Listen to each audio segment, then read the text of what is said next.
right back there? Yeah, it's just a little bit poking. The antenna.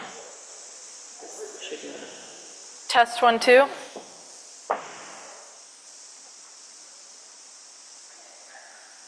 Test.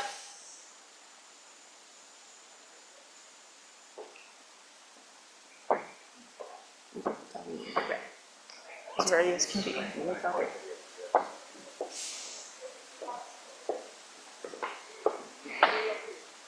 Okay, they can hear on YouTube as well.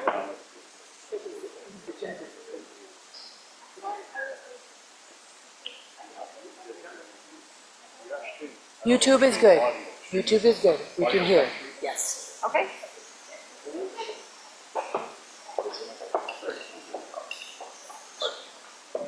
Sorry. Just get out of your way. He'll introduce you. Yeah. Speaker A.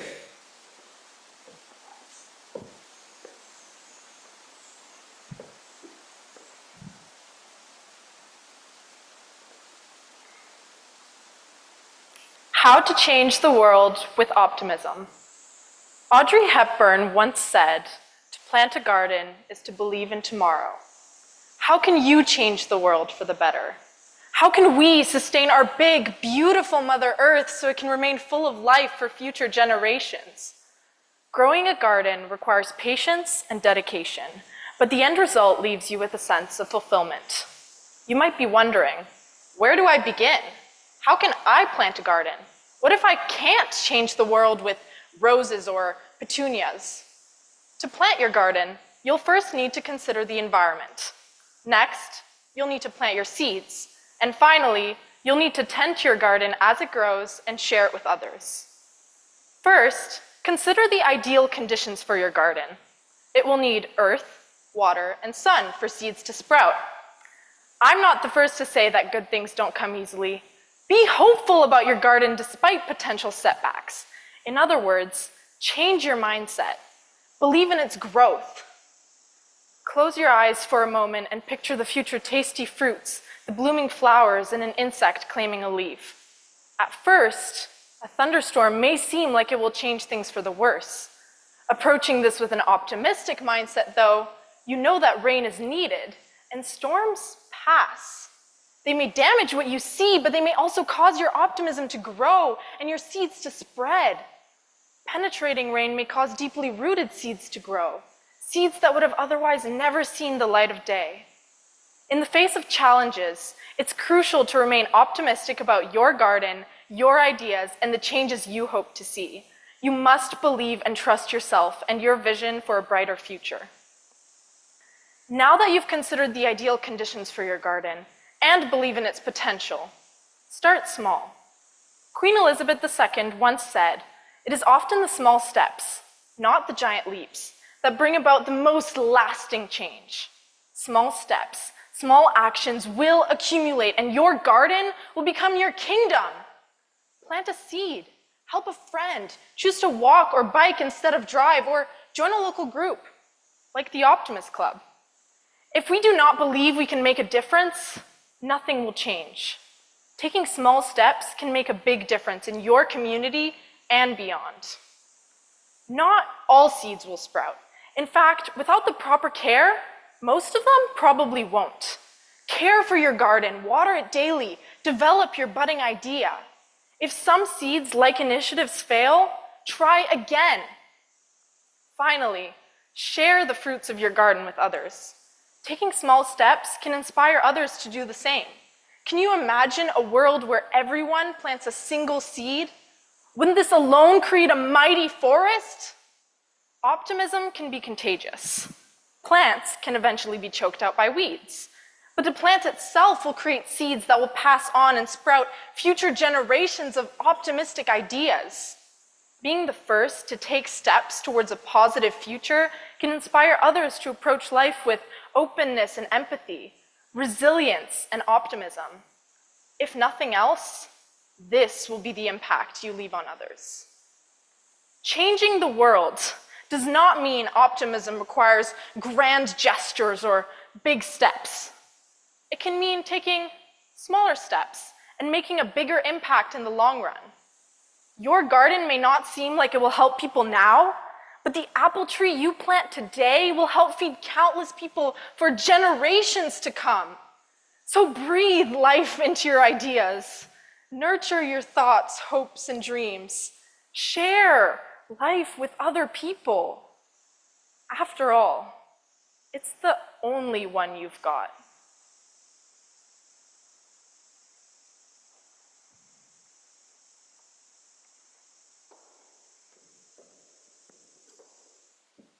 That went way back.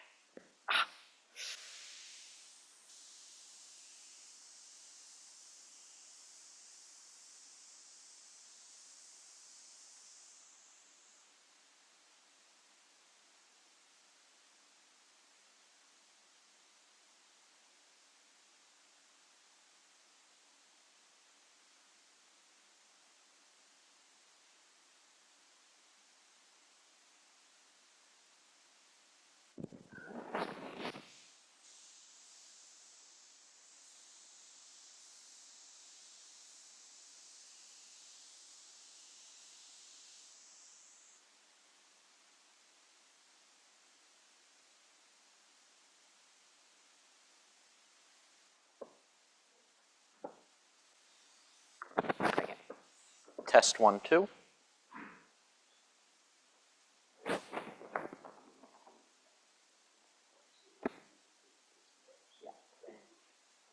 Test BC 1, 2, 3.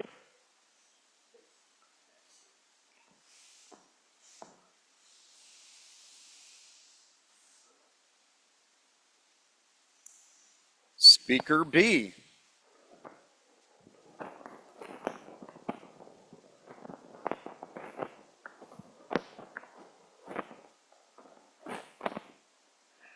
How to change the world with optimism? The answer to that question is simple and can be found by looking back through time. Throughout history, people have fought to change the world. George Washington, Mahatma Gandhi, Joan of Arc, they all undertook monumental struggles. But what motivates a person to take up such a task? It isn't greed. After all, Washington, Gandhi, Joan, they all came out the other side of their conflicts personally worse off. And it's not a need for power. Throughout history, Washington and people like him have achieved their goals and then relinquished whatever power they had obtained in the process. So what motivates a person to change the world? It's optimism. It's an optimistic view of a future worth fighting for. Now, I have to clarify something here. Optimism is not sticking your head in the sand and denying that bad things are happening, and it's not viewing life through rose-colored glasses. Instead, optimism is taking stock of the world around you, imagining the greatest possible thing that could happen to that world, and then taking action to achieve it. Let me show you what I mean. Despite being some of the bleakest points in human history, wars are often replete with optimism. Take, for example, Captain Nathaniel Hale of the Continental Army. Hale enlisted in the Army under George Washington, and he didn't enlist out of a need for violence or a want to command. He was a former school teacher, and while he never wrote out his reasons for fighting, I have to imagine he envisioned a better future for his students and his countrymen, a future free from British tyranny, and he was willing to go to war to make that future a reality. In the pursuit of that bright and shining future, he volunteered for many dangerous missions, and on one such mission was captured and sentenced to death. Here we come to what has made Hale so famous. In his final moments, thinking of that optimistic future he had strove so hard for, he realized he only had one regret, which he expressed in his now famous last words. Hale said, "I regret that I have but one life to give for my country." These are not the last words of a man driven by selfishness or cynicism. Instead, it is the final lament of a man so driven to create a better future that it became his life's goal. But optimism doesn't stop with the first optimist either. It's infectious and it spreads just like it did in the case of Rosa Parks. When Mrs. Parks refused to give up her seat on the bus, she wasn't being cantankerous or difficult just to stick it to the man. And she wasn't sticking her head in the sand and denying the realities of segregation. She knew the society she lived in would punish her for her actions. Instead, Parks envisioned a better future, a future where she and all other African Americans were not forced to sit at the back of the bus, a future where they were equal. And she took action to make that future a reality. That action became a focal point of the civil rights movement. It inspired thousands, so that years later, when Dr. Martin Luther King Jr. said, "I have a dream," it wasn't just his dream. It was the dream of tens of thousands of people across the country, inspired by people like Parks and people like King. They all had a dream, a vision, if you will, a vision that showed them not what is, and not what is likely, but what could be. Now, I know what you're thinking. Those are some big names. They've done some big things.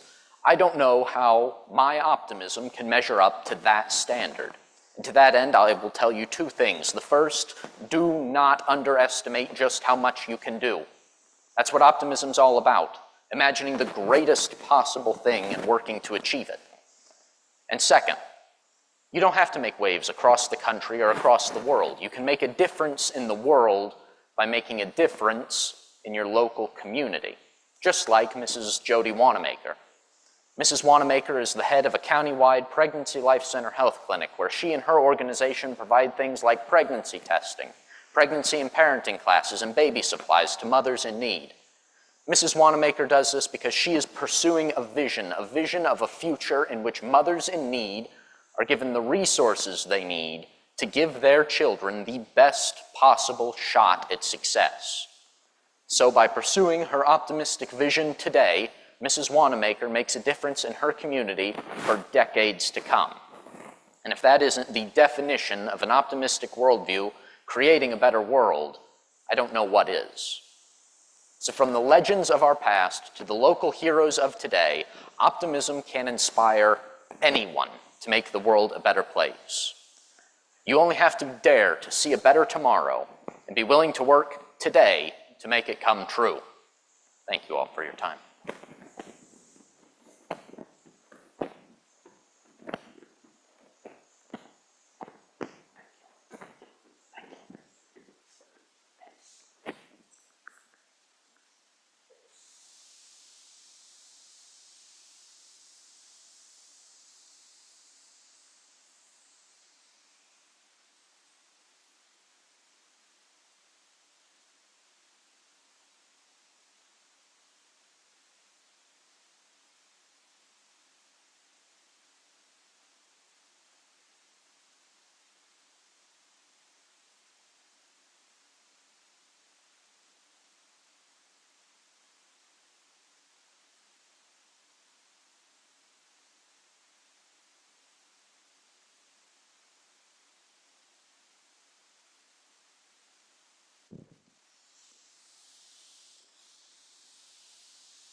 Test ABC.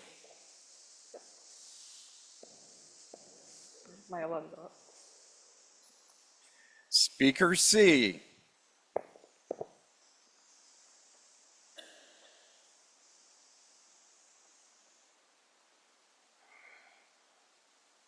How to change the world with optimism. Do you ever see someone having a bad day and your good mood just disappears like that? Or when you're with your friends and they're laughing and you just can't help but laugh with them? How about when you see someone that you love start to cry? Doesn't that hurt? Why is that? It's because our empathy goes so much deeper than we realize. And sometimes we don't realize just how much our small day-to-day interactions and conversations affect the people around us. But then again, sometimes we don't realize just how much of a difference just a small amount of optimism can make either. I mean, think of how many ways you could change someone's day for the better just by throwing in that optimistic attitude. By asking that friend if they're okay because you've noticed that they haven't been doing so well lately.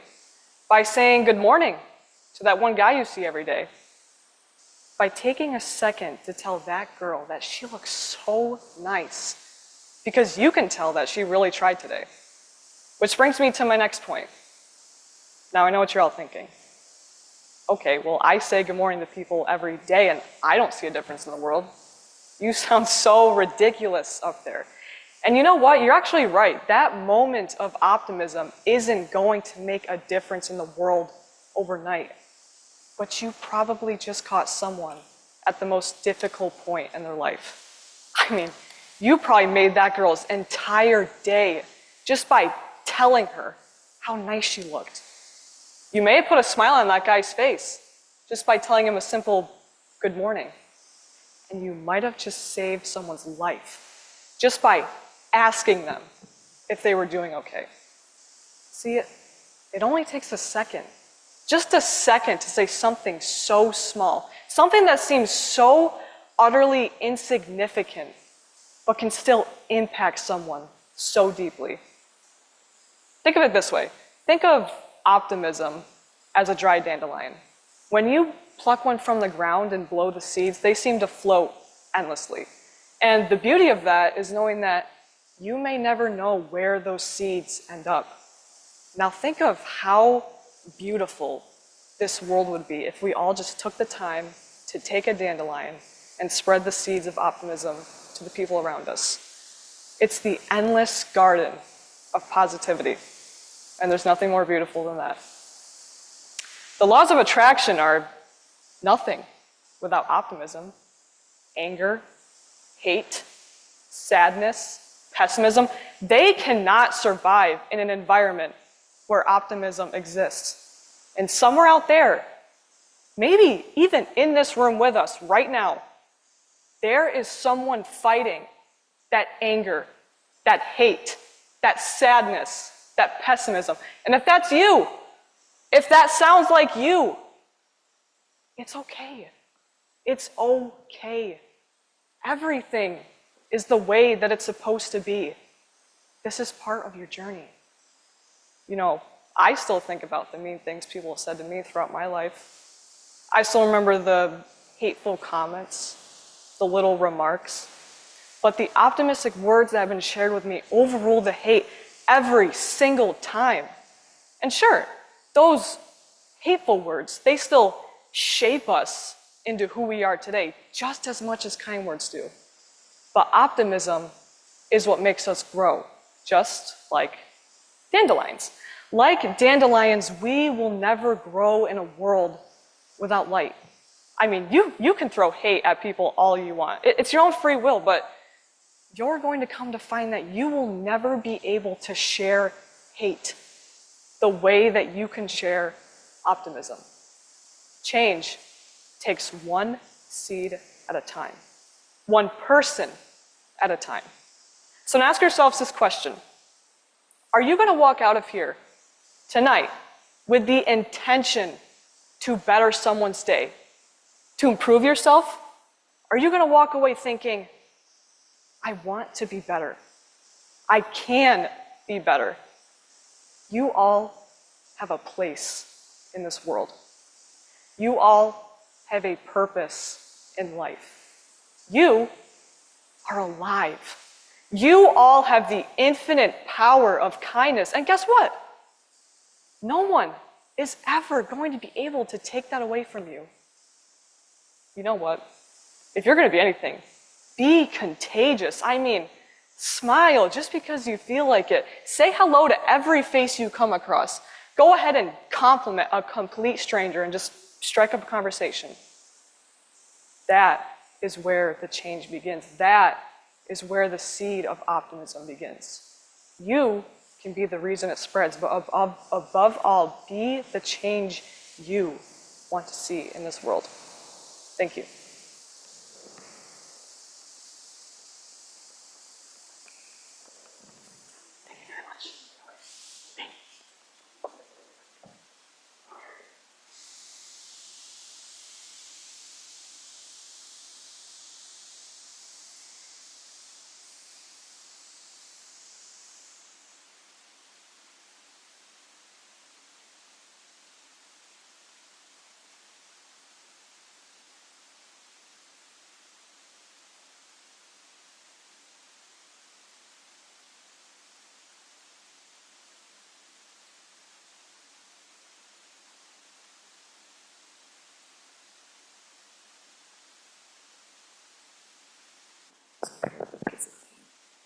jacket buttoned up. Yeah. There you go.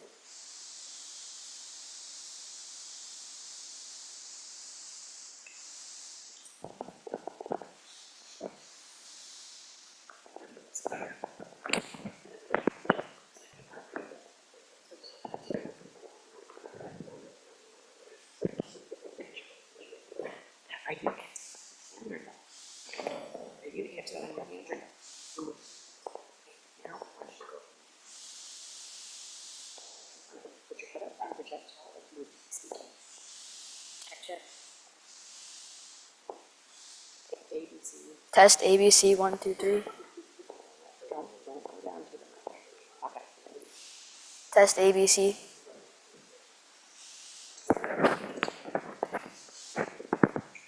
Test ABC. Speaker D.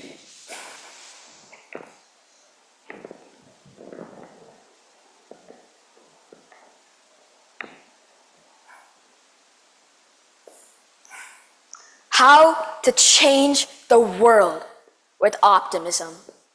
Donating to the underprivileged, spreading positivity, volunteering at charities. These are all examples of how we can change the world that we live in today. Some people might think that nuclear arms or guns are mankind's most powerful weapon. But in my opinion, the most powerful weapon is actually optimism. Weapons can harm people and cause wars, while optimism can change person's actions and can create world peace. But before we change the world, let's channel our optimism by being more positive. Positivity isn't just another word in the dictionary, but an emotion that changes thousands of lives every single day. One way to be positive is to say thank you instead of sorry. Instead of saying sorry that I'm late, try to be more positive and say thank you for waiting for me. Now, I don't know about you, but in my opinion, I think that sounded way better. And it also makes you feel happier for being attributed for your patience. Another way to be positive is by embracing the fact that kindness is always the answer. In the Bhagavad Gita, the holy text of Hinduism, there's a verse that enlightens us about kindness. I'm going to say it twice, once in the original Sanskrit form and once in the English translation. Adveshtha sarva bhutanam maitra karuna evacha nirmamo nirahankaraha samadukha sukakshami. He who hates no creature, is friendly and compassionate to all, is free from attachment and egoism, is balanced in pleasure and pain, it is forgiving. This means that to live a balanced and happy life, you have to be kind. And kindness is what can change the world. Now let's take a look at some real life examples. One example is Alex Stephanie, who is the founder and CEO of Beam, a company that gives homeless people employment training. His journey started after he became friends with a homeless man who slept outside his local train station every night. He soon realized that giving out hot drinks didn't do much to change a person's life. So he founded Beam to give homeless people a fresh start. Another person who changed the world is Chetna Gala Sinha, who started out as a humble farmer from Mumbai, India. There was a woman on a street named Kantabai who was denied access to a bank account because she only had a measly 5 cents to her name. Chetna saw the story as inspiration to open Mandeshi Mahila Sahakari Bank, India's first bank for rural women. She struggled to get a license due to many of the women being illiterate, to which she responded by saying, "We may not be able to read or write, but we can count." Since then, she has developed a banking system using fingerprints to stop robberies. Now that we know how other people change the world, let's take a look at how we can make a difference. I know what's going through your mind right now. I'm not super rich. I'm not famous. What can I do? Well, the only thing you need is a big heart. Every spring, my whole family sorts through our clothes to see what fits and what doesn't. Everything that does fit is neatly folded up and put into respective closets. But everything that doesn't fit isn't just thrown away, because that would be wasteful. We put them into bags and donate these clothes to the people who can't afford any. Even though it's not a big gesture, it means a world to the people who receive them. I urge you all to do something small like this, because the smallest things always make up the biggest changes. Thinking about all these amazing people and things we can do makes me reflect on my own life. It ignites a fire in me, a spark to do better. I want to use this optimism as fuel to change the world. Every smile is a motivator to achieve my goals. And as we lead lives of kindness and peace, we only become more and more capable of bringing about positive change around us. So let us smile, let us breathe, let us be peaceful, and let us change the world. Thank you.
Testing, testing, testing, 1, 2, 3.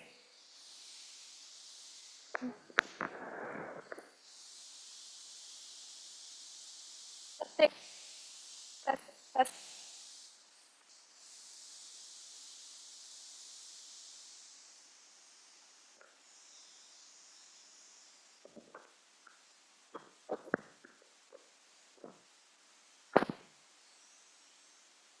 Testing, testing. Testing, ABC.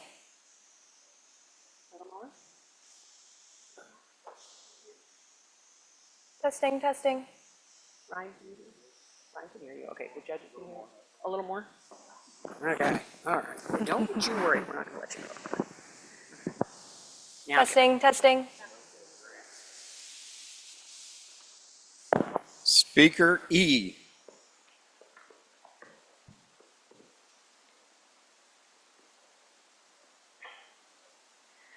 When I first discovered that the topic for this year's speech competition was how to change the world with optimism, 2 questions came to mind. The first was the question, what is optimism? And the second was the question, does the world need to change? The Cambridge English Dictionary defines optimism as the quality of being full of hope and emphasizing the good parts of a situation, or a belief that something good will happen. That's the answer to our first question. And we don't have to go far to see that negativity or pessimism permeate our culture. I can't spend a day at school without hearing people say they don't want to be there. The bad news always captures people's attention. Even my conversation fillers are complaints, from I'm cold to I don't want to be here. This negative perspective on everything isn't good for us, as found by the National Institute of Health. Pessimism can lead to higher levels of stress and lower mental health. Consider then that the positives of optimism include reduced stress, better coping mechanisms, a higher quality of life. Don't we all want these things? This shows us that the world does need changing. Our question then becomes, how can we change the world with optimism? I'm under no false assumption that optimism is easy. Pessimism and negativity allow us to draw people to our side. We enjoy having people band together with us over the common struggle of life. But we also know that pessimism isn't good for us, so optimism must start within us. And building that perspective of optimism reminds me of 3 words: resiliency, gratitude, and intentionality. Optimism is not the unfettered belief that everything is good and nothing bad ever happens. Losing friends is hard. School is hard. Saying goodbye is hard. But pessimism means dwelling on these, while optimism means having the strength to pick yourself back up. It means walking away from negative experiences. It means resiliency, handling the bad things, and believing in something good on the other side. COVID-19 is a perfect example of this. There is so much negativity in not seeing friends and family, debates about the right actions, and the whole world feeling like it's falling apart. But we admit it, get up, and eventually walk away. That's resiliency, and that's optimism. Now, we're constantly being told to be grateful, and I know it's not easy. I've tried getting into gratitude journals, but run out of things to write. I never know what I'm grateful for at Thanksgiving. And it will be hard to be grateful if we keep putting it off. Gratitude is a muscle that we have to grow and practice. The more we share things we're grateful for, write them down, are intentional about finding them, the better we get. We constantly look at the good side when we're grateful, which is what optimism is. We build habits of optimism when we build habits of gratitude. The last word relevant to optimism is intentionality. We have to be intentional about finding things to be grateful for, and we're intentional about leaving negative experiences behind, but most notably, we're intentional about choosing joy-filled experiences. The biggest way I build an optimistic mindset is by looking up and away from negativity, and instead looking towards noticing and experiencing joy in the world. It takes work. We must be intentional about joy. I find joy in meeting new people and talking about experiences, meaning that I have to find places to meet people. I find joy in trying new foods, meaning I have to find places to do that. But these positive experiences cause me to realize my life is worth living and good things are coming. This is optimism. So, what does all of this have to do with changing the world? The truth is, we cannot change other people's minds or the way they view the world. What we can change is our perspective. When we build habits of gratitude and resiliency and are intentional about these things, we gain a more optimistic view of life. The result will be more positive conversations, more joyful experiences, and less focus on the negative setbacks. This can spur change in others. When you're different from the norm, people notice. When you're happier and healthier, people notice and want to be that way. Change often starts with one person, but it's contagious. Thank you.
ABC.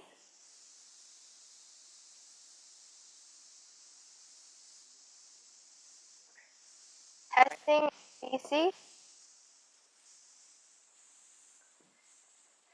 Speaker F.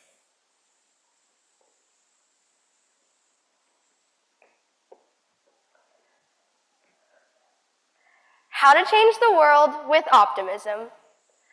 I am an insignificant child, living on a small planet orbiting a medium-sized star. I'm surrounded by a vast and unforgiving universe. Who do I think I am? I should probably stop this speech right now before I embarrass myself. That negativity is pessimism. How could you get out of bed, let alone change the world with that attitude? I want to show you pessimism because I believe the contrast helps us recognize the importance of optimism. Harvey Mackey, a best-selling author, once said, "An optimist understands that life can be a bumpy road, but at least it's leading somewhere. They learn from mistakes and failures and aren't afraid to fail again." I believe that the difference between an optimist and a pessimist is fear. Pessimists look smart from the outside, but on the inside, they're scared. Scared of failure and judgment. They would rather think that the world is cruel and unforgiving than ever needing to try at anything. But to change the world, we need to be brave and optimistic. According to Suzanne C. Segerstrom, PhD, there are two main types of optimism. The first type, dispositional optimism, is a generalized positive expectation about the future. The second type, unrealistic optimism, occurs when we think good things are going to happen more often than bad things, sometimes ignoring the reality of the situation. It can be good or bad. For instance, you had a test and didn't study because you thought it would all work out, so you were unprepared and failed. And for all you grown-ups out there who think the gym isn't necessary anymore, do you know how much muscle you lose after the age of 40? So we need both types of optimism to change the world. But we're still missing something. What did Alexander Graham Bell, Marie Curie, and Taylor Swift have in common? Moonshot goals. Or ridiculously optimistic goals. We need dreamers to fight diseases, create electricity, and go to the moon. According to Harvard Business Review, a good moonshot goal has 3 key aspects. 1, it inspires. 2, it's credible. It can actually be achieved. And 3, it absolutely must be way more imaginative than our current dreams for our future. To achieve these 3 things, we need dispositional and unrealistic optimism. Our brain will tell us every reason that we can't change the world.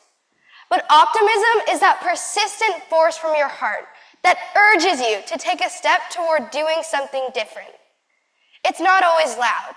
It can be a whisper from inside that says, "You can't give up." This optimistic whisper is what convinces people to say, "I love you," or "I'm sorry." This optimism in action is the force that helps make the world a better place. An optimist understands that the only thing that can hold you back from making a difference is you. But what if you don't want to change the world and instead want to help only the people around you? You can help them become optimists and choose to be optimistic every single day. Then they will help each other, like a ripple effect, until everyone has that positive mindset. Whatever your impact on the world may be, big or small, you are absolutely going to need optimism to reach it. You need to believe in yourself and a better future if you're going to achieve your dreams. Optimism will guide us through the hard times. When we fail, we'll get right back up and try again, and we will stop at nothing. Now, I want to leave you with a quote from an optimist who never gave up on their dream. In the words of Willy Wonka, "If you want to view paradise, simply look around and view it. Anything you want to do it. Want to change the world, there's nothing to it."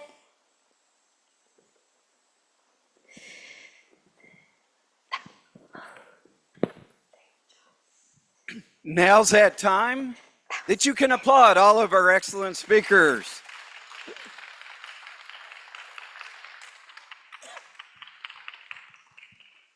And unfortunately, we're going to excuse our judges because we're going to introduce the speakers. So I'm going to invite all of our speakers if they will, in your speaking order, if you would come up on stage. And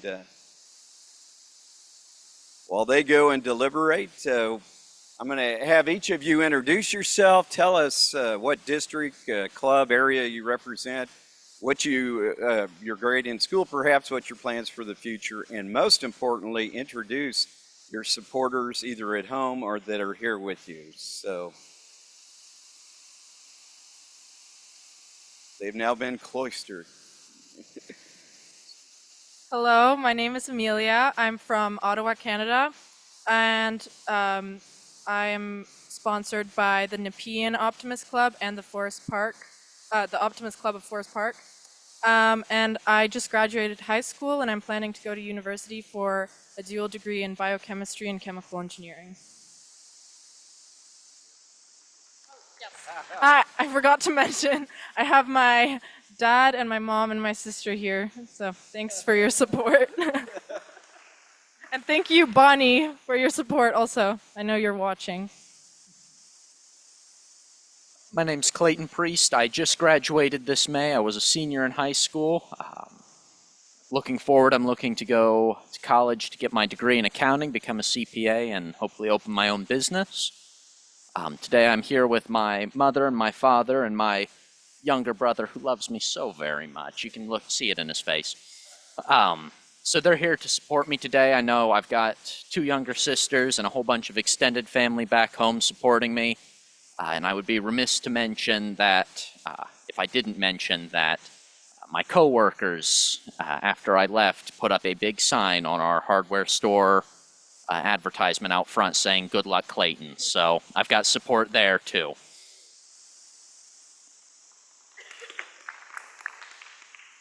Hi, my name's Olivia Crane. I'm 18 and I recently graduated from Madison Central, which is a school in central New York. And my college plans, I plan to go to SUNY Canton for mortuary and funeral administration. And my supporters today are my family and also my nursing teacher from my vocational education BOCES program. And anything else I'm supposed to mention? I also have some supporters back home from my home school that are watching the live stream, so thank you very much for that. My name is Rohan Churi, and I'm coming from Grand Blanc, Michigan, and I'm being sponsored by the Grand Blanc Optimist Club. And my plans for the future are to become like AI engineering and make AI. So I want to give a shout out to my family back there, my mom, dad, and sister, and also a shout out to my family back in India who are rooting for me. I'm not sure. Yeah, and also a couple of my family friends are watching the link right now, so. My name is Michaela Vanderkoy. I come from near London, Ontario. I'm being sponsored by the East London Optimist Club, so thanks so much for that. I came with my mom. She came all the way to St. Louis with me. And I'm going into grade 12 next year, and I'm going to plan to go to university after that, but I'm not sure what for yet. And I have a lot of supporters watching me at home, so thank you so much for doing that too.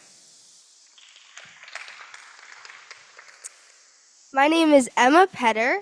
I live in London, Ontario. I'm going into 7th grade. I'm 11. I'm sponsored by the Komoka Optimist Club. I would like to thank my parents and my brother who drove the entire way with me. And my teacher who kind of introduced me to the whole speech thing. And everyone who's watching me at home. Well, again, let's give it up for our excellent speakers from the Northeast and Great Lakes District or region.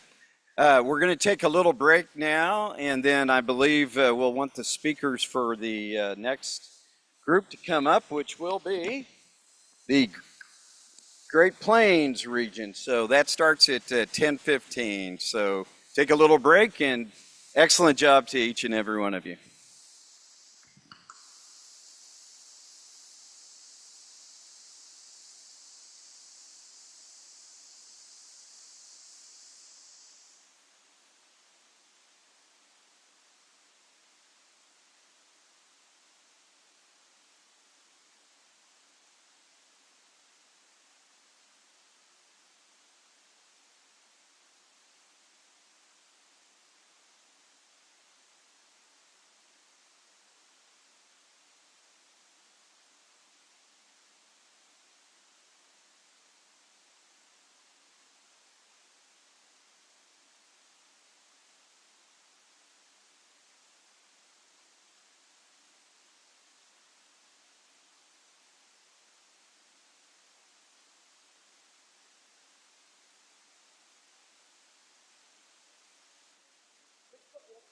Yeah, if we can have our speakers that were just up, if you can come back just so we can get a photo op. And then the speakers for the next region, if you will go ahead and start gathering over here. Not yet? Okay. Don't worry about it yet.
Good morning. Can we have the contestants from the Great Plains region come forward?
Take them, and you're gonna just, you want your, you talking down into it, you want to talk it out. Just do like a test ABCD kind of thing. All right.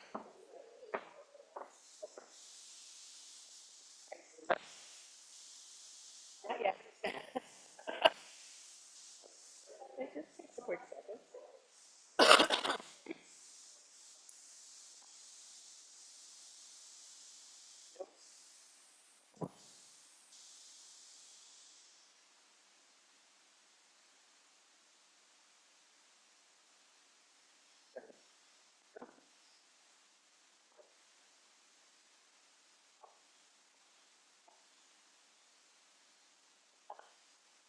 Medium, please.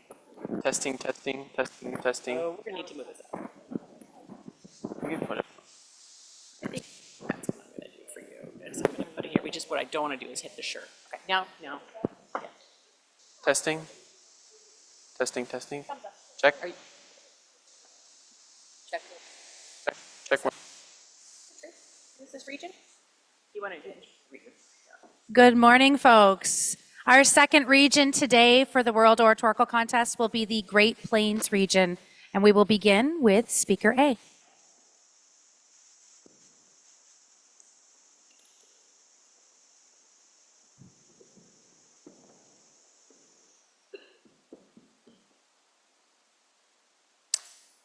Edgar Guest wrote a poem in 1917 titled "It Couldn't Be Done" that reminds us how to change the world with optimism. He wrote of tasks viewed as impossible, and he ends with a compelling stanza that encourages action. There are thousands to tell you it cannot be done. There are thousands to prophesy failure. There are thousands to point out to you, one by one, the dangers that wait to assail you. But just buckle in. With a bit of a grin, just take off your coat and go to it. Just start and sing as you tackle the thing that couldn't be done, and you'll do it. Changing the world with optimism may seem unlikely, maybe even impossible. However, as Guest notes in his poem, a positive outlook and purposing to take action are the start of accomplishment, and it begins with just one. Guest's last stanza is an excellent example of optimism for me. It reminds me optimism is an action, not simply an idea. To change the world with optimism means I need to start simply. I begin with my own world, my place of employment, my classroom, and my home. Great people who changed the world, perhaps without the intention of even doing so, use their skills, talents, and immediate environment to launch their good work. I work at an assisted living facility, and I am in regular contact with elderly folks. On occasion, one may tell me, "I hope I die tonight." Some are lonely. They feel abandoned and burdensome. Death provides an escape, and yes, some ask to die. In this environment, optimism is generally non-existent.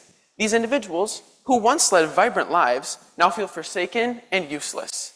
Work is just one facet of my life, but it provides one example of where I can choose optimism that can change the world.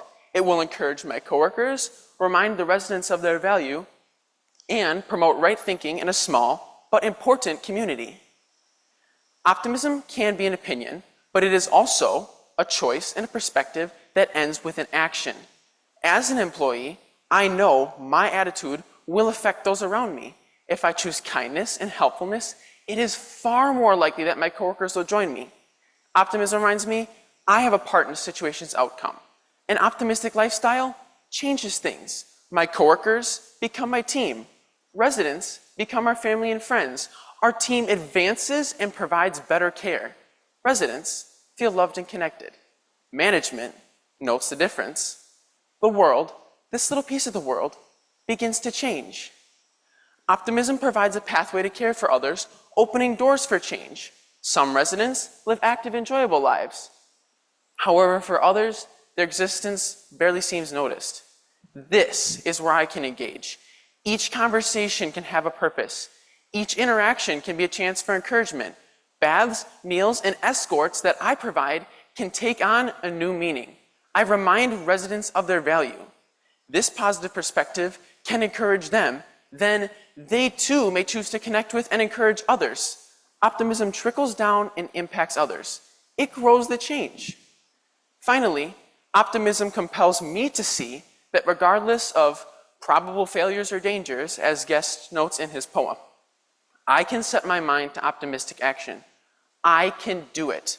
I have to align my thinking this way in every aspect of my life. I need to view myself as a catalyst of change. I become a link in the chain that connects encouraging thinking with encouraging outcomes. Regardless of the setting, optimism broadens my vision, connects me with others, and creates space for beautiful change. Optimism pushes me to work through difficult situations and encourages others to do the same. Optimism reminds each one of us to find positive elements, evidence of good possibilities and outcomes, even when the journey requires hardship or hard work. Every space in the world needs this. Optimism paves the way. Optimism is not just an impulsive notion. It is a consistent, deliberate way of thinking with an end purpose in mind. In my spaces, I want to be a part of something that can change the world. There are thousands to tell me it cannot be done. But I'll buckle in with a bit of a grin. I'll take off my coat. I'll go to it. I'll start and I'll sing as I tackle the thing that couldn't be done. And I'll do it.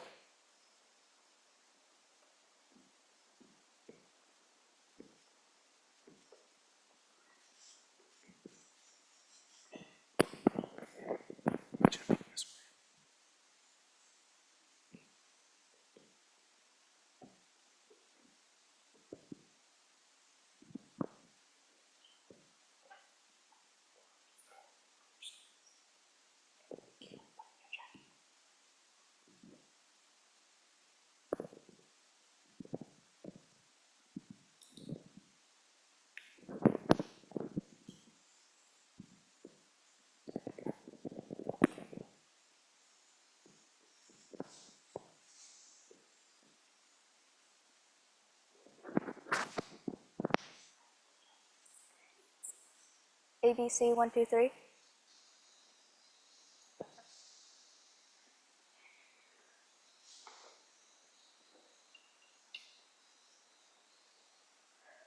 Speaker B.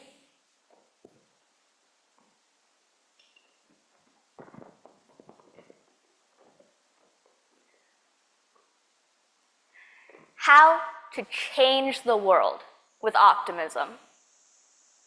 I looked at the topic for a very long time, trying to figure out just how to answer this question. So I decided to take a look at some people who did just that, such as Dr. Martin Luther King Jr., Mahatma Gandhi, Judy Heumann, and Malala Yousafzai.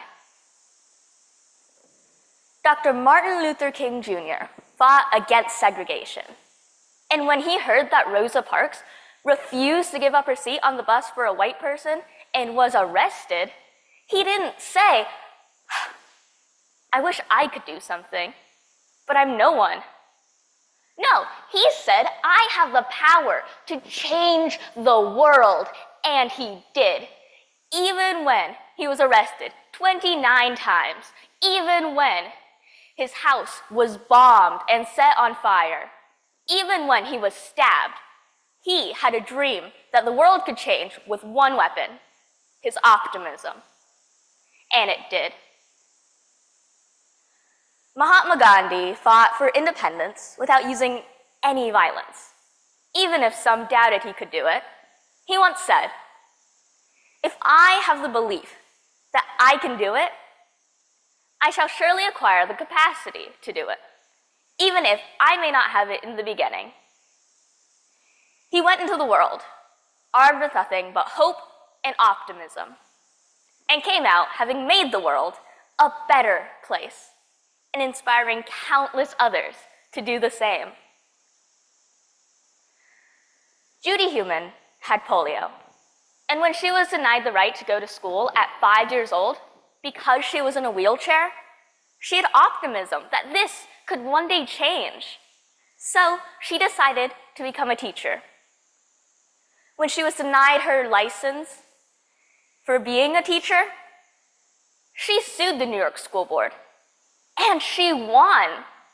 Then she gathered more than 150 others, and together they pressured the Carter administration into passing the Americans with Disabilities Act, Individuals with Disabilities Education Act, Rehabilitation Act, and adopting the UN Convention on Rights of Persons with Disabilities by doing a 26-day sit-in at the Department of Health and Public Education, its headquarters in San Francisco.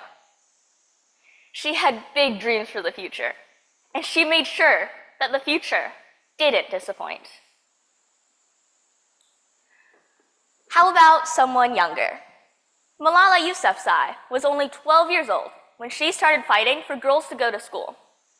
Just 12 years old when she was shot in the head for speaking out against the Taliban.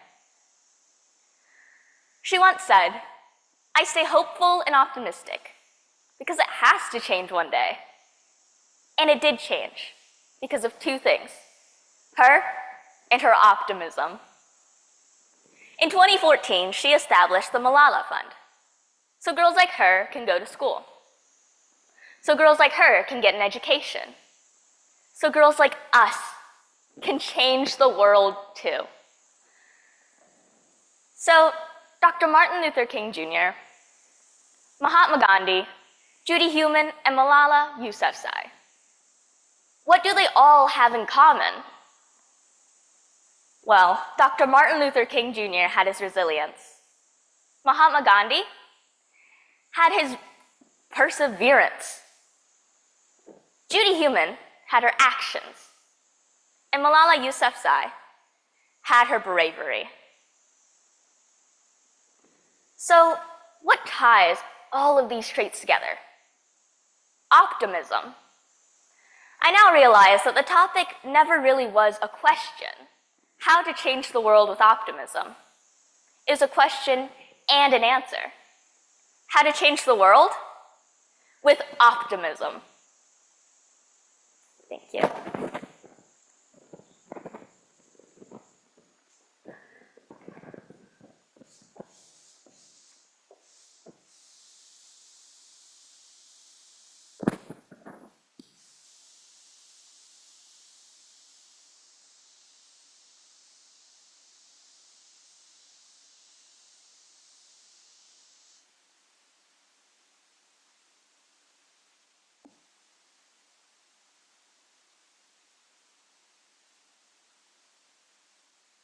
Testing, testing. 1, 2, 3.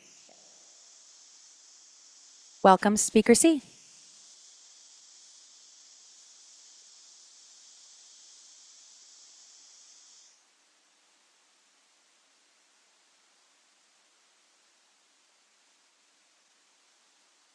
How to change the world with optimism. I love math. It's one of those things about me I wouldn't normally introduce myself with because I don't think it's all that special. And yet, in a strange way, I think it's one of the most important parts of me.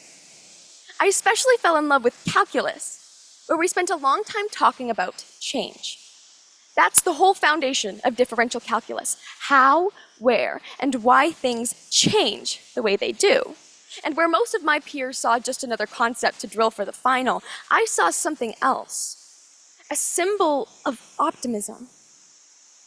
A situation exists in a moment, confined to a single point on an unpredictable graph, just like those I studied in class. And just as it would be crazy to extrapolate data from a single point, we cannot let ourselves believe that the circumstances we are in now will continue forever. In fact, we must believe that if things have changed for the worse, that is only proof that change is possible. Perhaps those are the only two universal languages, math and optimism. They are both constant, timeless, and no amount of torture or oppression could erase them from existence. I know this about math because of my textbooks, and I know this about optimism because I can read them. Reading is a right granted to me by the shoulders of the giants whom I stand on, the brave leaders of our history who dared to be optimists. I get to go to university and pursue my passion for math and science because of the women who risked their lives to fight for my rights. I get to hold hands with my partner in public because of the abuse and hatred queer people have endured throughout history.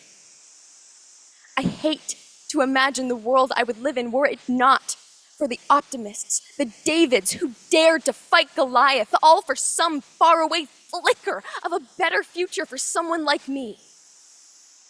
And yet, there are dreams in the world that have been silenced, cut down with terror and violence because some oppressors believe that assault rifles and tanks can bleed out the optimism of a people. There are young people like me who don't know how to read because others fear the power of the written word. There are queer people like me who will die for who they love and some who will die never having loved at all. There are people like me, separated only by oceans and imaginary borders, whose dreams I must dream for them, and whose fights I must fight for them, because it is people like me who fought for what I have now. Optimism, much like math, is not just a theoretical concept to be speculated upon. It is a weapon, feared only by the wicked, and feared so greatly that it can topple governments and build nations. Optimism isn't blind either. I wouldn't be much of a scientist if I believed things would improve based on good vibes. But I'd be exactly like a scientist to reference scientific research. Valerie Mahomes, PhD, conducted a study on the approximately 22% of American children who were born and raised in poverty. These are people whose lives were handed to them in shambles, and yet, of all that made it out, they had one thing in common: optimism. Something intangible, something you can't sell to pay for college or put on your resume, but an idea so powerful that like a gust of wind on your back can push you past the confines of what the statistics and the critics believe is possible. These impoverished children in America are much like the many demographics who do not have the privilege I so graciously stand before you with. They are all stuck in impossible situations, stuck below the x-intercept, waiting desperately for their paths to lead them out. But if optimism and math have anything to say about it, they don't need to wait. They just need the courage to push forward. Thank you.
Now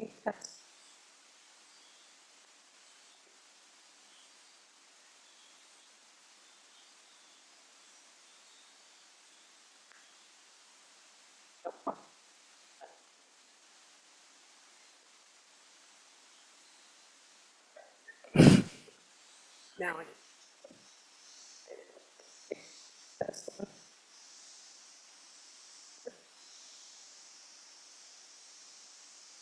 Test ABC 1, 2, 3.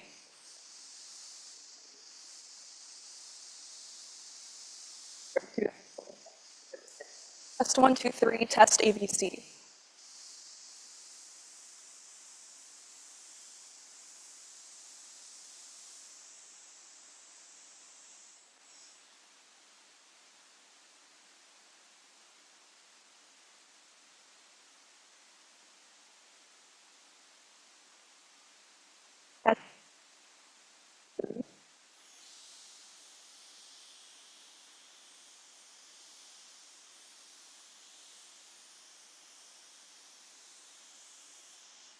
Test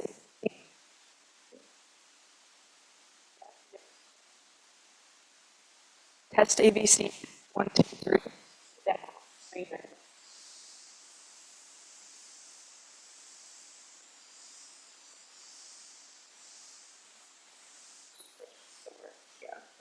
right there's your problem. Okay, why? Okay. Okay. Hold on. ABC test 3.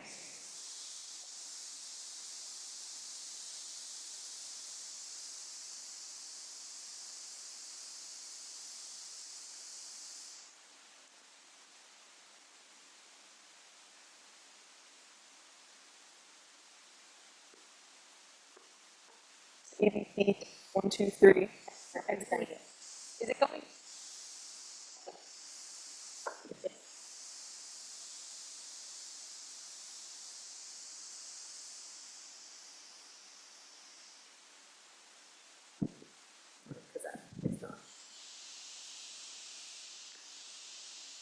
Moment.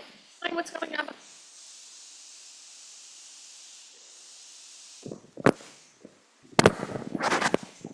We just gotta keep that close. Okay.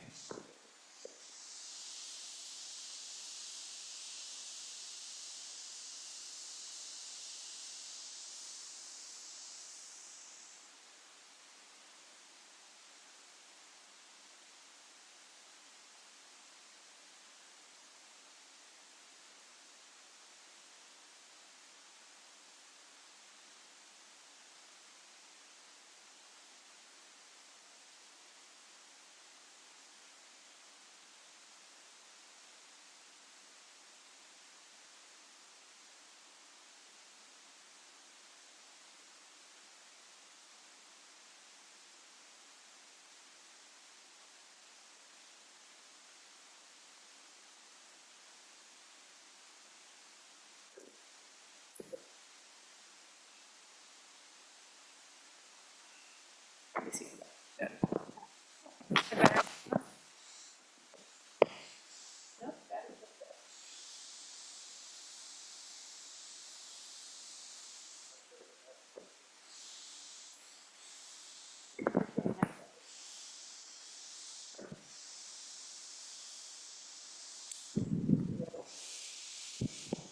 Okay, now.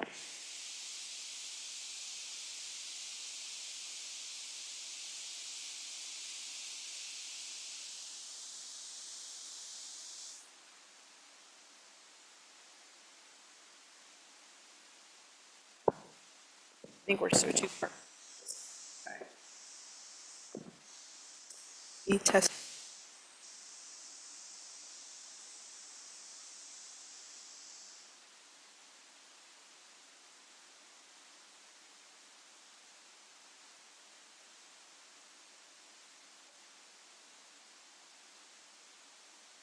Picking up the cord a little bit. No.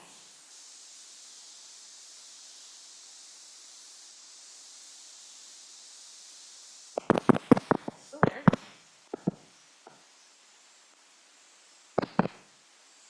Is it loose?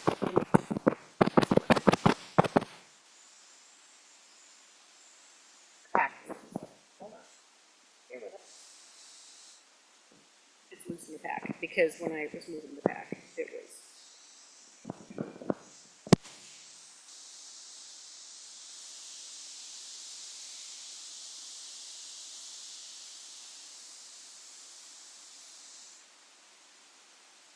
Your phone?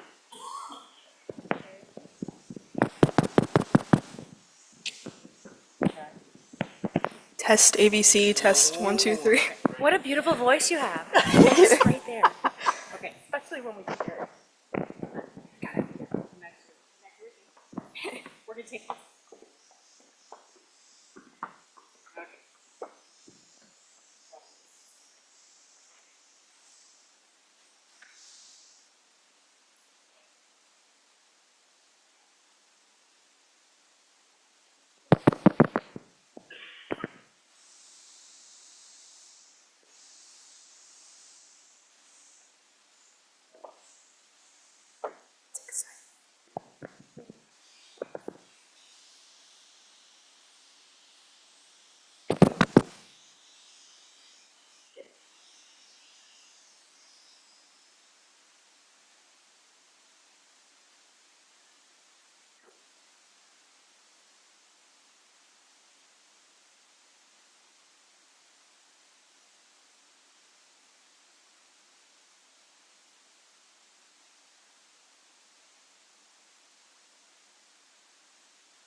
Now we're just yanking you out.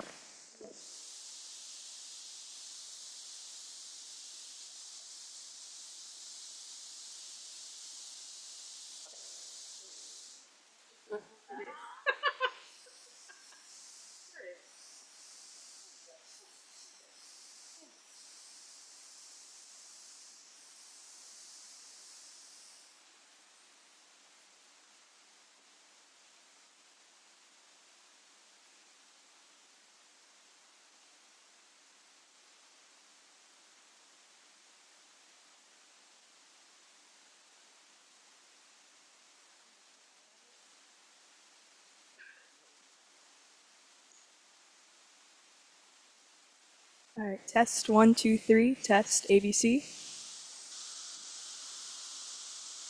Speaker D.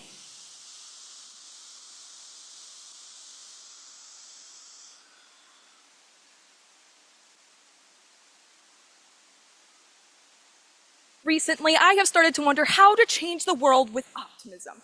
And totally, definitely, 100% not because of this speech. Hey, judges. I mean, where do I even begin? Changing the world is a huge task and not something that seems easy at all. In all seriousness, I do wonder how I and others could change the world with optimism. Is it something that I can do? Does it have to be something big? Is it something that anybody can do?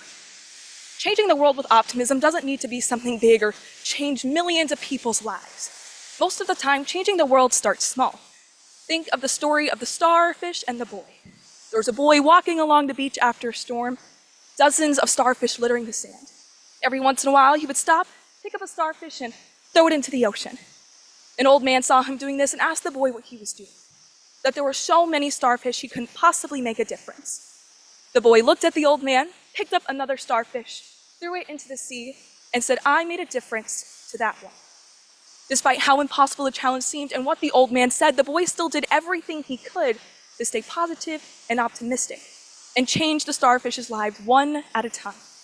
This is exactly how optimism works. I can think of another example from my everyday life. My 12-year-old sister does things like this all the time. We'll be walking through a park or store or even just in the hallways of my school, and she'll see someone she doesn't know and compliment that person. She'll say things like, "You have really pretty shoes," or "I really like your hair." Those things never fail to put a smile on those people's faces. And I believe that those things truly can make a difference in those people's day. And I want to be optimistic enough to believe that those people pay those compliments forward. My sister has never seen those people, and will probably never see them again. but the smiles on their faces make it worth it to her every single time. Just like the boy, she is changing the world one optimistic comment at a time. How do we do all of this, though? Well, the Center for Optimism gives us these 3 simple steps. By acknowledging reality, persisting in the face of failure, and collaborating with others, individuals and communities can come together to positively impact our world. Acknowledging reality isn't necessarily an act of optimism itself. It needs to be paired with confidence. Confidence that you will get through your situation. Confidence that your current situation won't last. Confidence that things will and usually do get better. Persisting in the face of failure is also an extremely important step. Every time we're wrong or make a mistake, we can't just stop there and never try anything new again. That's actually the complete opposite of optimism. Life demands that we get through it and persist, even in the face of failure. Collaborating with others is also an extremely important step in changing our world. Optimism is like the common cold. If you don't share it with others, how are you going to get it out into the world? Now, obviously, we can't walk around sneezing optimism onto others, but working with others is a great opportunity to change our world. Every single time you have a bad day, getting through that day and conquering it is changing the world with optimism. Next time you fall off your skateboard, getting up and trying again is changing the world with optimism. Talking to your friends and family or anybody else you know about good and positive things is changing the world with optimism. Every single small positive act we do is changing the world. We don't need to do something huge and change thousands of people's lives. We just need to be kind and gentle and completely understanding of all of the people around us. Although I might have started this speech with the idea of, where do I even begin? I now don't even know where to stop. I will forever stay positive and optimistic. I will do everything I can to stay positive and optimistic. And I will change the world every single day. One small optimistic comment at a time. One person at a time. One starfish at a time. And now I challenge all of you. How are you guys going to change the world today?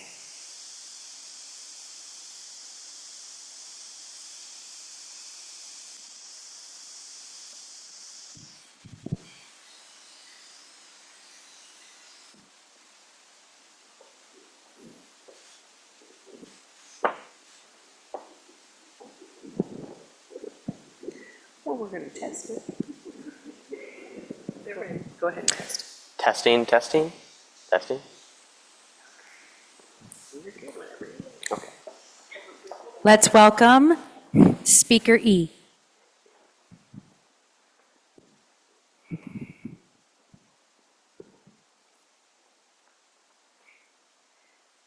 It can be difficult to imagine how to change the world with optimism when we are constantly inundated with headlines such as a collapse of the Amazon could be coming faster than we thought, or wildlife is in widespread decline and climate change is to blame. With headlines like that, it's easy to feel anything but optimistic about the state of our world. I am extremely passionate about protecting the environment, and I was born with the ability to always see the bright side of things. Optimism breeds creativity, and creative people are the key to solving pressing environmental issues. I have learned that this line of thinking is actually called Earth optimism. The Smithsonian describes Earth optimism as changing the narrative from one that dwells on the negatives to one that celebrates opportunities for building a sustainable future. Today, I will be sharing 3 examples of how creatively optimistic people are combating threats to the environment and reversing man-made destruction. First, we'll gnaw on the idea of reintroducing beavers to their native habitats. Next, we'll dive into a story of coral reef conservation. And lastly, we'll have a light bulb moment when we learn about inventions we can be using that might just help save our planet. Ecosystems on Earth have their own unique webs of life forms that eat, compete, and interact with one another. Humans have a long history of disturbing this delicate balance between organisms. A relatively recent movement has offered an inventive approach to restoring these natural communities called rewilding. An example of rewilding can be found in an article from NASA by Aries Keck. ecologists have begun working with ranchers in Idaho to increase beaver populations on their properties through rewilding. Streams with beavers are more resource reliable, biodiverse, and resilient to natural disasters. One creative method they have discovered is using remote sensing data sponsored by NASA to predict which streams can support beavers and to see how water and vegetation change after reintroduction. Using NASA's fleets of Earth-observing missions to collect land data is certainly an example of outside-the-box thinking, and it is shown to be very valuable to the goal of conservation. Through the optimism of these scientists and landowners, creative ideas were able to come together, which both impacted the environment and the quality of the ranch land. Another environmental issue that has emerged in recent years is erosion of coastlines due to rising sea levels and increased development. This erosion has resulted in significant loss of natural coral reefs. An ABC News article by Julia Jacobo outlines a creative solution to this problem. Scientists have established a way to make 3D printed artificial reefs called exoforms. These reef structures are rough and irregular, which provides void space to allow marine life at the bottom of the food chain to thrive. Algae and microorganisms then attract larger species to the area. In the long term, artificial reef installations will help promote cleaner water through capturing carbon, and they will serve as skeletons for natural reefs to grow. The development of 3D printed coral reefs is a prime example of using optimism to creatively combine technology and natural systems to protect and rebuild a marine environment. The latest reports on climate change indicate that we still have time to make a positive impact. In the article, Crazy But Cool Inventions Solving the World's Environmental Problems, author Sally Schultz introduces readers to some creative inventions everyday people will be able to implement. Two alternatives to electricity include lights powered exclusively by salt and water, or powered by single-celled microalgae, which create lighter energy through photosynthesis while also absorbing harmful carbon dioxide. To combat deforestation, scientists have developed a way to make paper from recycled stone instead of trees. Another inventor has designed a line of pencils, notebooks, and stationery which is filled with seeds. Once the products have been used, people can plant them to grow herbs and vegetables. Finally, to reduce plastic, one inventor has developed edible cutlery so people can eat their spoon or fork after they've finished their meal. These and many other ideas show that having hope for the future can inspire endless innovations that people are sure to eat up. Optimistic environmentalism is incredibly inspiring to me. Next fall, I'll be starting college majoring in conservation biology and communication arts. I aspire to have a career in which I can persist in learning about different aspects of the environment and commit to sharing what I learn with others in order to promote a sustainable future. I truly believe that we have the mindset to reverse the environmental consequences we face as a society through engaging in the power of optimism to inspire and change the world.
We're gonna have to look for another cord.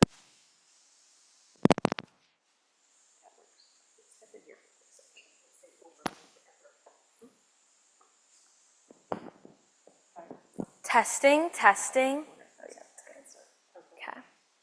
Hold on just a second. Okay. Make your little wardrobe change.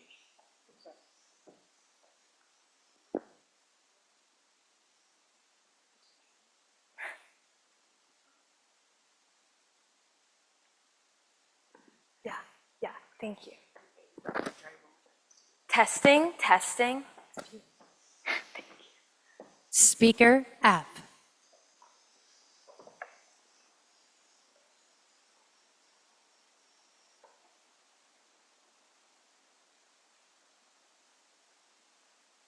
How to change the world with optimism. I've been thinking about the answer to this, and it stumped me.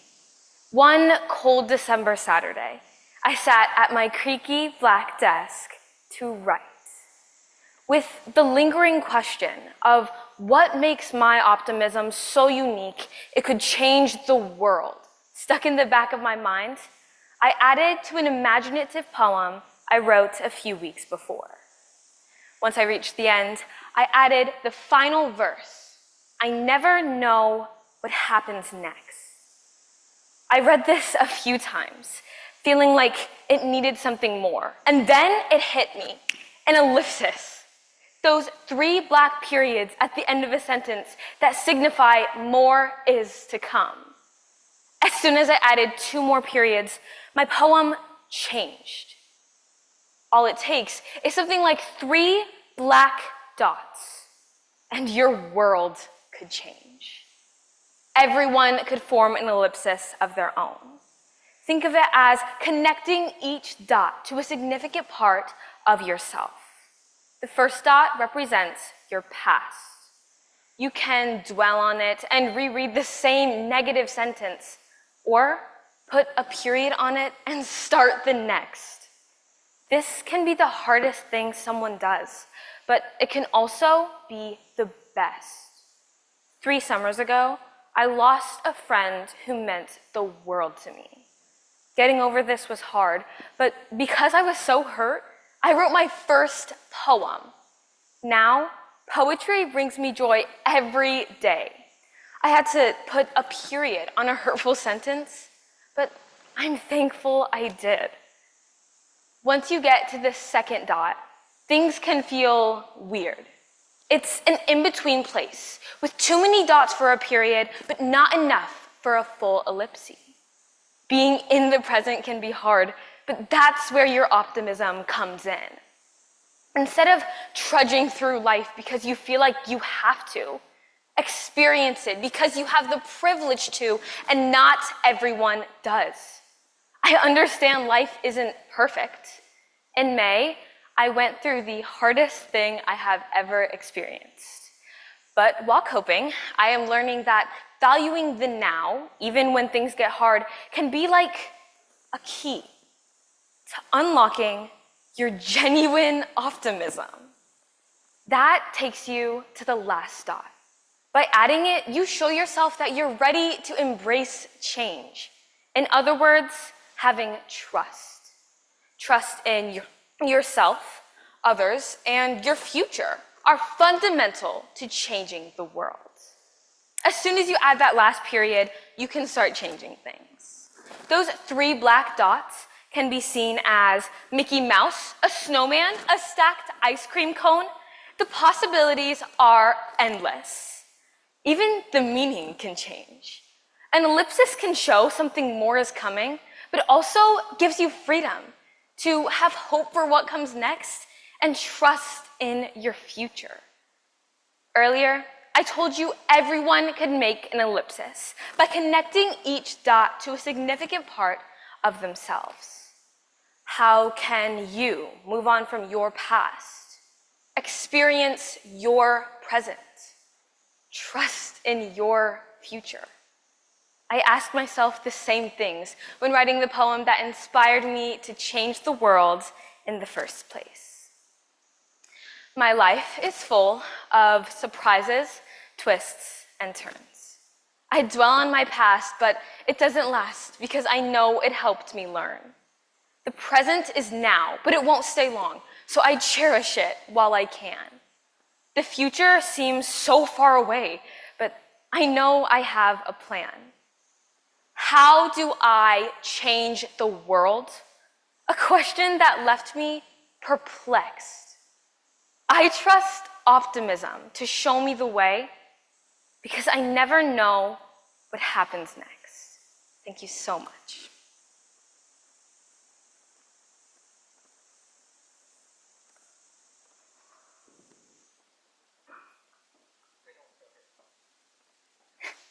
Thank you. Okay, thanks.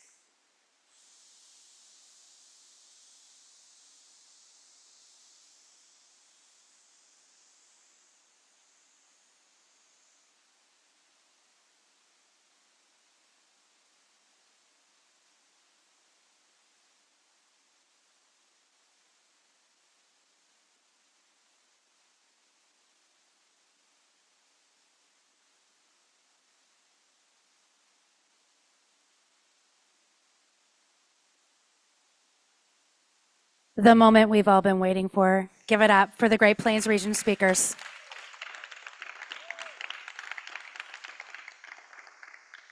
Our judges were intuitive. They have stepped out of the room. So we are going to take the time now to learn who these individuals are, your name, where you're from, maybe what you're going to be doing in the next couple of years. And something that I like to know is if you're willing to share something that you're passionate about.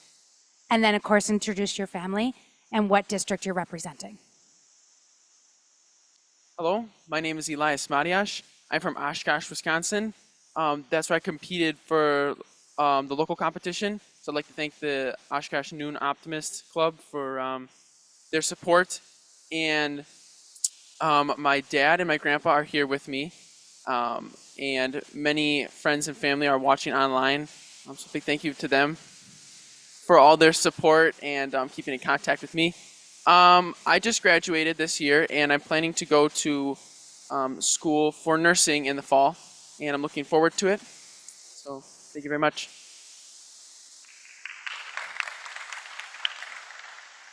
My name is Kylan Elliott, and I am from Nebraska. I'm sponsored by the Norfolk Noon Optimists. I'm passionate about psychology. It is what I'm hoping to major in the future. I'm going into high school next year, so that's fun. I'm here with my parents, and my friends and family are watching on the live stream. Hi. Yeah.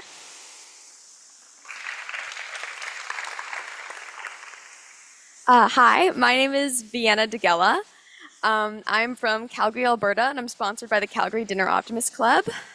I want to go into engineering, chemical engineering at the University of Calgary, and I am passionate about actually performing arts. I write poetry, I write music, I sing, I dance, I act, and I feel like I have a lot to say, and I really enjoy sharing that with all of you, especially today. So thank you. I am Isabella Wright, but I go by Bella. I am from Brandon, South Dakota. I'm sponsored by the Brandon Valley Optimist Club. I'm going into my junior year this fall, and something I am extremely passionate about is public speaking, because I think it's very important that everybody has a chance to have their voice heard and that everybody has a chance to say something that they want. My name is Jackson Nesbitt. I'm from Wisconsin, sponsored by the Sun Prairie Optimist Club. I'm here today with my two parents, and there's some grandparents and coaches watching at home. Next fall, I will be going to the University of Wisconsin-Madison, and something I'm passionate about is nature and wildlife. Hi, my name is Jordan Velichkov. I'm sponsored by the Cedar Rapids Thursday Noon Optimist Club. I'm passionate about public speaking, of course, and then also the law. I do want to be a lawyer. I'm also going into 9th grade, and I have quite a big group. I have my mom, stepdad, stepsister, and then my family friend Kathy, and then my grandparents. And then I have lots of friends and family watching at home, and then the best coaches in the world, Michelle Wilson and Shannon Haas, also watching. So, hi guys.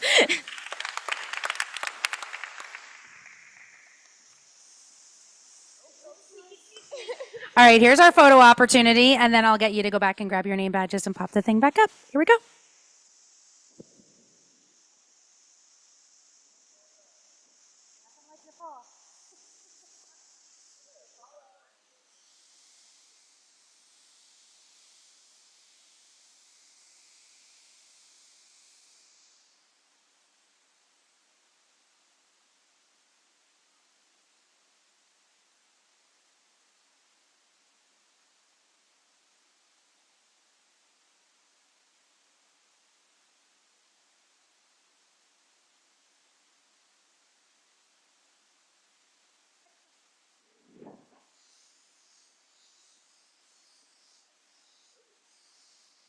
I have a very important announcement. For our contestants and for our volunteers, we have, you say there's no such thing as a free lunch. We have a free lunch provided by St. Louis University. It's over in the Grand Dining Hall, which is kind of right on the other side of the swimming pool, so take a dip as you go by.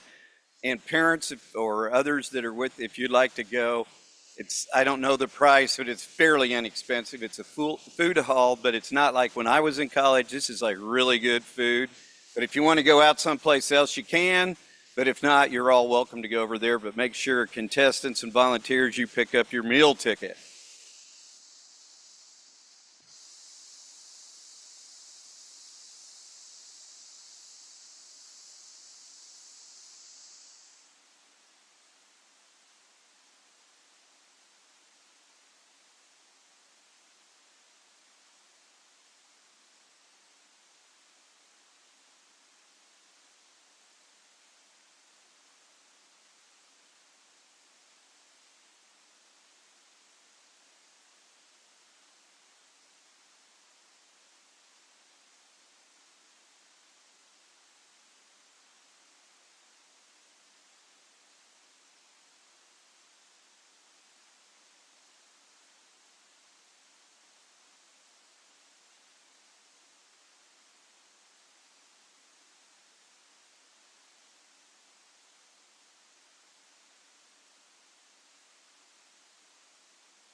If I could have the Mid-Atlantic region contestants please come forward.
We are about to start with, I already forgot, the Mid-Atlantic region. Are all of our judges, I just need a quick thumbs up from you to make sure that you can hear.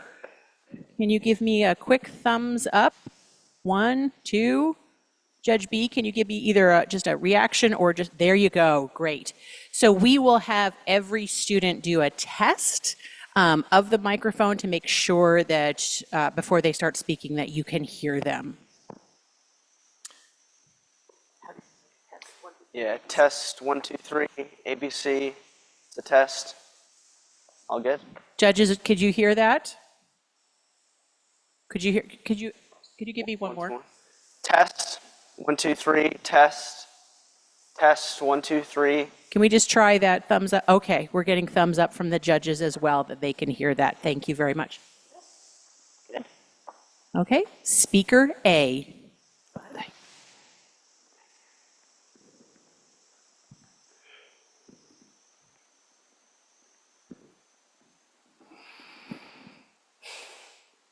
Good morning, members of Optimist International, distinguished judges, family, and friends.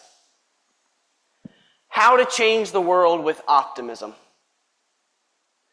I was first introduced to the term global warming in a 5th grade science class. My first lesson included wrapping ourselves up with a bunch of blankets to experience how the earth feels. Ever since that day, I had nightmares and a terrible fear of global warming. So in 6th grade, I joined the Children for Change Club, which focused on the climate crisis. The club leaders taught us more about the problem, but also, optimistically, how to fix it.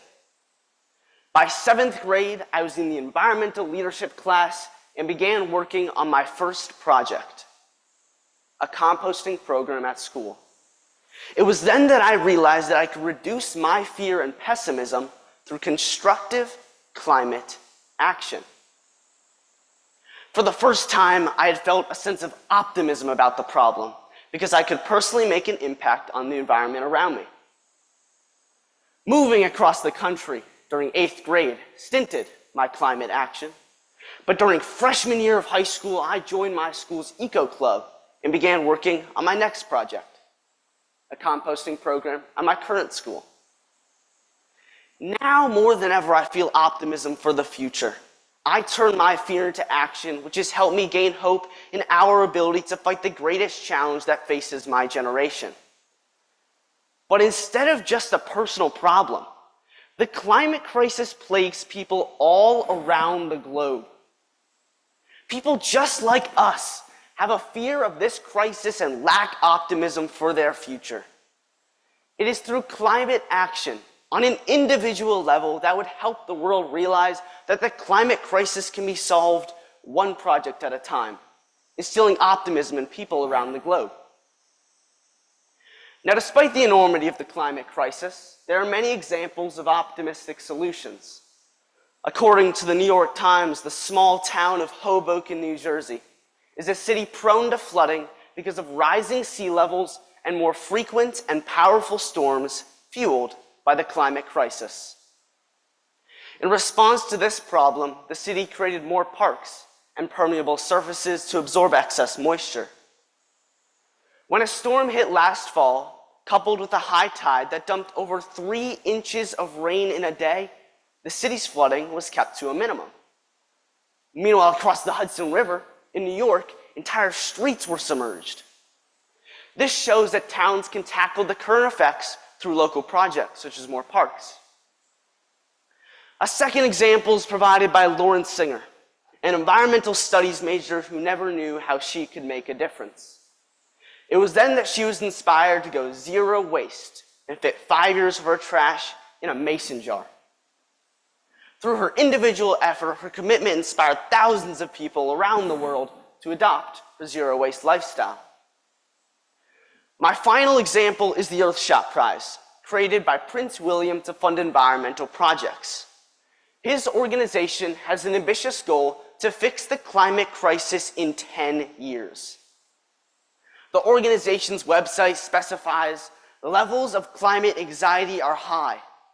Despite challenges, we are optimists. We want to unleash the urgent optimism required to scale and accelerate the environmental innovations that will repair and regenerate our planet. Organizations around the world, such as the Earthshot Prize, are uniting climate activists through projects that allow them to take action against the problem they worry about. Through this action, optimism for our future can ripple through the world, creating a greater change with positive people committed to sustaining the environment. Small projects such as recycling or composting are easy to do, but optimistically show that we can tackle the problem.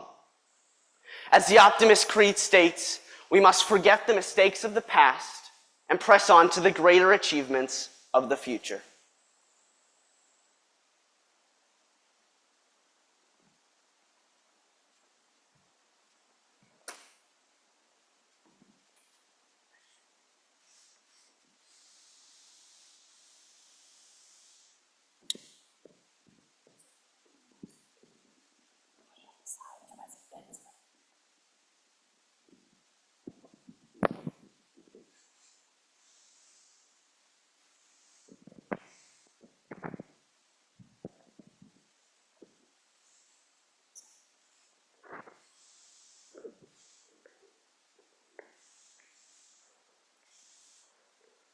Judges, if you just give me a thumbs up when you are ready.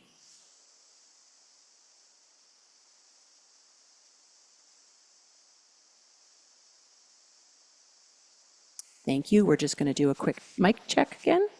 Testing, 1, 2, 3, testing. Contestant B.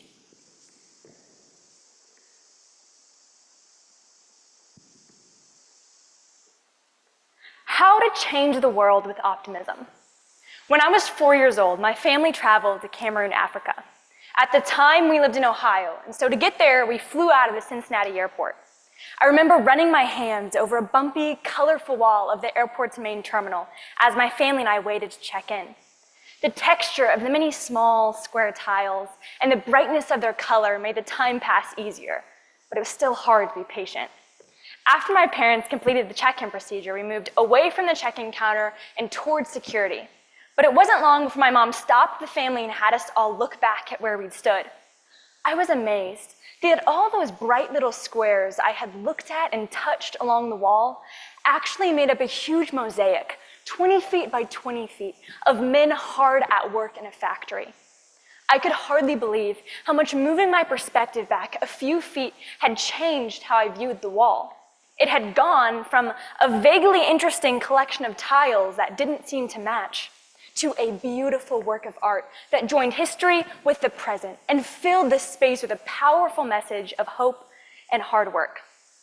Optimism has the power to change your perspective on situations and decisions, even as moving a few feet back changed how I viewed the wall. It's no coincidence that the words optimism and optical share the same root word. They both have to do with vision, with how you see the world, your perspective. True optimism is seeing the reality of your current situation as challenging and still daring to envision solutions just as big and just as real. Optimism changes perspective, and those with a changed perspective will change the world. So, how can we change our perspective? How can we be optimistic in the midst of a broken world? There are 3 steps to implementing optimism into your life. The first step is simply to look up. Lift your eyes upward from looking towards yourself and the ground and screens, and look at what is going on around you. Make eye contact with your peers and your boss and your friends and your family, and see that those people matter, and you are not the central point in a given situation. Lift your eyes upward and reject self-centered living. Life is teeming all around you, and you need only to join in. When you help others feel seen and valuable, they're more likely to reflect that back to you and to those around them. The second step to implementing optimism into your life is to look out. Broaden your perspective through space and time. Study what's worked for others in the past or might be working for others in a similar circumstance. Great ideas often come from a wealth of experience and support from various resources. Expand your peripheral vision. Look for open doors. Look not only at what you see directly, but what you would like to see and how you can make that dream a reality. The third step is to take action. Optimism is a perspective, yes, but a perspective that necessitates action. After you've looked up and you've looked out and really seen the potential growth for change and joy, it would be an act of willpower to remain the same as you were before. Why remain stagnant when you have the power to flourish in both small and large ways?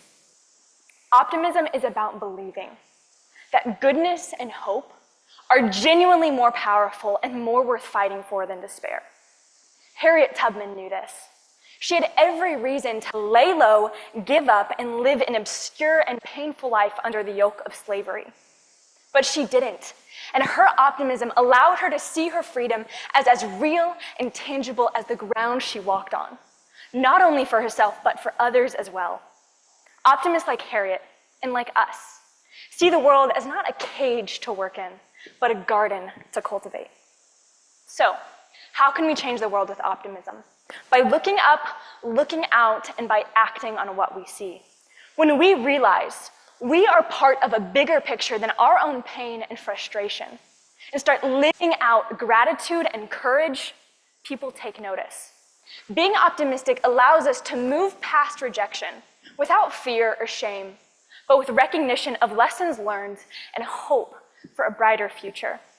History has taught us that it's those who refuse to be knocked down by failure that make the biggest impact. Optimism has before and still can change the world.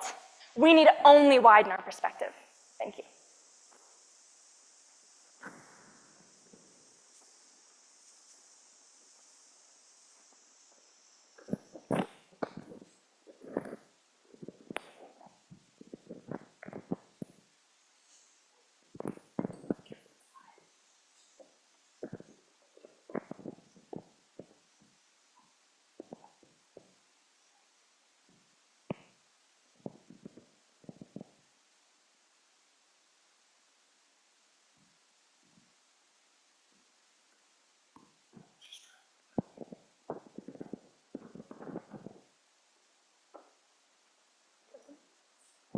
Testing, 1, 2, 3, testing.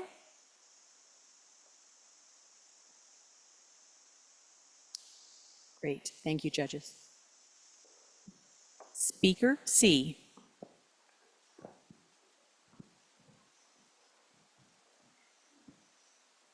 How to change the world with optimism. OPTIMISM, optimism. I've never been very good at spelling. In fact, in 3rd grade, I had to face one of my greatest fears, a mandatory spelling bee. The first round consisted of pretty easy words, and the words got harder as the rounds went on. Everyone before me had gotten their word right. It was my turn. Your word is hiccup. I stepped forward, stood confidently with my head high, and I said, H-I-C-U-P, hiccup. And I stepped back. Definitely got that right. But then the boy next to me laughed. Sorry, that's incorrect. You can go back to your seat now. Oh. So I dragged my feet back to my seat and put my head down, where it stayed for the rest of class. And after class, my teacher came up to me and asked me, have you ever learned any tips or tricks to help you remember how to spell? I shook my head no. She told me sometimes you gotta break it down. Make it simple. Look at the letters. For example, to spell together, you think of to get her, tricks like that. But more importantly, she told me whenever you're stuck with anything in school, whether that be writing or math, break it down. Make it simple. I never thought such a simple concept would mean so much to me throughout my life. When I was given this prompt, I didn't really know what to do. How to change the world with optimism? Well, the world is so big, and the word optimism is so broad. It means so many things, and how can you change anything in the world when everything seems to be wrong? When I turn on the news, there's burning buildings and climate crises and corrupt politicians. How can optimism change that? And optimism, what even is optimism? A smile, a glass half full? I can certainly smile more, but that won't help people from starving or worrying about having a roof over their heads. How am I supposed to speak for 4 to 5 minutes about something I don't know the answer to? I should quit. I could give up. I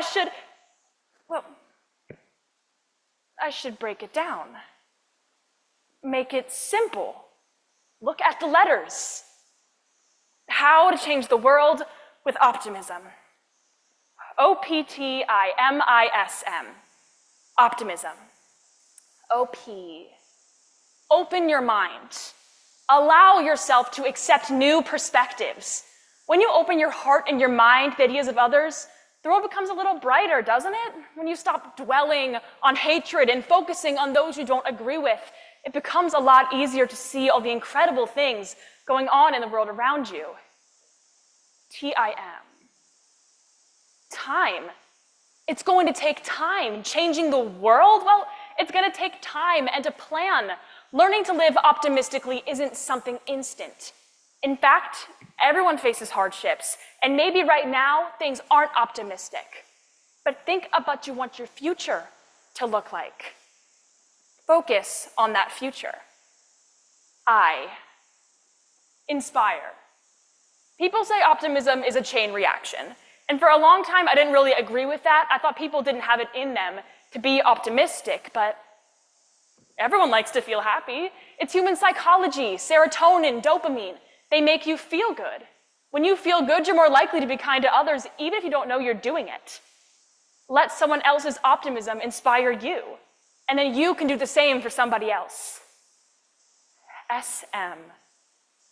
Small actions can make the biggest difference.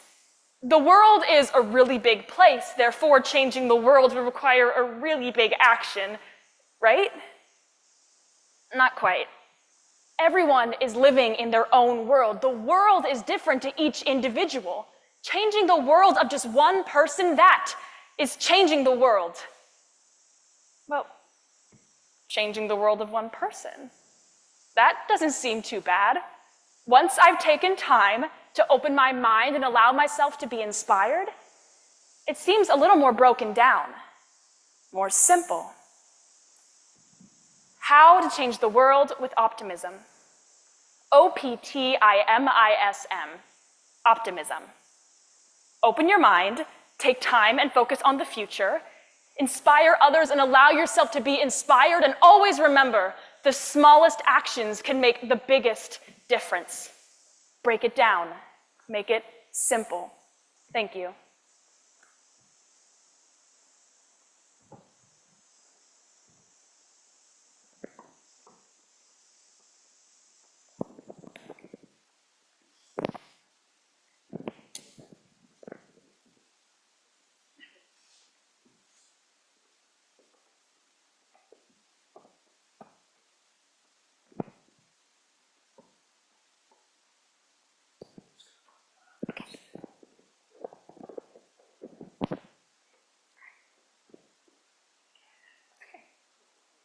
Did I go ahead?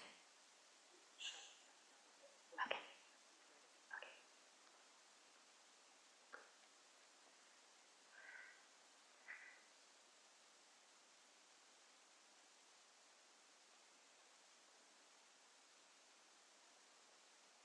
Thank you, judges. Please be just one moment.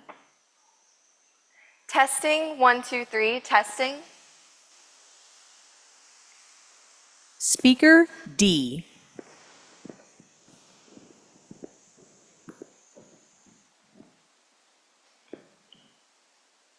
How to change the world with optimism? That's a big order to fill. It will take time and patience, and it certainly will not be easy.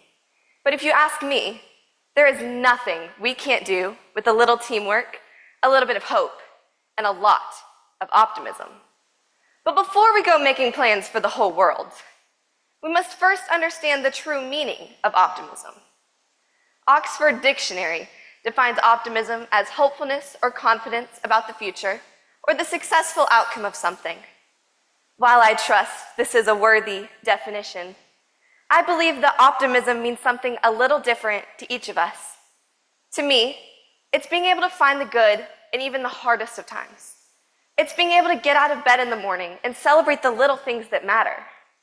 Now, I'll be the first to admit, it isn't easy to get out of bed in the morning and say, gosh, I am so happy I get to go to school today, and then come home and do my homework, and then do my extracurriculars, and then feed the dogs and do the dishes and get ready for tomorrow so I can do the exact same thing every single day until I graduate.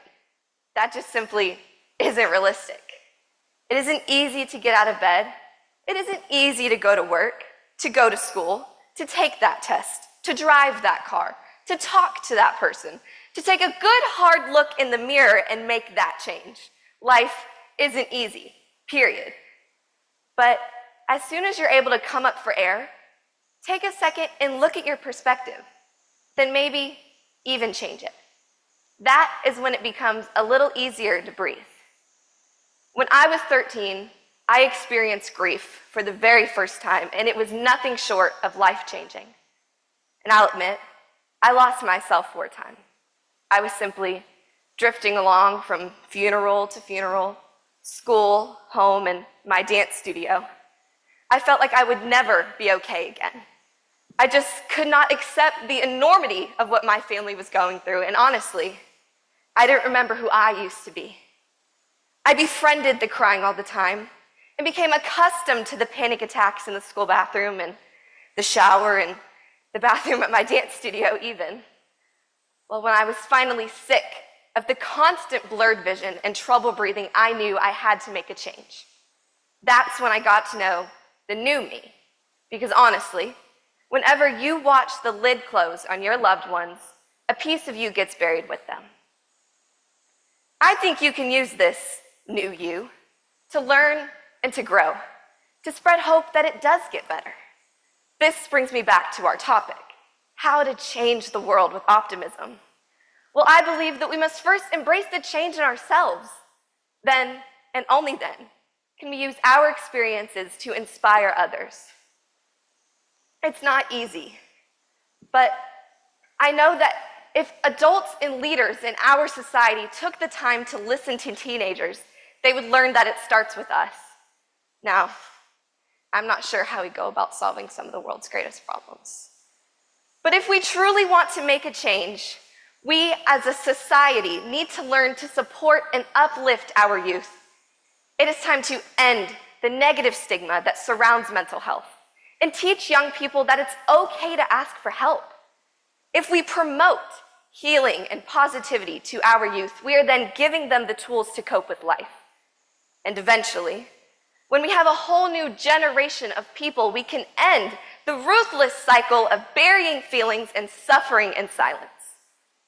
Now, the reason I'm so very passionate about mental health and optimism is because I know what it's like to feel hopeless and to watch as those you love wither away. And it is because of those experiences that I can stand up here today and tell you with the utmost confidence that there is hope for our future. We can make this world into a place people want to live in. We can make it safer, and we can make it peaceful, and we can make it into a place that not only accepts, but celebrates individuality. If we fill our planet with love and light and hope, we can change the world with optimism.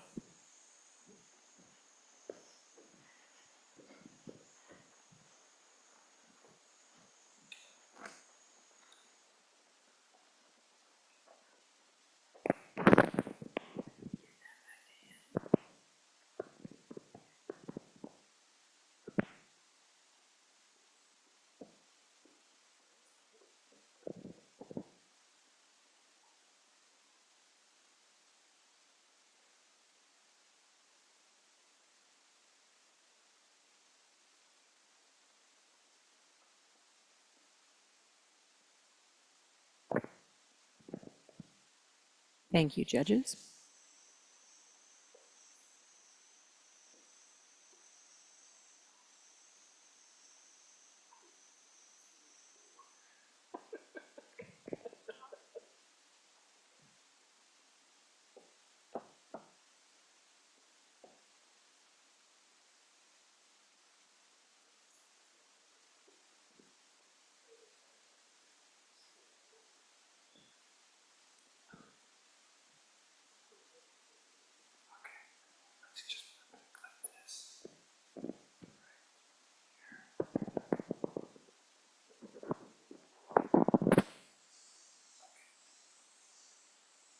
Testing. Testing.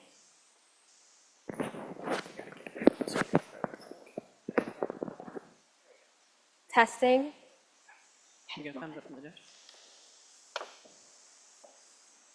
Speaker E.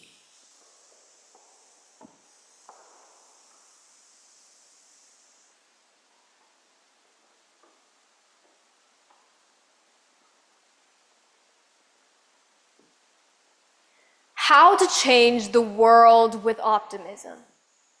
Now I want you all to imagine a single candle flickering in the dark. It battles the overwhelming darkness with only a tiny flame. Yet, where its light reaches, the darkness recedes. This candle is optimism in a world that often feels engulfed in shadows. Optimism is not just a feeling. It is a force, a catalyst for transformation. It is the belief that no matter how daunting the challenges, we have the power to make a difference. let us delve into the science of optimism. Recent findings from a study conducted by Harvard's T.H. Chan School of Public Health has illuminated its profound impact on our mental and physical health. Higher levels of optimism have been associated with longer lifespans and living beyond the age of 90 in women across racial and ethnic groups. This research underlines the universal value of optimism, suggesting that fostering a positive outlook could be the key to promoting longevity and healthy aging across diverse groups. Now, consider the environmental challenges facing our planet. It is easy to feel disheartened by the statistics. Over 1 million species in danger of extinction. Oceans brimming with plastic, and the relentless march of climate change. Yet, it is optimism that powers the engines of innovation. Renewable energy now accounts for nearly 1/3 of the world's power capacity, according to the International Energy Agency. This shift did not happen because we accepted defeat. It happened because optimists believed in a better, cleaner world. Optimism also shapes our approach to social issues. It empowers us to envision a world in which poverty, inequality, and injustice are relics of the past. The Global Poverty Project is an exemplary testament to this vision, having mobilized millions to take action, leading to significant progress in eradicating extreme poverty. This originates from the conviction that change is attainable, even when confronted with formidable statistics that imply otherwise. Let us not forget, however, that optimism is not ignorance. It does not ignore the gravity of our challenges, but instead chooses to see them as surmountable. As Helen Keller, a beacon of hope and resilience, once said, "Optimism is the faith that leads to achievement. Nothing can be done without hope and confidence." Helen Keller's life is a testament to the power of optimism and the ability to overcome even the most unconquerable challenges. So how can we change the world with optimism? By nurturing it within ourselves and inspiring it in others. We must be the candle that lights up the darkness. Each act of kindness, each step towards sustainability, each stand against injustice adds to the brightness of our collective flame. I urge you to embrace optimism as your guiding light. Let it illuminate your path as you endeavor to leave your mark on this world. And remember that the journey of 1,000 miles begins with a single step. A step taken with the belief that a better world is not just a possibility, but a certainty. As we part ways, carry with you the words of Anne Frank, a young girl who even in the darkest of times believed in the goodness of people. She famously remarked, "How wonderful it is that nobody need wait a single moment before starting to improve the world." Let her words remind you that the power to change the world lies within each of us, fueled by our unwavering optimism. Thank you.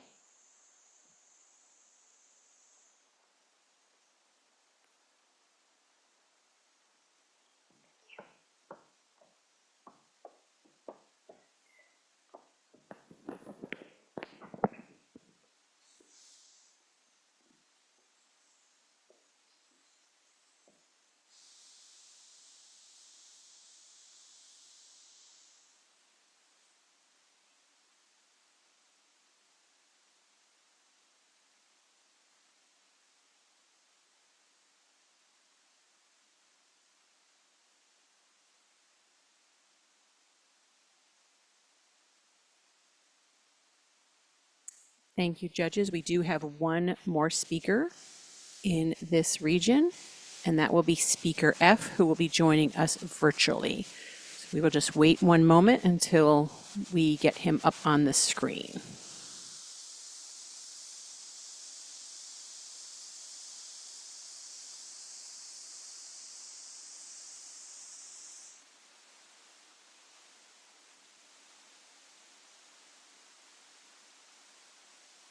Speaker F, can you please do a test, an audio test, to make sure that we can hear you? Test, test. Judges, that is coming through here. I just want to know from the judges, you hear that appropriately, correct? Fantastic. Speaker F. How to change the world with optimism. If I'm being completely honest, I would not even classify myself as an optimist or a pessimist. I see things with a rational view and judge things based on facts. Some may ask, well, why don't you just choose a side? Why not just be pessimistic or optimistic? Helen Keller once said, optimism is the faith that leads to achievement. Nothing can be done without hope and confidence. Keller establishes the base of optimism as faith, hope, and confidence. So with that being said, how can we change the world using faith, hope, and confidence in order to promote optimism and shift perspectives of pessimists and realists like myself? Faith is how we believe in or trust in someone or something. Many, including myself, choose to not have such faith in other people or certain systems sometimes. For example, the government. Some do not have full faith in the American government to perform the necessary procedures, and some do have full faith in the American government. But I would argue that if we took our personal benefit out of the equation for faith, the tables may be turned. Our faith should not be dependent on how things will work out in favor for us as individuals, but how it will work out for the betterment of American society as a whole.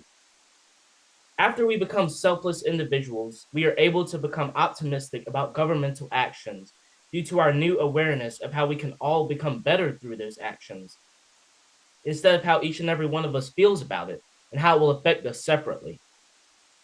The positive in how we can all benefit becomes more evident as we choose to have faith and trust and believe in how the American government or anything thereof can make an optimistic outcome for all Americans as a whole.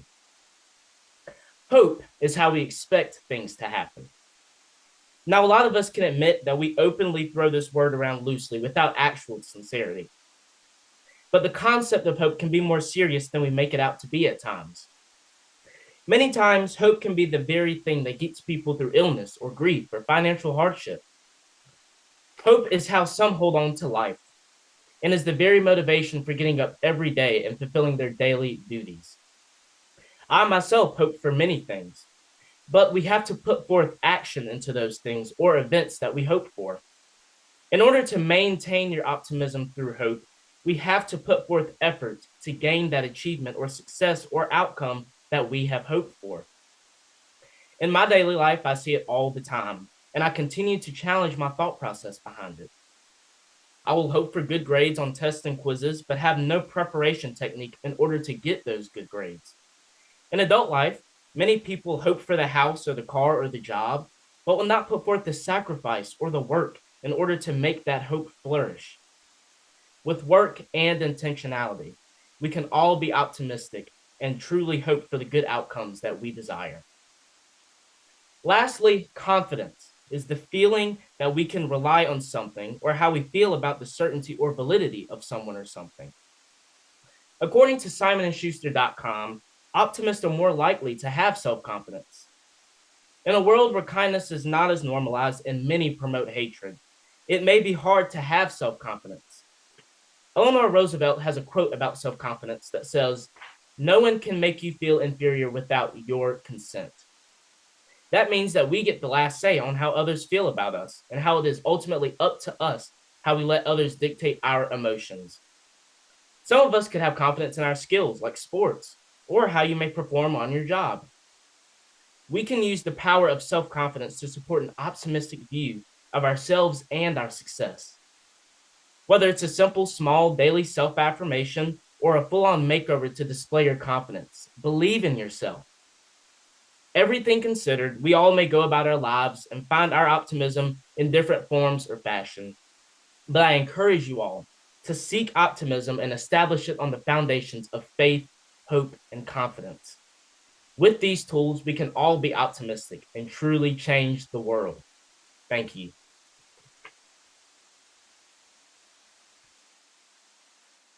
Thank you, Speaker F. We're just going to let the judges finish up their work and they will go into a separate room. So just bear with us for just a minute.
Okay, it looks like the judges are completed.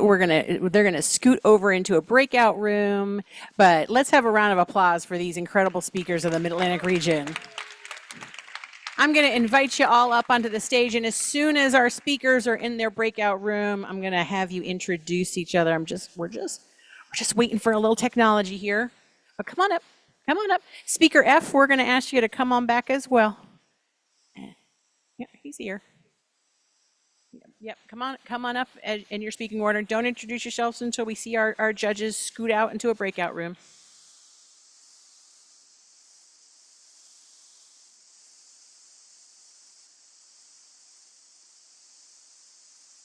I know.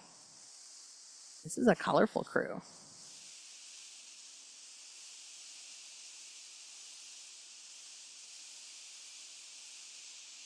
Like we could do the tune to Jeopardy.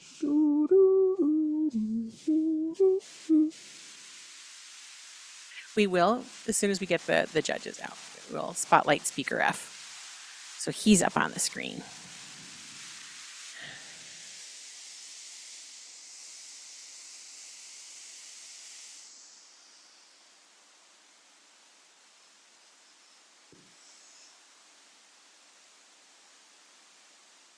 Judges, if you could, you should get a prompt asking you to go to a breakout room. Go ahead and accept that prompt. That will push you into the breakout room.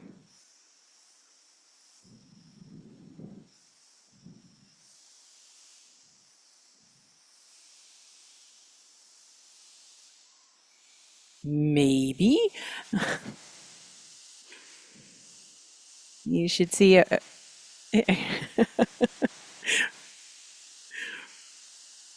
you should see that momentarily. A prompt that comes up, you're being invited to breakout room.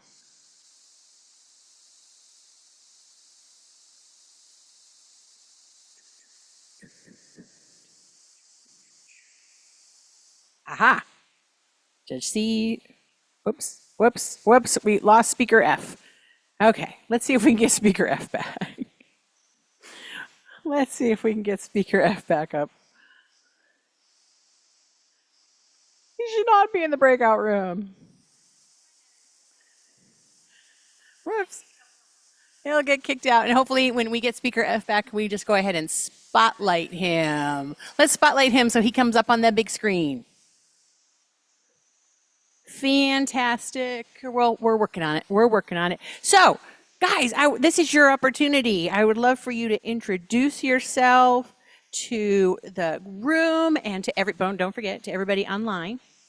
And this is a chance for you to tell us about yourself, What's your name? What year are you in school? What are your future plans? Who do you want to have a little gratitude for? Anything else you want to share? This is your time. Thank you. I'm Christopher Hansen. I'm from Annapolis, Maryland. I'll be a rising sophomore in high school. I want to thank my mom. She's here supporting me, and the rest of my family has been to a bunch of the other competitions. I also want to thank Optimist International, Fort Smallwood, which is my Optimist club. And then also the people that make the new question every year. For me, that having us think of a new question and having us not just think about optimism, but the different parts of the question, for me, that's kind of the best part. So I want to thank everyone for coming because we had a lot of great presentations.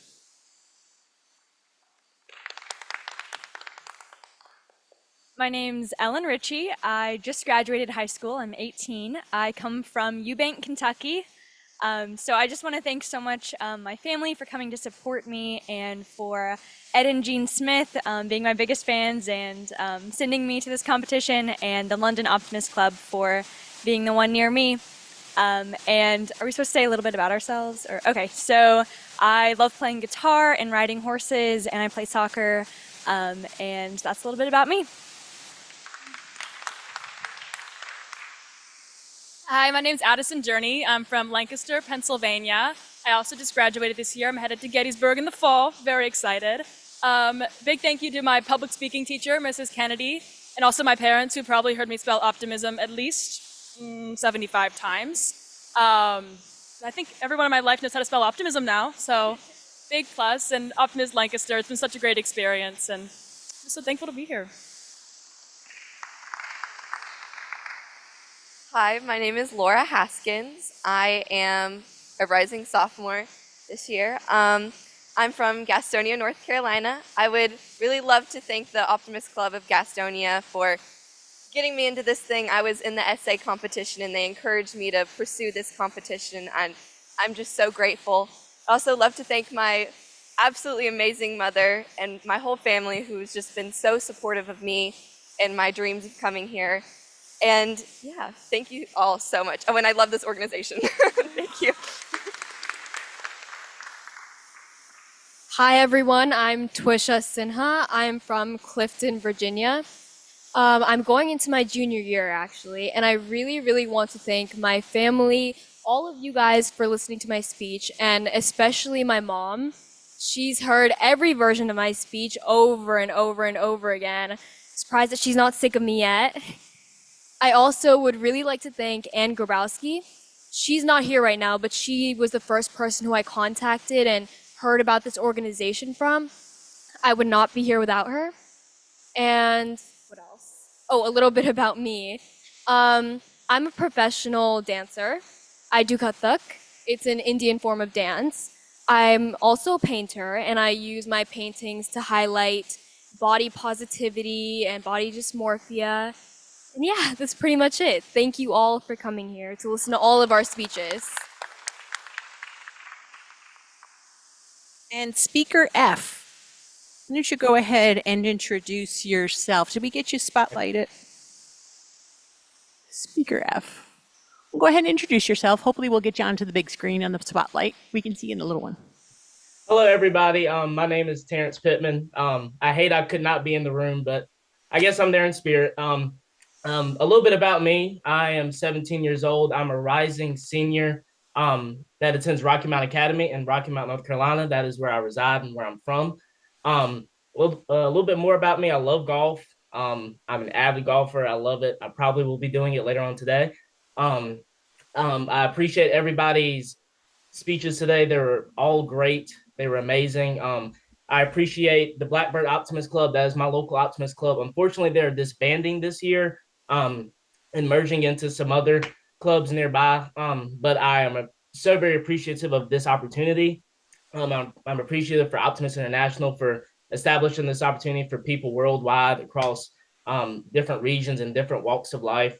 And yeah, I'm just very thankful for everybody in the room and everybody that has helped put this together. Everybody else did a wonderful job, by the way.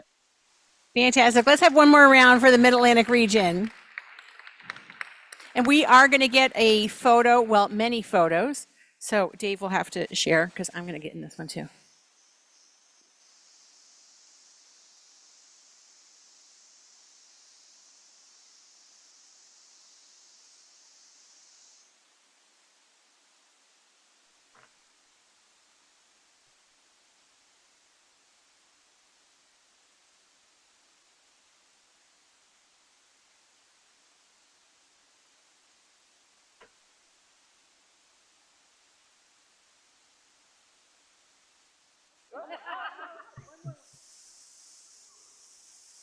Okay, thank you all. Dave, do you have any announcements before we take a break? So there's lunch tickets available at the desk. We will reconvene here at 1:30 is the next region. The next region will compete at 1:30. So if you're a part of that, you want to be back here a little bit before that. See you then, and hopefully for our online viewers, we'll see you back at 1:30. Thank you all.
Good afternoon. Can I have all the Southeast region come over?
You're in charge of that. Okay.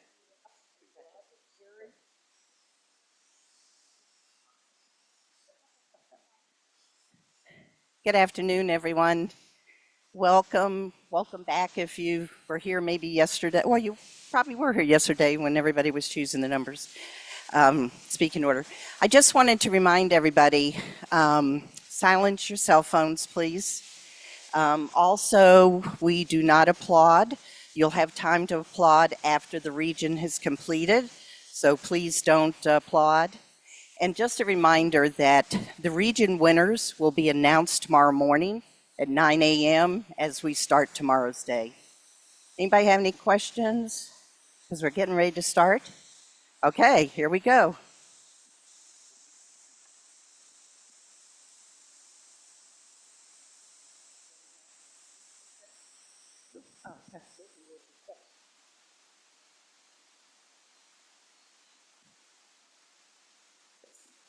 Testing, 1, 2, 3, testing.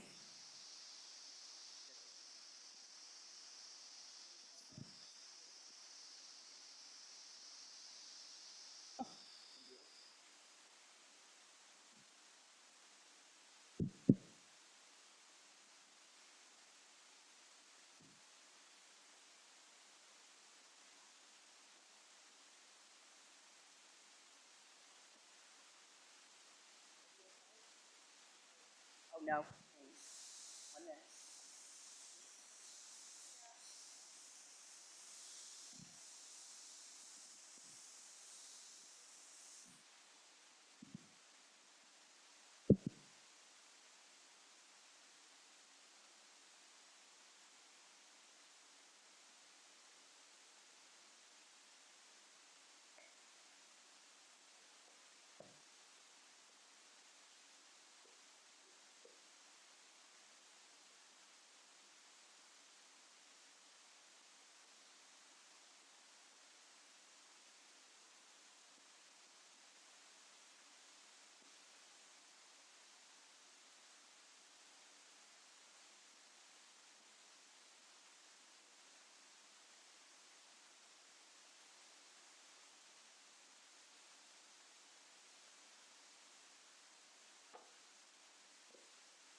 Okay, so we have the Southeast region, speaker A.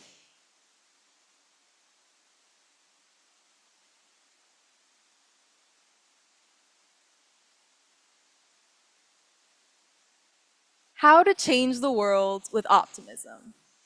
Look, if you only had one shot or one opportunity to seize everything you ever wanted in one moment, would you capture it or just let it slip? This is a line from one of my favorite Eminem songs called Lose Yourself, and it helped me develop an optimistic mindset at a young age and change the world with optimism. Throughout the song, Eminem describes the emotions and nerves that a rapper feels as he takes the stage to follow his dream. The beat of the song immediately draws me in, and the lyrics have a powerful message. The lyrics explain the importance of immersing yourself in the moment, seizing the opportunity, and doing your absolute best in whatever you do. I've always been passionate about music. From a very young age, I loved to sing, and as I got older, I became interested in playing instruments like the piano and ukulele. Music has always been a large part of my life and has helped me get through difficult times. But I was afraid of performing for others. I was afraid of their opinions and what they would think of me. What if they thought I wasn't good enough? All of these doubts infiltrated my mind and led me to believe that being a performer and living my dream on stage would be impossible. According to The Things You Can See Only When You Slow Down, How to Be Calm in a Busy World by Hyman Sunim, some say they don't really know what they're looking for in life. This might be because instead of getting in touch with how they feel, they have led their lives according to other people's expectations. Live your life not to satisfy others, but to fulfill what your heart desires. If you live your life trying to impress everyone else and not doing what you really want to do, you will be unhappy. So, in February of 2023, I signed up to perform at my school's Black Student Union Showcase. Although I was afraid to sing in front of my peers, I realized that my passion for singing shouldn't depend on the opinions of others. According to The Magic of Thinking Big by David J. Schwartz, believe it can be done. When you believe something can be done, really believe, your mind will find the ways to do it. Believing a solution paves the way to solution. I knew that I could do it. I believed in myself. Even though I was afraid, I was going to set that fear aside and do it anyway. According to The Four Agreements, A Practical Guide to Personal Freedom by Don Miguel Ruiz, you can have many great ideas in your head, but what makes the difference is the action. Without action upon an idea, there will be no manifestation, no results, and no reward. On the way to the show, I blasted Eminem's Lose Yourself in the car. His inspiring lyrics led me to believe in myself and take advantage of the opportunity. So I sang. I performed Listen by Beyoncé in front of a crowd of over 200 people. I was afraid, but I set that fear aside and did it anyway, and it was the best decision I could have ever made. After the show, so many people came up to me and said that my performance had inspired them. Ever since then, I have made it my goal to use optimism to encourage others to follow their dreams and push past fear. Now, I frequently perform at talent shows and open mics. I love to sing optimistic songs that can share a powerful and impactful message with the audience. Also, I am a ukulele and voice tutor, and in every lesson, I make sure that my students understand the importance of using optimism during practices and performances. Because according to The Alchemist by Paulo Coelho, people are capable at any time in their lives of doing what they dream of. Now, when Lose Yourself comes on the radio and these lines play, you better lose yourself in the music the moment you own it. You better never let it go. You only get one shot. Do not miss your chance to blow. This opportunity comes once in a lifetime, yo. I'm reminded of the importance of following my dreams and using optimism to encourage and change the world around me.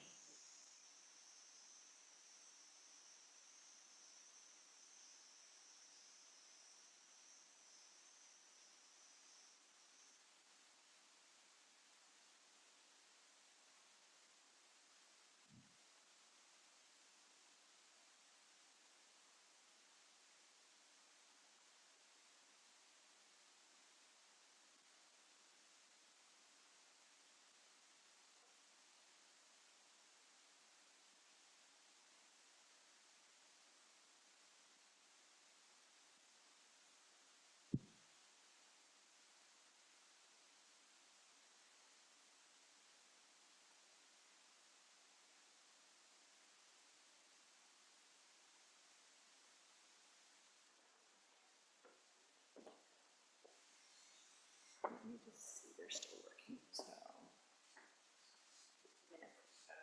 Back to life.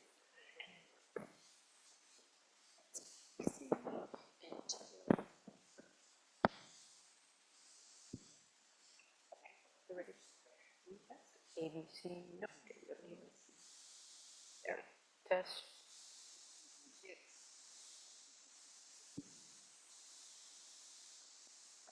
Okay, okay. Now the way you see that state. ABC, 1, 2, 3.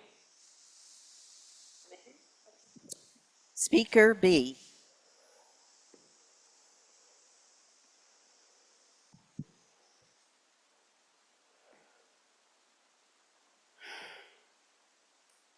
How to change the world with optimism is a question many in this generation ask, particularly the youth. The African poet Bamigboye Olurotimi once said, "Youths are the hope of today and the joy of tomorrow. Show me a youth without hope, and I will show you a youth without a future." Distinguished judges, my fellow competitors, and members of the audience, top of the afternoon to you all. As I commence this thrilling journey with you on the train of life, based on the topic of how to change the world with optimism, I urge you to listen to the meaning of the key terms. According to the Cambridge Dictionary, the word how means by what way or methods. The word change means to make or become different. The word world means the planet on which human life has developed. Finally, the word optimism means the quality of being full of hope and emphasizing the good parts of a situation. Hence, the topic restated means, by what methods can the human race become different by emphasizing the good parts of a situation? In a world where nation wars, poverty, and mental illness have been the norm, is it not strenuous to remain optimistic? Do you believe that optimism can make a difference in the world? If not, we must change this narrative. In retrospect, I discovered that music, community building activities, and the power of positive thinking can foster optimism in the world. Firstly, let us explore the topic of changing the world with optimism through music. Have you ever listened to the Beatles song Help or Let It Be? Both were written by John Lennon in 1965 and 1970, respectively. These songs are relatable and speak to the struggles of life. Even now, Lennon is helping millions of people to cope with their pain through the issues that he addressed in his songs, such as anxiety and depression. In recent times, artists have made it a priority to write about mental well-being. Ariana Grande's song Breathe In, released in 2018, is a perfect example. Based on lyrics found on the Grammys website, Ariana Grande sings, "Just keep breathing and breathing and breathing and breathing."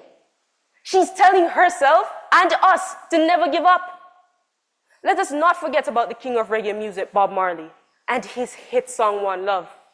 One Love speaks to uniting the people of Jamaica while bringing peace and positivity to all nations.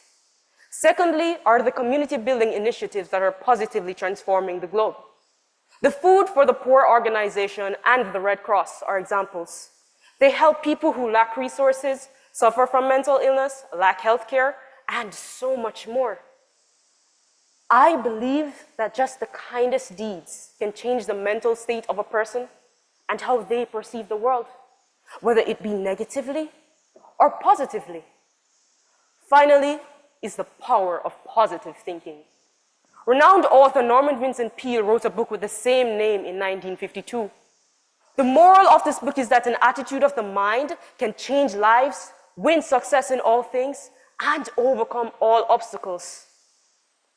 I remember when my mother was diagnosed with osteoarthritis, a condition in which the bones in your body start to degenerate slowly.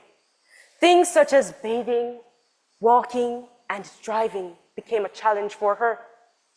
The doctors told her that she would never drive again, which initially led her into a state of depression. This had a severe impact on me because I was on the verge of giving up hope. However, When I saw that my mother prayed and stayed positive, it motivated me to think positively as well. Now, my mother can drive and move freely around the house without the need for assistance.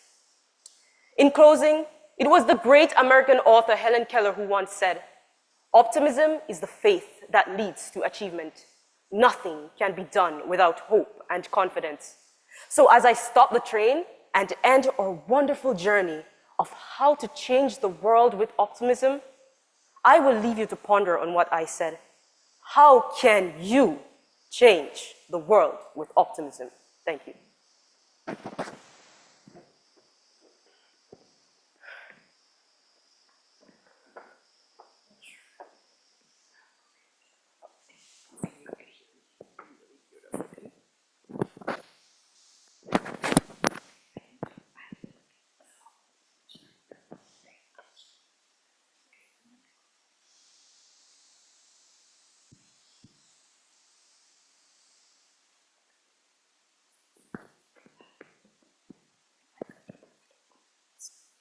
That's great.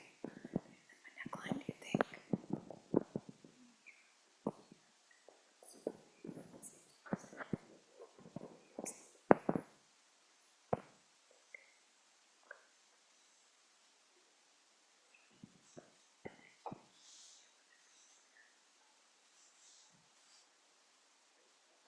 Test, 1, 2, 3, test. Speaker C.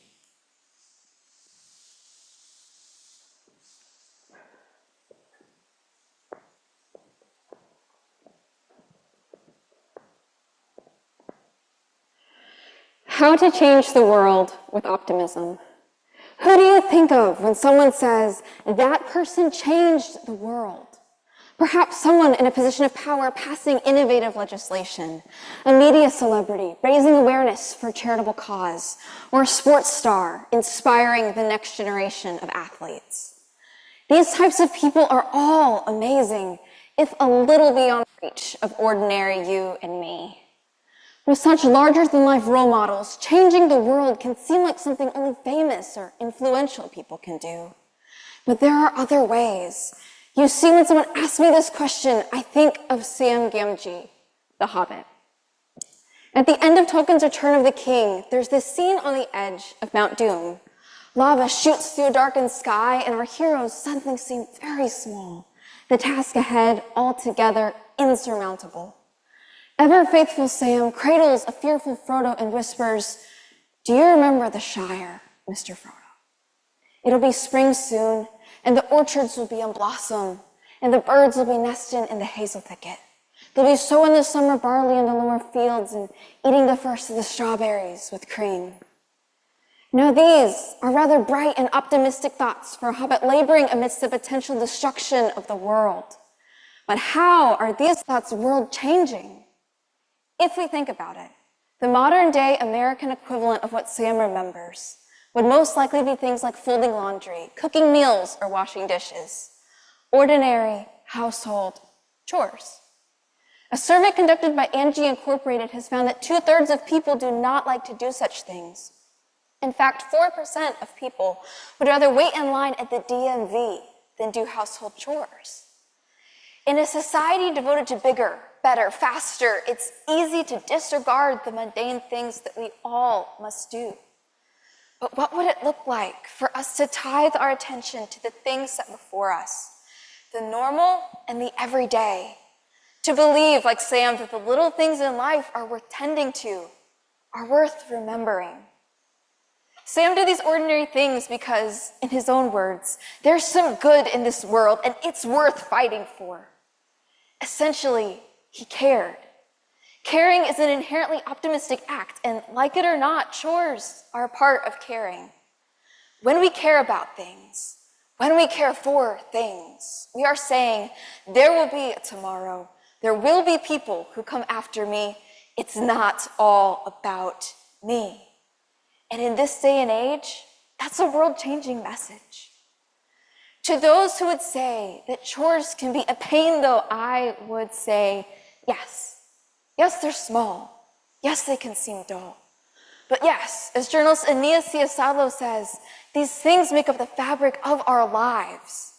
This is how ordinary people change the world with optimism. They care for the people and the things around them. And when life gets tough, they persevere, like Sam did, one step at a time, one foot in front of the other, acknowledging a world so much larger than themselves. I did something along these lines a few years ago as I recovered from surgery. Every day, as soon as I was able, I got dressed. Not in pajamas or sweats, but in actual clothes, like I would wear out in public. This simple act gave me the ability to look forward in optimistic hope, to remember that at some point, I would regain my strength. Although this action was small, it changed my world. You see, what we do each and every day matters, not just in that day, but for all the days that come after it. Doing little things day in and day out can be hard. For Frodo and Sam, and for me, every step was a fight. Our weapons weren't swords or sheer physical power, but slow, repetitive actions. We fought with our willingness to care amidst worlds that screamed otherwise. And you know, it was really hard. But also, it changed the world. And that's why I'm inviting you to take part, to persevere, to care deeply, to change the world with optimism, and to get out of the DMV line and to go do some chores. Thank you.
Testing, testing, testing. Hello? You're dying. Sounds good. We're gonna stand with this a little better. Now try that again. Right back.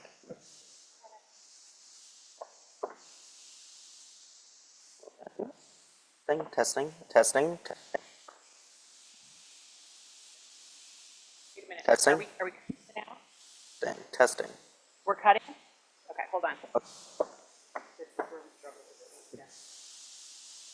Okay. So Did you open up your pockets here or no? it's not open. These are not open, young men. Here. Let me inside.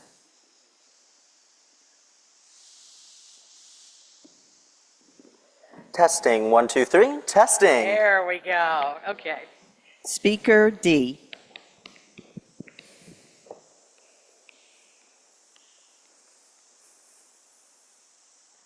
How to change the world with optimism. But can optimism really change anything? Is it little more than spirit fingers and cheer? Well, I would propose today that optimism most certainly is far more, and that it does have the ability to change the world around us. And perhaps one of the best depictions of this can be seen in the case of ants.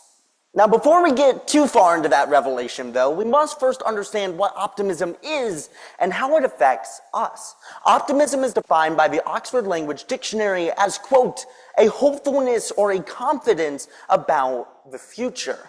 This hopefulness or this confidence, I believe, really begins with a choice. As Proverbs 23:7 tells us, for as he thinks within himself, so he is. Our thoughts drive who we are and ultimately determine whether or not we will have an optimistic outlook on life.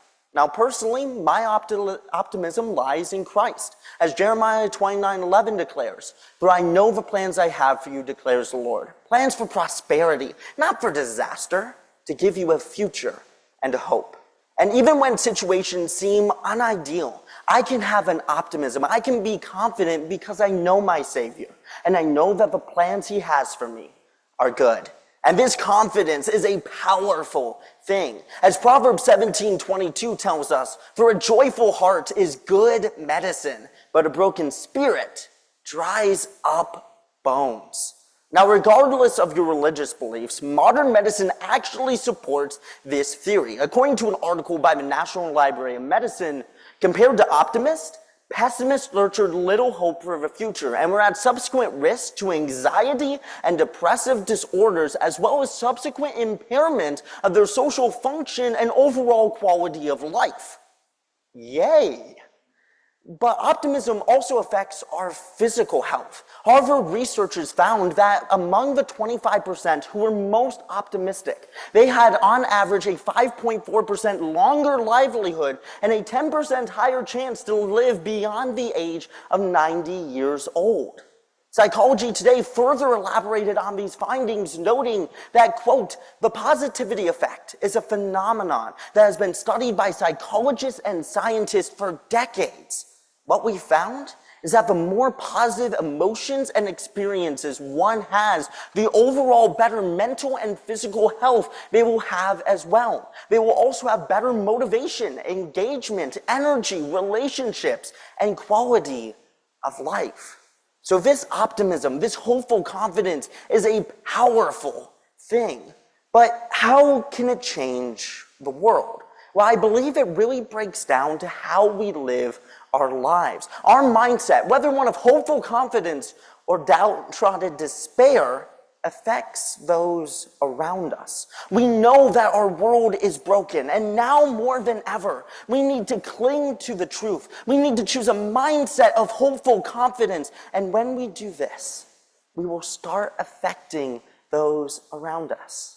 Now let's go back to the example I mentioned at the beginning of the speech. Ants. Now think about it for a second. Ants can overcome any obstacle put their way. They have been able to make amazing social and physical constructs. In some parts of the world, they can make a colony 6 foot tall. How can a little tiny ant, not even as big as my finger, take down an elephant? Well, it really breaks down to an unbridled notion to push forward.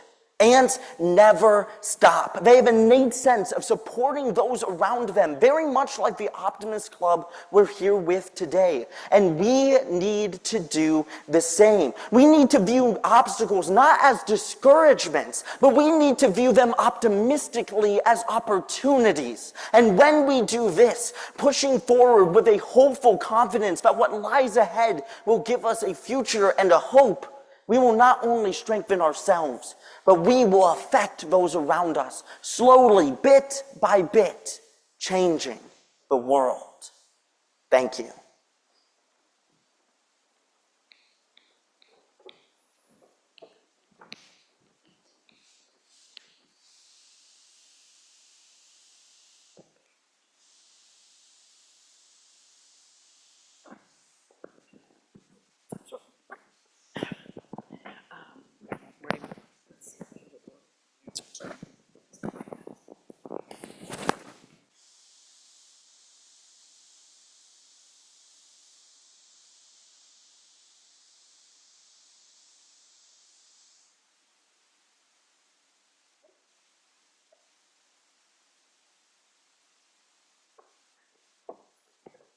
Testing 1 2, testing 1 2, testing 1 2.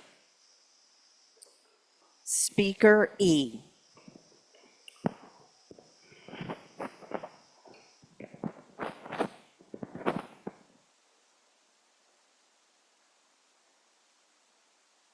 How to change the world with optimism.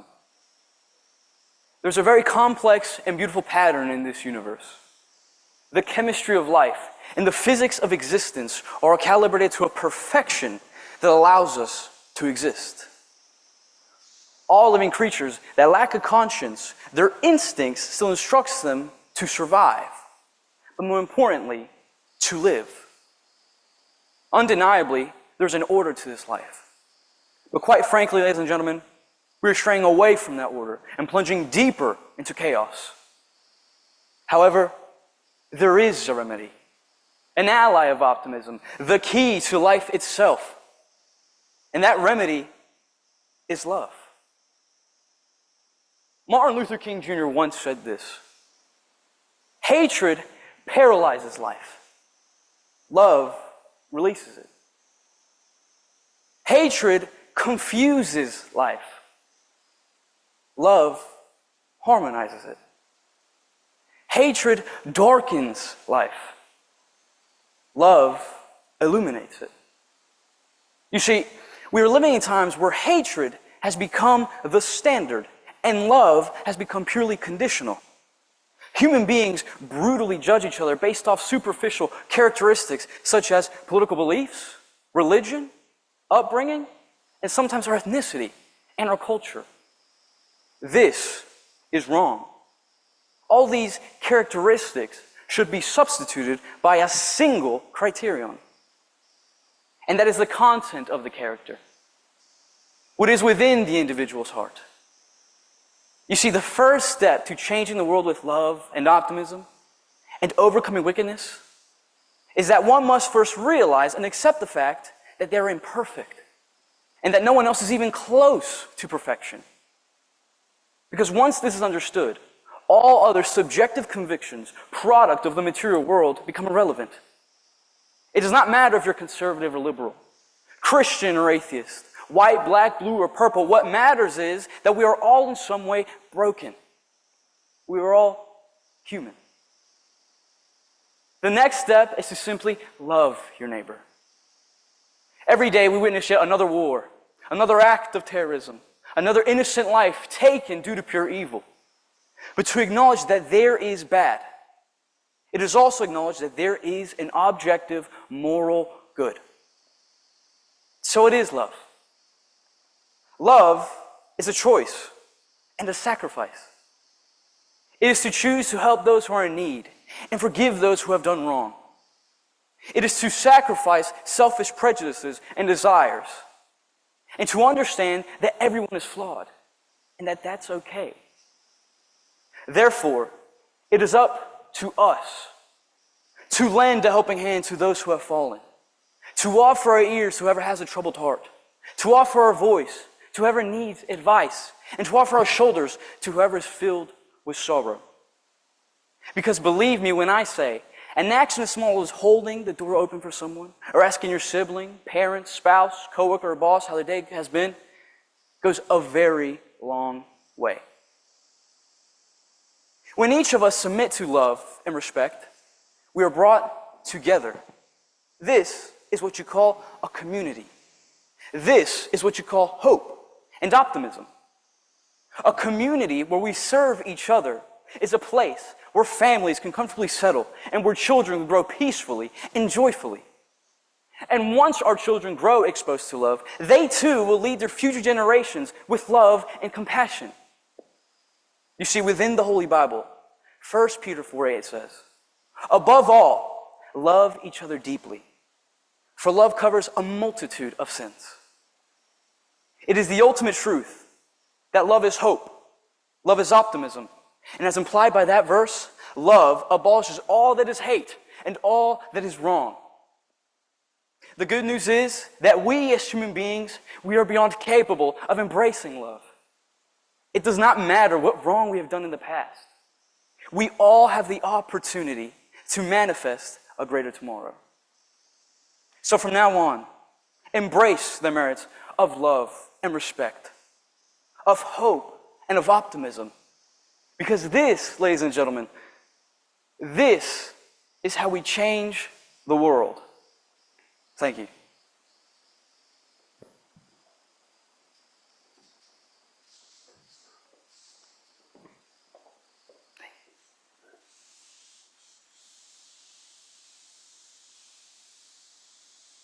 Right here.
Testing, testing.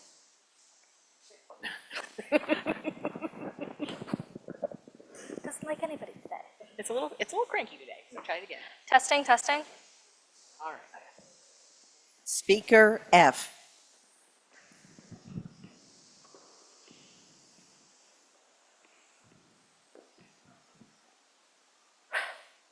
How to change the world with optimism. There it goes.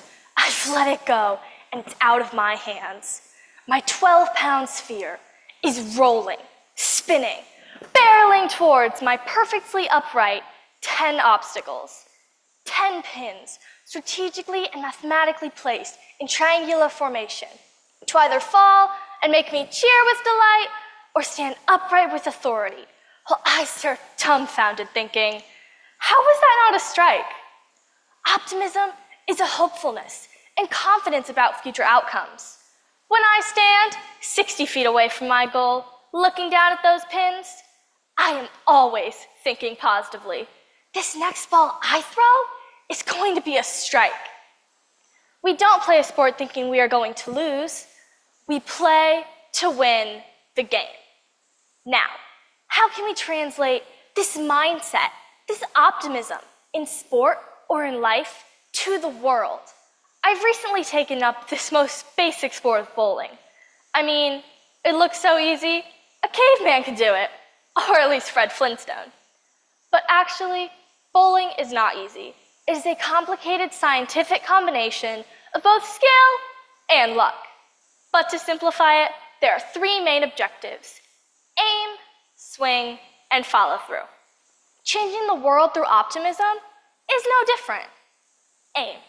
Aiming is about goal setting. It's finding the pocket of where you want your ball to be. This pocket is a sweet spot, the perfect positioning to knock down every pin in just one roll. We already defined optimism as a confidence about future outcomes. Knowing where you want to be in life, aiming for your goals, your sweet spot breeds optimism. Swing.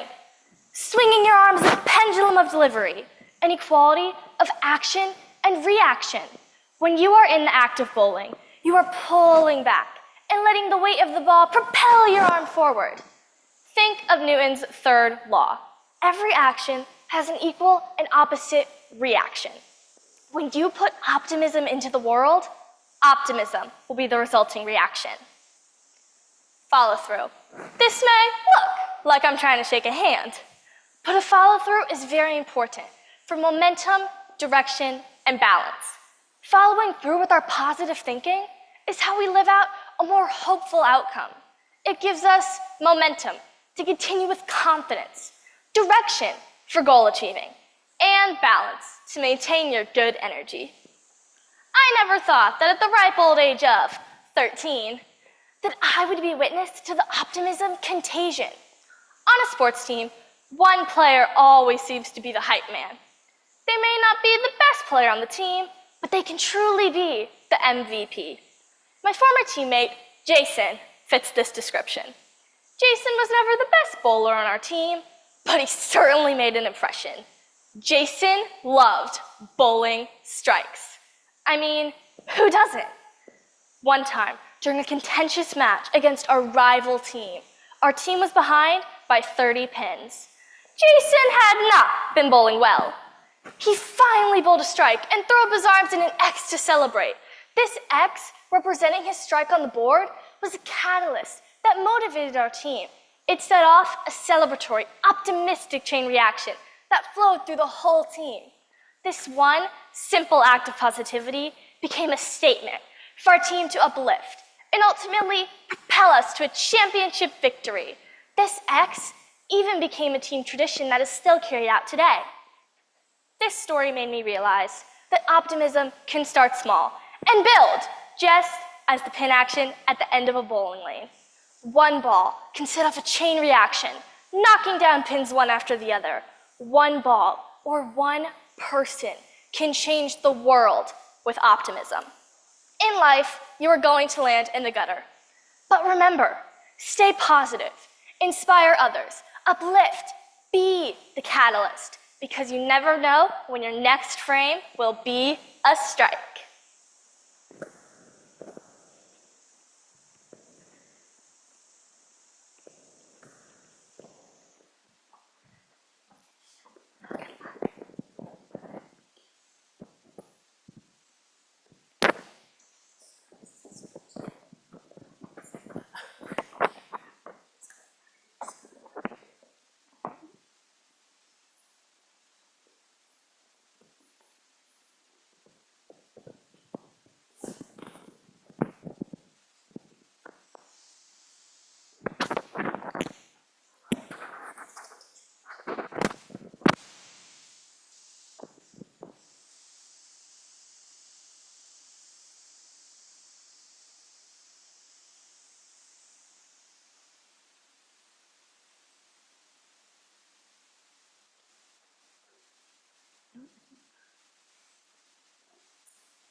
Test ABC.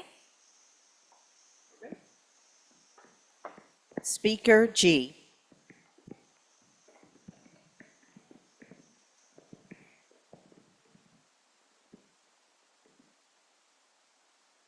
How to change the world with optimism. Let's start from the beginning. Humans used to be nomads, hunter-gatherers, wandering from place to place looking for shelter and food. I'm sure that there were no shortages of challenges and problems that we've had to overcome. However, despite the odds, we humans have managed to create and innovate solutions to sustain and evolve. I'm sure that at the root of this, there was the optimism to solve the challenges that came our way and to find a better life to get us to where we are today. Our sights are now set on exploring the entire universe. According to the Wall Street Journal, our next big step that could pave the way into our expansion of the unknown, the James Webb Space Telescope. The James Webb Space Telescope is one of the most ambitious projects humanity has ever undertaken. The project was in development for almost 30 years, with thousands of people from multiple space agencies around the world working on it. The sheer scale of the project meant the team had to face logistical challenges, looming deadlines, and at one point, budget crises that nearly led to the project being scrapped. It was at this juncture, when the team's morale was at an all-time low, that Greg Robinson became the project's director. Despite the challenges, Greg Robinson's faith in his team never wavered. His and his team's optimism and efforts to see the telescope launched helped them to reassure Congress, solve the problems, and to successfully launch the telescope. The mysteries within space exploration in itself requires optimism to uncover. This optimism has led to numerous breakthroughs which have changed our world for the better. We have overcome the challenges of our past and have grand plans for the future. Looking at the present, there are still real-life challenges where optimism could be a beacon in the darkness. With the world's rapidly growing population, I believe poverty is an inherent challenge. In 2023, according to the World Bank, 700 million people around the world lived below the extreme poverty line. It might not be easy for these people to get out of poverty. Maybe they were born into it, or maybe they don't have the resources to get out. I heard Nihar Sutar, the author of the book The Hope Raisers, speak at the 2023 Future Problem Solving International Conference. The Hope Raisers talks about the inspiring, true story of two Kenyan kids living in the second largest slum in Kenya. Korogocho is filled with shortages of basic needs and pollution. However, one of these kids, Daniel Onyango, decided to do something about their lives. Daniel and his friend Matira started a band called the Hope Raisers, which helped to bring hope to the children of Korogocho. After finding a pair of roller skates in the dump, they started a skating team, using sports to open new pathways in life. These kids made such an influence on their community that it caught the attention of Nihar Sutar. Mr. Sutar and these kids worked together to publish a book telling the kids' story to help with the program's funding challenges. It truly amazes me that two Kenyan kids living in poverty were able to change their community in such a positive way. This is proof that anyone with optimism for the future can change the world around them for the better. Whether it's finding a way out of poverty, hoping for new discoveries, or dealing with new age technology issues, such as finding ways to ethically approach artificial intelligence, all major changes in society start with one person looking for and hoping towards a better future. All major leaders in the world believe in a better, successful future for humanity. To change the world, you need to know what you want, and then you need the optimism and belief to spread your idea and achieve it. In this sense, everyone can be a leader to a better future. For all we know, in the future, this contest could be taking place on Mars. Let's be optimistic about it. Thank you.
Thank you, judges.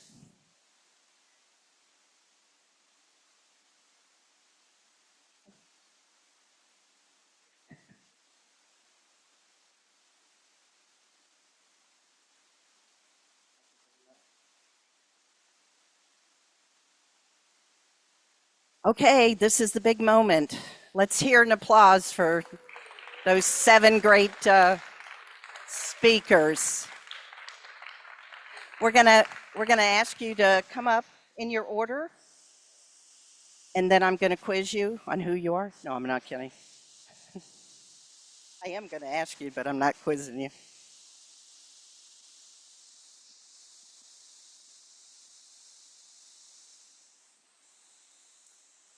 So this is when we get to find out something about you. So if you tell us your name, where you're from, what club sponsored you, anything about, high school, or I learned something new today, which was I didn't know what a rising up meant because didn't have it when I went to school. But if you're rising up to a different level, also if you feel free, feel comfortable doing it, tell us what your passions are. And we're going to start with you. Hi everyone, my name is Janessa Montilla. I'm from South Florida and I'm sponsored by the Virginia Gardens Miami Springs Optimist Club. And I'm super happy to be here. I'm with my family, my mom, my dad, and my brother over there. So thank you so much for helping me get here. I'm super happy to be here. And some of the things that I'm passionate about, I really love to sing. I love to be part of the STEP team at my school. I love to read and write poetry in my free time. And I think the last part was, what was it? It was, Oh, where I'm going to school, right? Oh, yeah. So I'm going to be a college freshman in the fall, and I will be studying environmental engineering at Georgia Tech. So,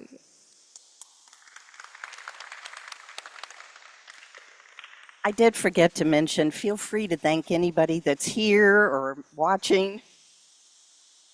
Good afternoon, everyone. My name is Abigail Murphy.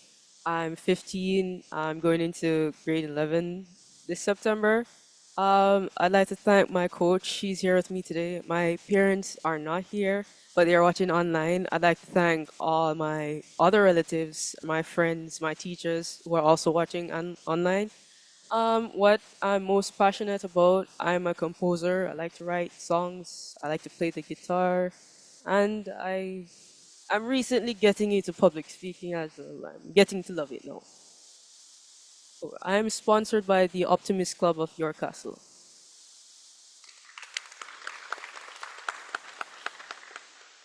Hi everyone, my name is Kara Skilford. I am sponsored by the Knoxville and Eastridge Optimist Clubs. I just graduated this past May, and so I plan to go to college in the fall to study biblical studies.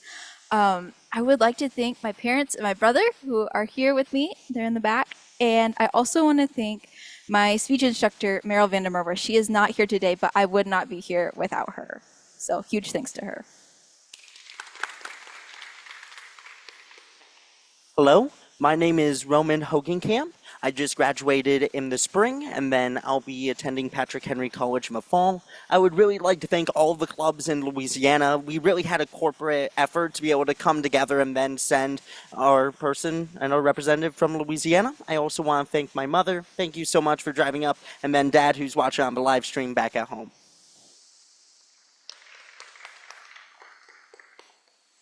Hello, everybody. My name is Lemuel de Los Angeles. I am from Mobile, Alabama, so I am sponsored by the local club there. Shout out to Tom. I don't know if he's watching this or not, but Tom, I'm here for you, buddy. I just recently graduated in May from a small out in middle of nowhere school. I'm a Bryant High School over there down in Irvington, Alabama. If any of you heard of that, then props to you. I mean, what can I say? Really middle of nowhere. I intend in studying at the University of Southern Mississippi in Hattiesburg, Mississippi. In the fall semester, I am going to be taking part of their pre-law pathway. I want to study civil law. After my undergrad, hopefully I could pursue my grad school in Tuscaloosa in the great school of Alabama. Heard they have a nice little law program. More importantly, I would like to thank the people that are here with me that have supported me throughout this whole journey. That's going to be, my little siblings who are in the audience today. Axel, Victoria. Oh, hello. How you doing? My mother's husband, Tony. Tony, how you doing, Tony? Thank you, man. And last but certainly not least, not at all. I mean, for crying out loud, I wouldn't be here if it wasn't for her. She's my mother. Everybody, Bermuda DeSantis, please a round of applause for her. Very grateful for her. I'd be nothing without her. And my grandparents from South America, they're in Uruguay right now, but they're watching right now from that little camera. So, mwah, love you, paga. And so. I would like to thank the Optimist Club and everybody involved that helped pull these strings together to give the generation of tomorrow a voice and a platform. Thank you. Hello, my name is Olivia Bond. I am going into 8th grade. I am from St. Petersburg, Florida. I am sponsored by the Downtown Optimist Club of St. Petersburg. I would love to thank Mr. Lee at the Optimist Club. I would love to thank my mother, my bowling coach, who is also my father, as well as my grandparents, my piano teacher, my principal, my speech coach, and my little siblings all watching at home. I love them all so much. They are so supportive. I am extremely passionate about reading.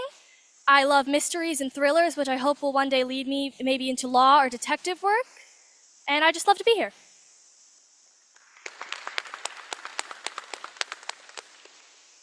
Hello, everyone. My name is Chinmay Venkatesan. I am from South Carolina, sponsored by the Fort Mill Community Optimist Club. I'm going into 9th grade this fall, and some of my passions, I like to dance. I'm learning Indian classical dancing right now, and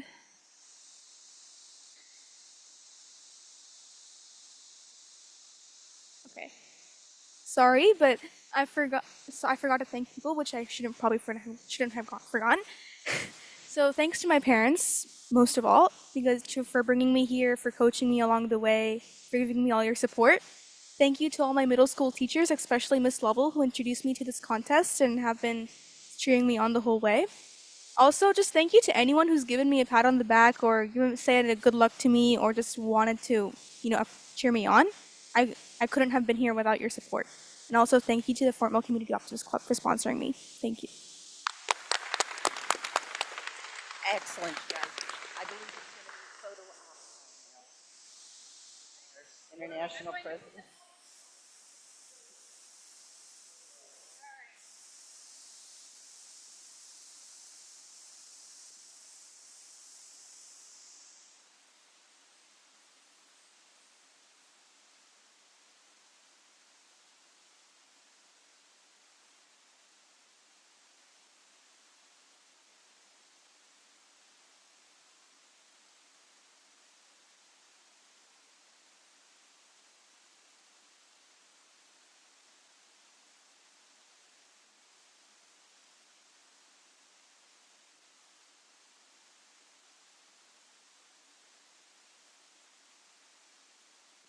Another round of applause. Before this group leaves, I want to remind everybody of the pizza party here tonight. I believe it's 6:30? 6 o'clock. 6 o'clock. All of the contestants, as well as any siblings, I'm throwing that in. I'm the president. I get that. So siblings are also invited for the pizza party, which will be here. Yeah, man. You happy?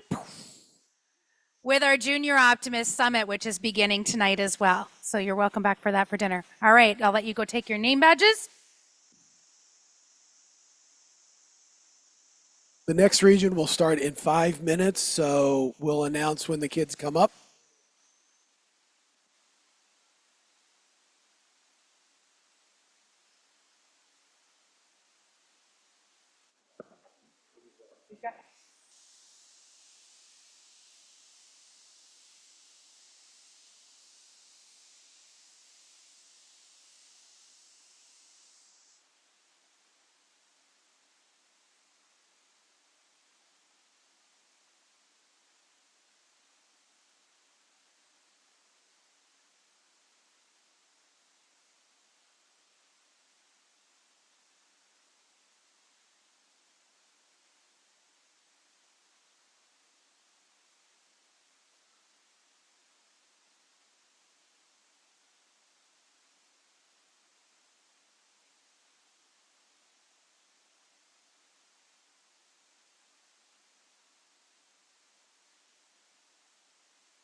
Can the contestants for the Southwest region please come up?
Are there any Southwest contestants here still?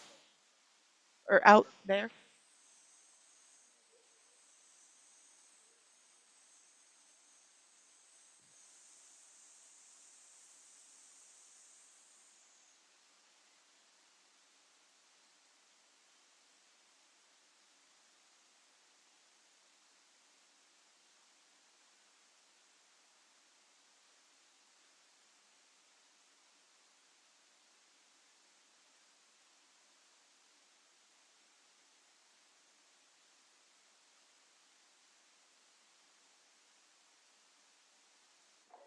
Give me a test, just in your normal voice, test ABC. Test test That is a, we're gonna have to wait a second and see. Try that again. test ABC. Oh, yeah, that's good. Cool. We are missing. Anybody want to go twice? Southwest, any? we did get one more. We're missing one more. Okay. But that might be one that I think I heard somebody say they didn't show. Okay. Where are they from? Mexico, West Texas. That should come up here. I thought it was.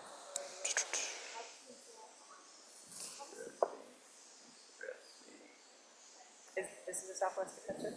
Yeah, she's E. Amy is heading this way, and she's gonna call. Maybe they are really close. Okay.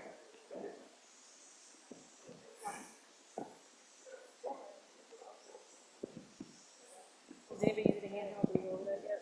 Not yet. I was waiting on the 5th person.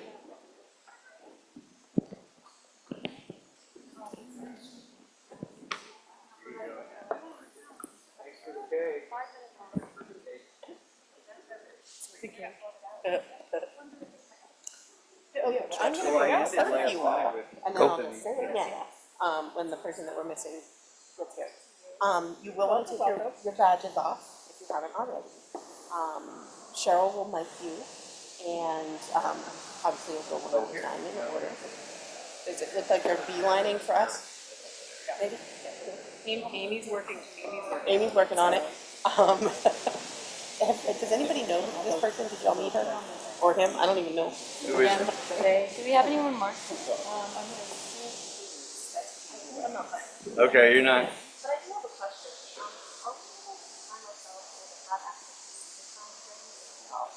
No, I think you're not. No. We have a lavalier mic, which you already have on. We also have a handheld. Does anyone prefer the handheld over the lavalier? Okay, perfect. She said we only have 4. Somebody backed out. Okay. So if you would like to sit up here with your friend, you can. You don't just like throw by yourself up, whatever. But you can do it. Yes, if you don't have a speaker, you will still coming out. Yeah. Yeah. That's what we want. We'll make up time this time. So Tim's going to sing an aria. Remember when I said you're going to have to dance? Everything you do, you have to do in your official language. Better job of the national anthem. No, I could. I don't Finally even go know. back and heard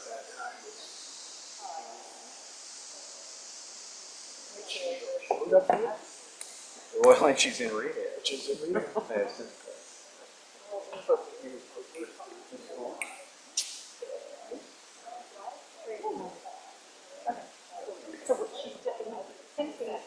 Good afternoon, everyone. So as our judges are making their way back into the hall, just some housekeeping items for those that weren't here initially for the opening speeches.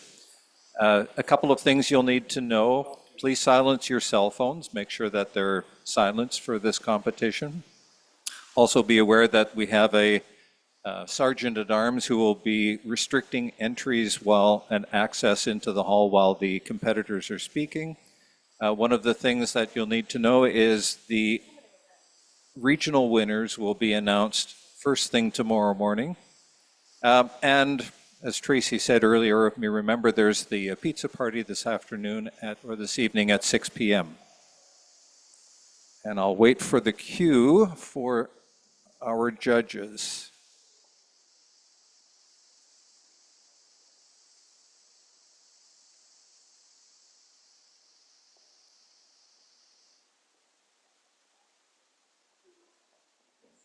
And one last thing, remember there is no applause. We'll hold our rounds of applause until the contestants are gone and we have the opportunity to bring them up on stage and have them introduce themselves.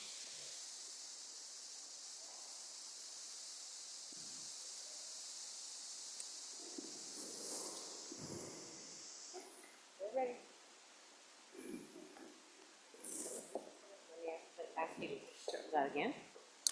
Test 1, 2, 3. Oh, now she's talking. Hold on a second.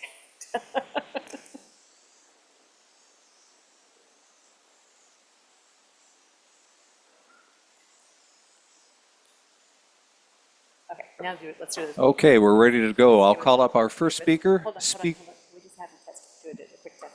Mic test. Test 1, 2, 3. I'll call up our first speaker, Speaker A.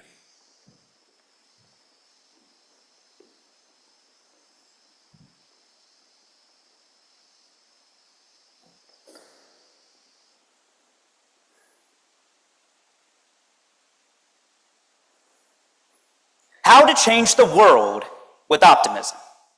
When I was 11 years old, during the height of the Black Lives Matter movement, I turned on my TV and saw a brave, powerful young woman stand up for social justice. Kendall Jenner, strutting her way through the middle of a protest, Kendall brought both cops and protesters together with a can of Pepsi. Sick. This potentially pivotal civil rights movement was universally panned. Critics from both sides critiqued the advertisement for its gross use of product placement in the midst of very intense political disputes, which was true. However, I think the goal of the ad had more pure intent than profit margins and product placement. I think the point was that through actions inspired by optimism, we can change the world for the better. But in order to change the world, we must first know what's wrong with it.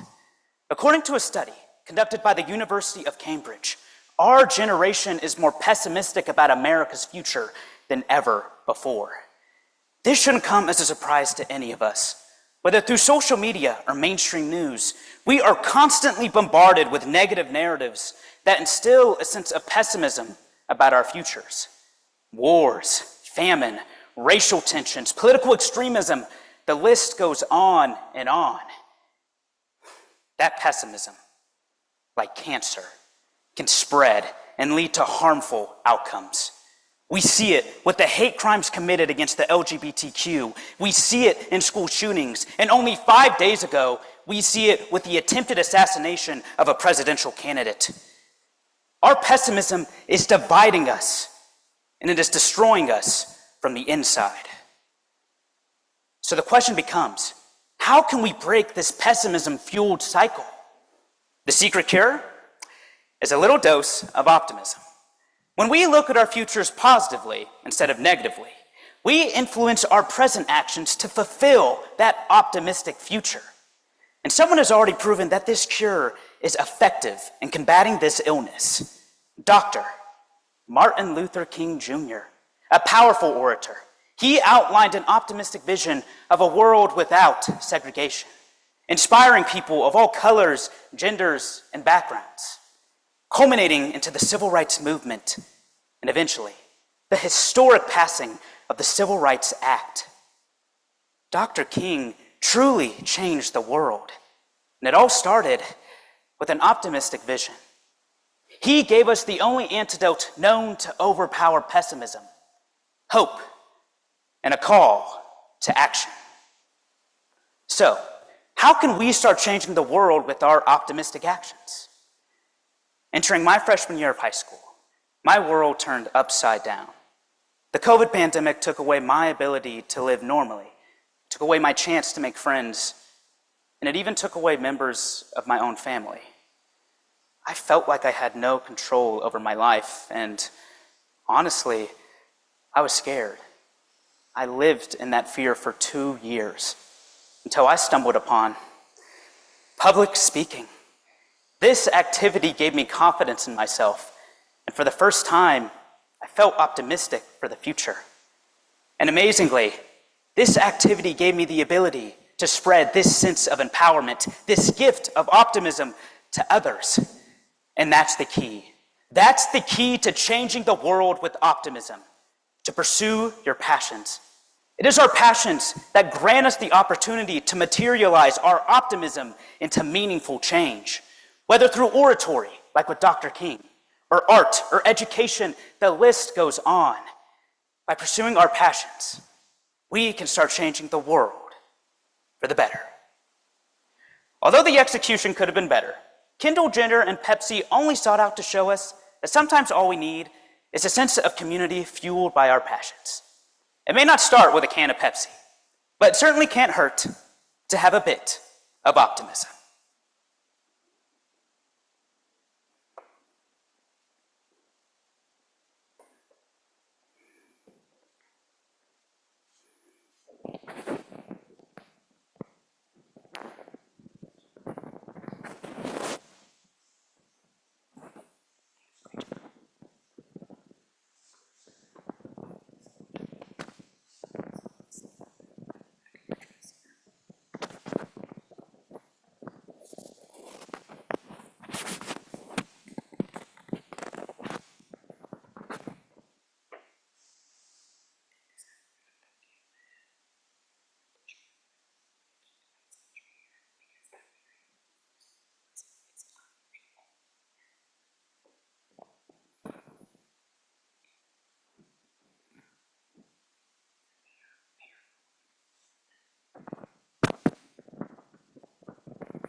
Test ABC, test ABC. To the stage, Speaker B.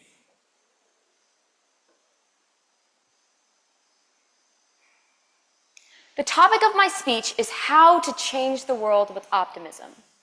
Changing the world. It's a grandiose idea, often depicted in movies and media as idyllic and unrealistic. But shockingly, the fact is, changing the world is actually quite simple.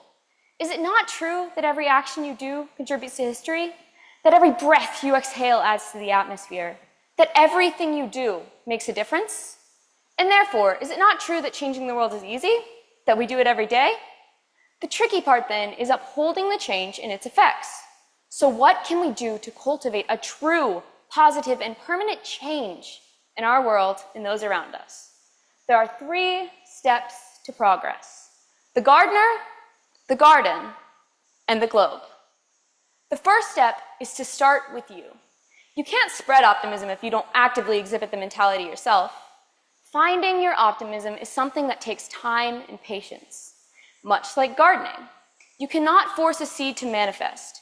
You can only do your best to nurture it as it begins to sprout. I did not discover my optimism until COVID left me bare and alone in the dark space of isolation. It wasn't until I was freed from that prison of solitude that I realized how beautiful life is. From that point forward, I sought to share my outlook with the world, to plant my bright seeds in the minds of others. Planting seeds is easy. It can be as simple as sharing a laugh with someone who really needs it, or being a shoulder to cry on. The most important part is to make sure that you are doing it in a way that you're comfortable with and that you believe in yourself. Once you can do this, you have become a gardener of optimism. The next step is to be a living example of optimism. Becoming optimistic is a life-changing journey. It's difficult and frustrating, but if you can believe in yourself and believe in others, it is easily possible. You must mold yourself into someone capable of cultivating positivity. You must never give up on yourself or others. You must never give up on a seed due to the soil it has been planted in. If all goes well, your seeds will grow the deepest of roots that can withstand even the harshest of weather. And once this has happened, once those around you have changed their mindsets to be deeply optimistic, the global change can start. Step number 3, create an army. Till fields, nurture thousands, train others to become gardeners themselves. There are countless methods to further the changes you want to make. The most important part is having others to support you. Aja Brown, former mayor of Compton, California, certainly knew this to be true. Brown brought about plentiful change to her community, but she was never alone. To quote her, "The team doesn't work without each person being in place." A single soldier cannot win a war. Any platform must have a large following to be successful. When we can join together to broadcast our optimistic mindsets, the results will be staggering. One of the most beautiful and wonderful parts about optimism is that it has the power to unite. It transcends language, embraces differences, and celebrates diversity. Optimism accepts the unloved, tends to the wounded, and spotlights the forgotten. All it needs is an open heart and a loving start. Finally, the most important part, persistence. Some may say that a world changed by optimism is unattainable, unlikely, and unrealistic. But if the world is what we make it, why don't we make it great? So you ask me today, how can the world be changed by optimism? The answer is together. Every person has something to contribute. No one is a lost cause. We must join together because global optimism is the only path to a better, secure future. Please never give up on yourself. Please share your optimistic mindsets with the world. Please encourage others. Because the world is what we make it. So let's make it great.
ABC.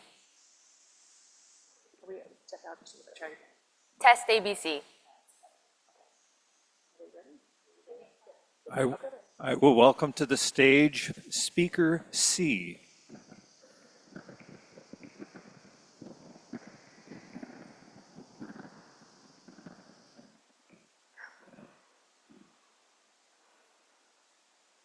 How to change the world with optimism.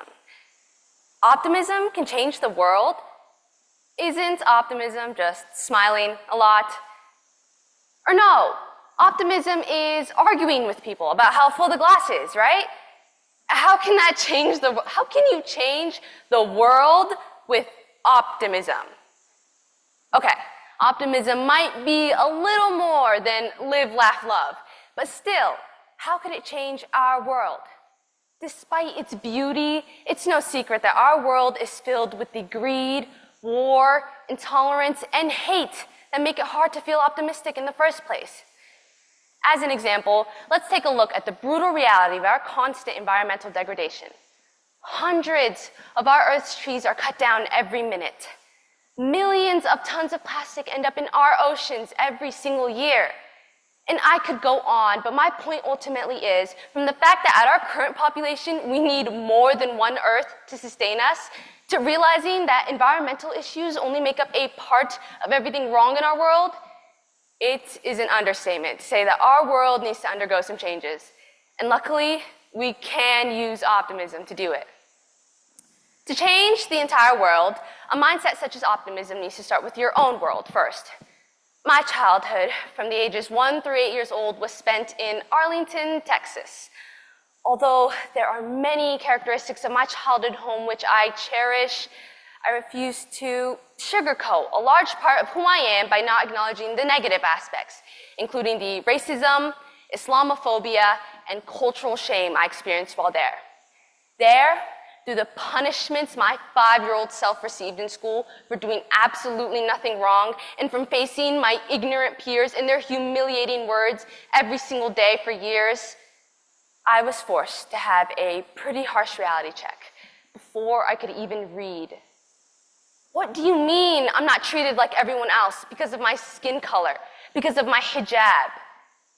What do you mean I'm put at a systemic disadvantage because of the way I look?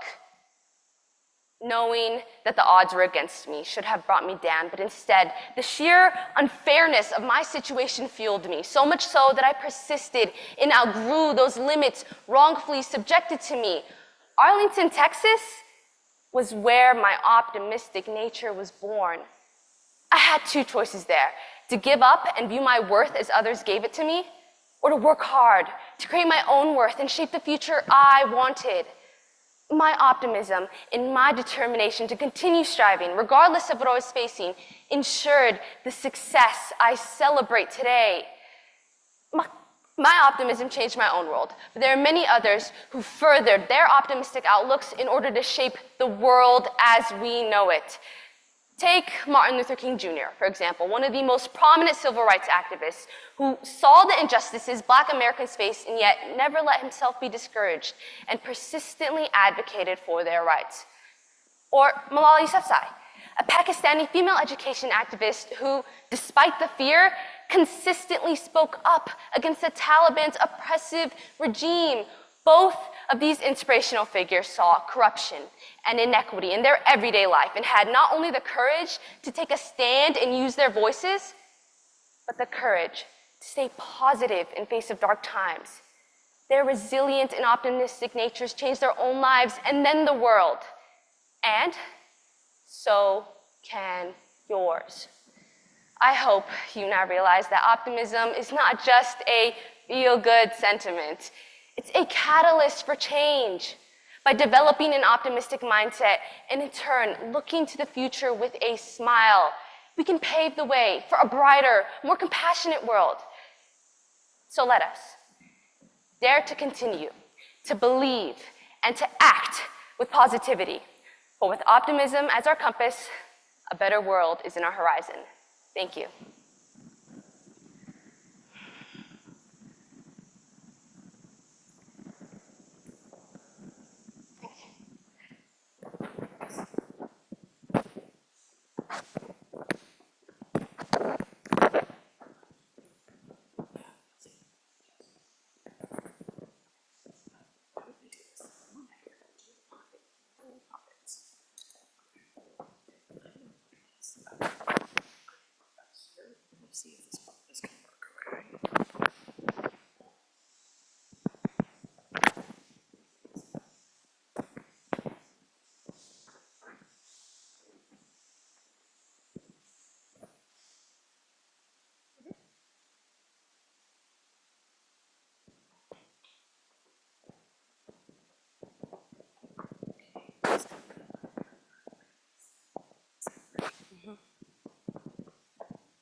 Test ABC.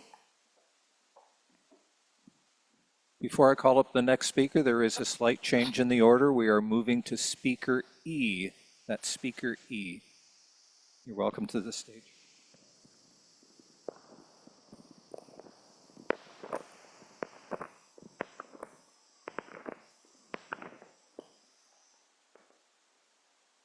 How to change the world with optimism. What is optimism? Optimism is the equivalent to the air that fuels our lives. To me, optimism means to keep going despite the hardships and the rainy days, and to help others avoid ending up in the place where you once were. To change the world with optimism, you must first ask yourself, who am I? And what is my purpose? We were all blessed to be born with a purpose. Some people live their lives feeling they have no meaning.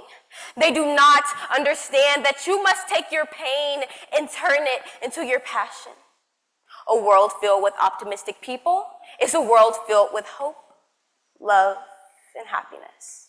Now, you're probably wondering, what does a high schooler know about changing the world, right? What does a high schooler know about optimism? And in all honesty, these were two questions I asked myself a few years ago when I was in middle school. And when I went deep down inside of my heart and looked for that box labeled meaning, it was empty, stuck. There I was stuck, with no purpose, no confidence, and definitely no optimism. A young girl who once had everything she dreamed of saw everything suddenly go to shambles.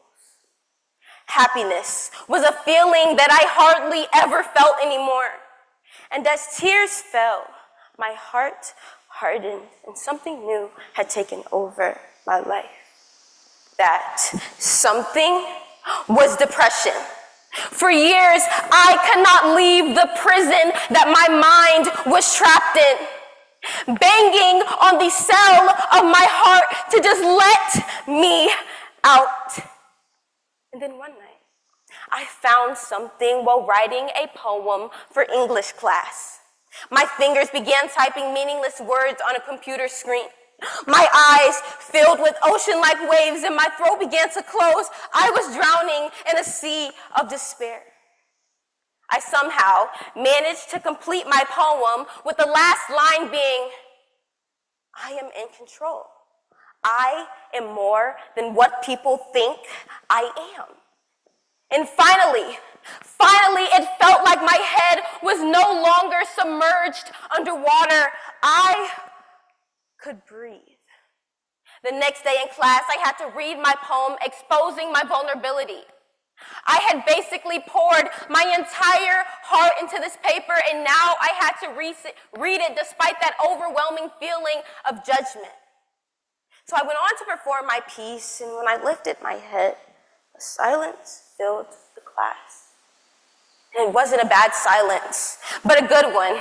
And for some reason, I felt seen, validated, and accepted. And then my teacher then uttered the words, "You have a gift."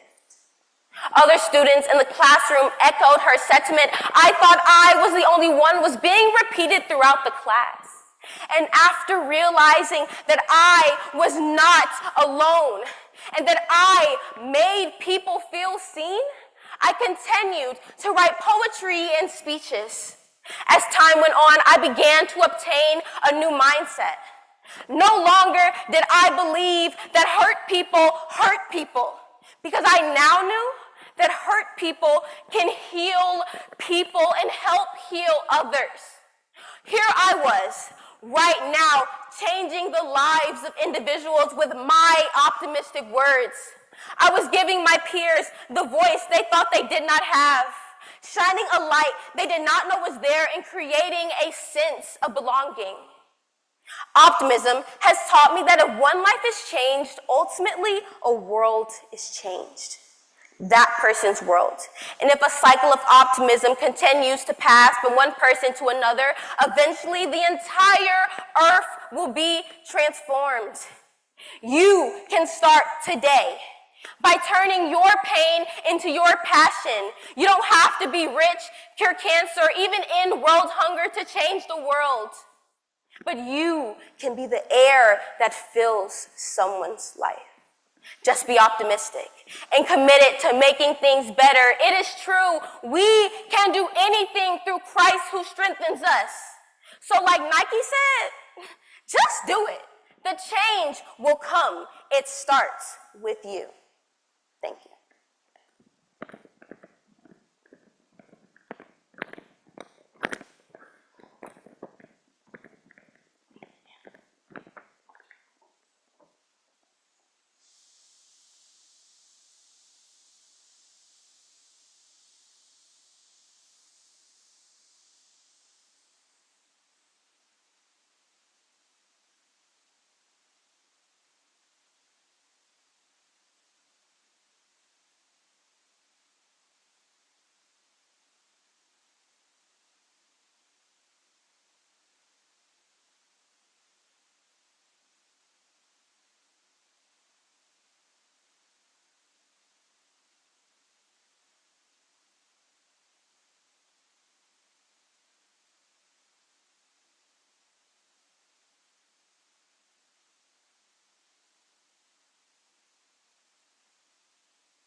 Thank you. And as our judges move off stage, competitors, I'm going to ask you to come on stage for me. And I'm going to ask you to give them a big round of applause.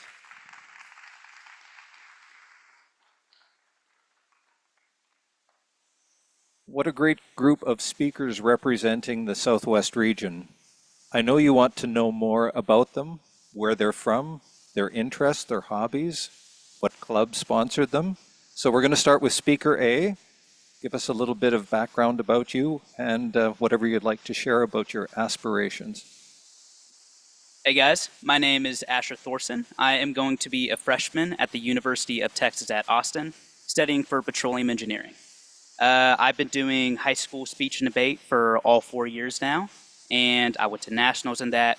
Usually I'm more of the actor type, so doing a public speech is a little uncomfortable for me. So this has been a challenge, but I'm really grateful for it. If anybody's watching, I just want to say thank you for the support throughout all the 4 years. Thank you. Hello, my name is Sadie Davis, and I'm going to my junior year of high school. I would like to study either nursing or archaeology with my future, and I enjoy a lot of leadership aspects within my school community. I do a lot of extracurriculars, like I did mock trial last year. I've done unarmed drill team with ROTC and band in the past as well. I would like to thank my mom, who's actually right there, and everyone watching from home. I really appreciate how much you guys have supported me through this journey, as well as my 9th grade teacher, Mr. Wade, if you're watching, for introducing me to this competition. But I think it's just lovely to be here with all of you guys, and there's so many great people that I've met.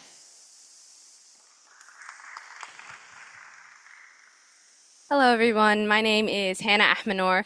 I'm going into my senior year. The club sponsoring me today is the Tamarack Optimist Club. I'd like to go into marketing and just business in general. I love band. I love reading. Yeah, that's basically it. I'd like to thank my family back there, my mom, my sister, and my brother for listening to me read my speech every single night. They put up with a lot of how to change the world with optimism, you know? But yes, that's all. Hello, everyone. My name is Jade Coleman. I am representing Houston, Texas, and the club sponsoring me is the Fort Bend Optimist Club. And for starters, I would like to thank my entire family for coming out to support me. I would also like to wish a special thank you to Mr. Michael and Ms. Jones for helping me prepare for this competition, as well as my mother. They all were like my speech coaches, so I'd just like to say thank you for that. And I've been doing speeches. This is my second year competing in this, and this is my second year coming to St. Louis to compete. So, you know, I really have a passion for helping people, and my number one goal is to let people know that they matter and you have a place in this world. So that's what I want people to leave with after they hear me speak. And so I'd just like to say thank you all for listening to me, and thank you for this opportunity. Thank you. They've all done an amazing job, and I know there is time for a photo op. So come on up, parents.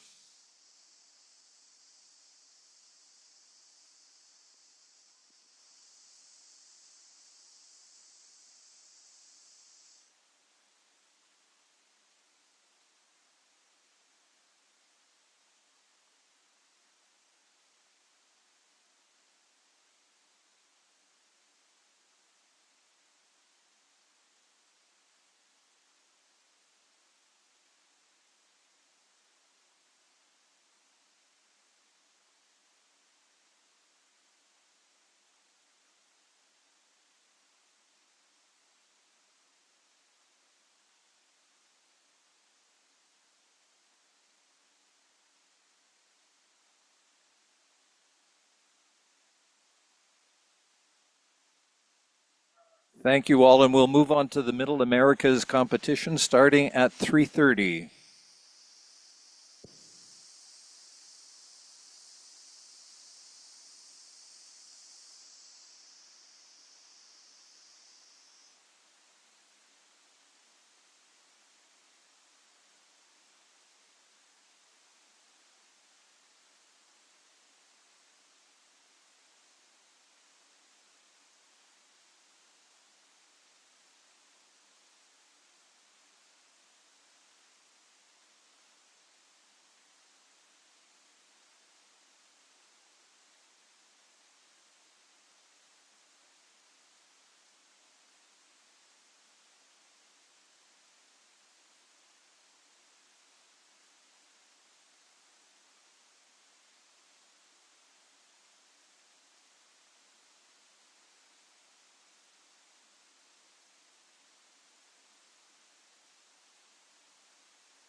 Any contestants for the Middle America region, please come forward. Contestants for the Middle America region.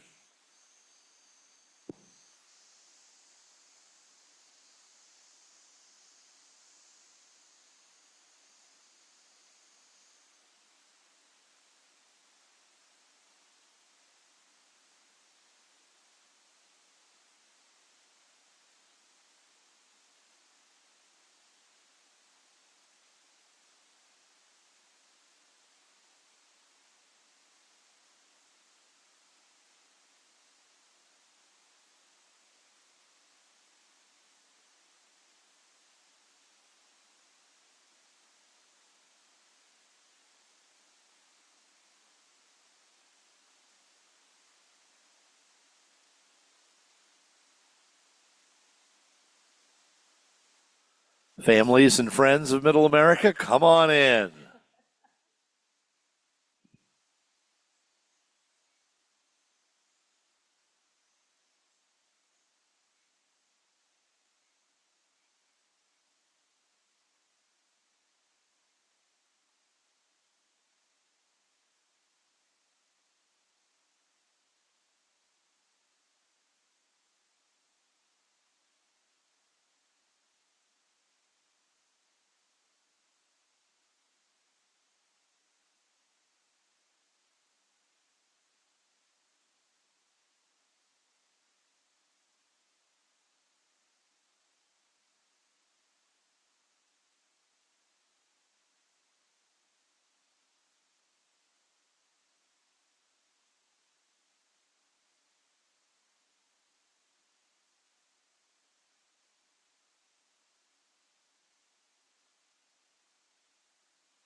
And I'm going to ask you, in the voice that you are going to speak from on stage, to just stand here and go, test ABC. Test ABC. Ooh, sounds good. Okay. Is that okay?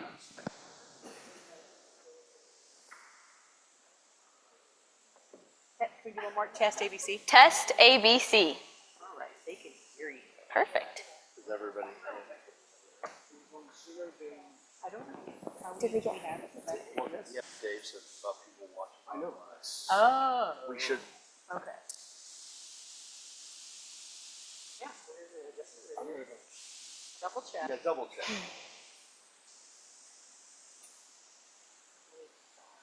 I'll make a courtesy.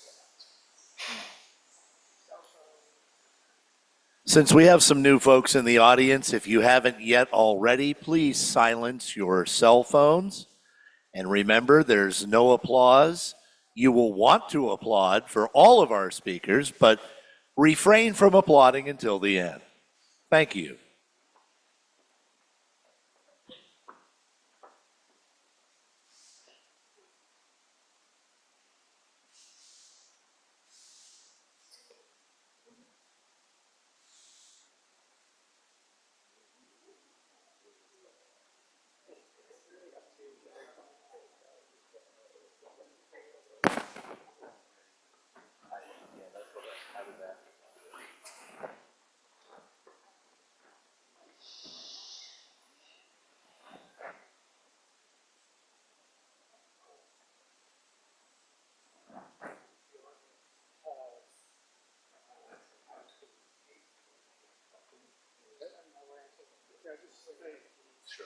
I'm going to go ahead and turn this off for you, though. Perfect. We're going to have a slight pause, ladies and gentlemen, so that our viewers online can join us at the appropriate time. So sit tight.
We're gonna let that warm up for a second and then.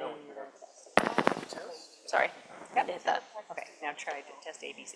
Test ABC. Are we ready to roll now? Are we close enough to ready?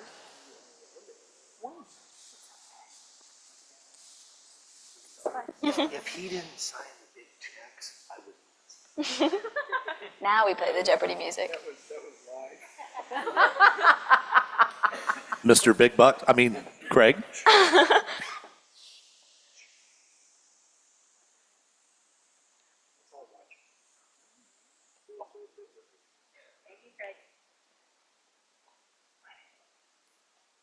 Okay, ladies and gentlemen, for the Middle America region, Speaker A.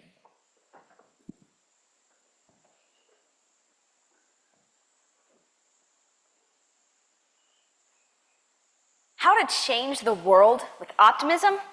You do it by winning each day. You change it by encouraging the people around you to make just one more choice with hope, rather than with fear. That's a win. By keeping the balance of life tipped toward positivity, that's a win.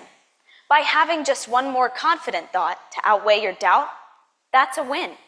By keeping the devils from shouting down on the better angels of our being, that's a win. And that's not easy. It's not easy because we control the balance between optimistic and pessimistic outcomes. We're all familiar with Henry Ford saying, whether you think you can or you think you can't, you're right. And he's right. To understand how optimism can change the world, you must understand optimism and pessimism, and appreciate that both have the power to change the world. Both have changed the world. Pessimism is the lack of confidence in the future. Pessimism is doubt. It's impossible to rid the world of pessimism. I wake up every day fighting some kind of doubt, fear that I'm not doing enough to stay healthy, or a fear that I haven't accomplished enough. But that is all a part of that balance. I've heard that a healthy amount of skepticism can be a good thing.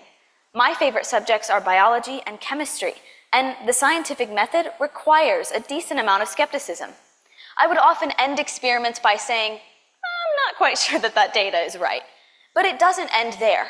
It ends with an optimistic step toward the next run, hoping that it will give us data we can trust. Or I ought to say, it should end there. Because some would choose to end their experiment with, see, I told you it would never work. Cynicism is just pessimistic thinking that's been masqueraded as this wise forethought. Stephen Colbert wrote, cynicism is a rejection of our world because we are afraid that it will disappoint us. Now, if you consider Plato's allegory of the cave, the stagnant prisoner sets aside his fear and ascends into the world. Though he is blinded by the harsh light of the sun, every day he chooses to look further, beyond the reality of the shadows that he once knew, and trust in the optimism of the unknown. Optimism gives us the power to face life's most difficult challenges. How do you get from the beginning of the end to the end of the day with that one more positive thought? By remembering that the 30th Psalm tells us, joy cometh in the morning. That after the feelings of darkness, of doubt, of grief, of pain, we are told that a new light, a new optimism, will bring us new joy. Helen Keller was the advocate for optimism as the savior of mankind. She wrote, every optimist would move along with progress and hasten it. Optimism is the faith that leads to achievement, for nothing can be done without hope. Howard Zinn wrote, pessimism is a self-fulfilling prophecy. It reproduces itself by crippling our willingness to act. That is what stops us from winning each day. We allow the balance to be tipped away from optimism, and we doubt that raising a hand would do anything to better our communities. I have been honored to serve in the leadership of a national youth civic engagement organization. The best part of this job? Fostering and growing the middle school program, because it is an opportunity to directly see that encouraging kids to speak up about their ideas or their goals gives them the confidence to act on them. When they see the power of raising their hands, of raising their eyes, and then of raising their voices, they realize that they are heard and seen.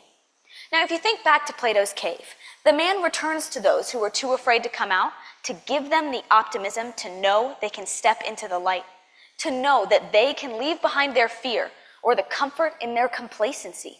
This is the power that we have to let optimism change the world. Because when those middle schoolers see what is possible, they are not afraid to participate. They are not afraid to say, I want to lead.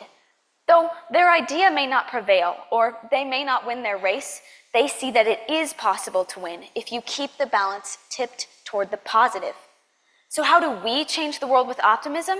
By remembering well, every morning and every night, the words of William Shakespeare. Doubt is a thief that makes us fear to tread where we would have won. Let's win today.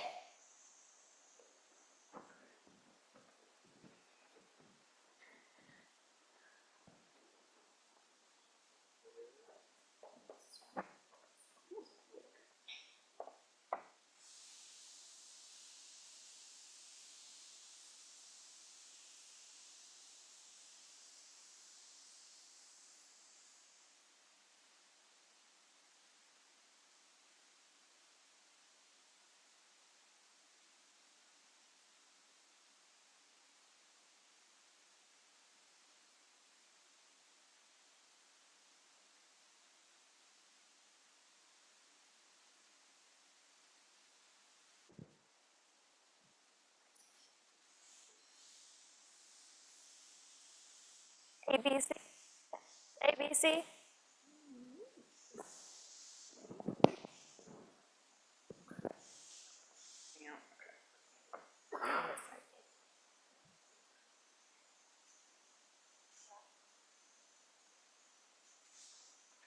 Test ABC. Speaker B.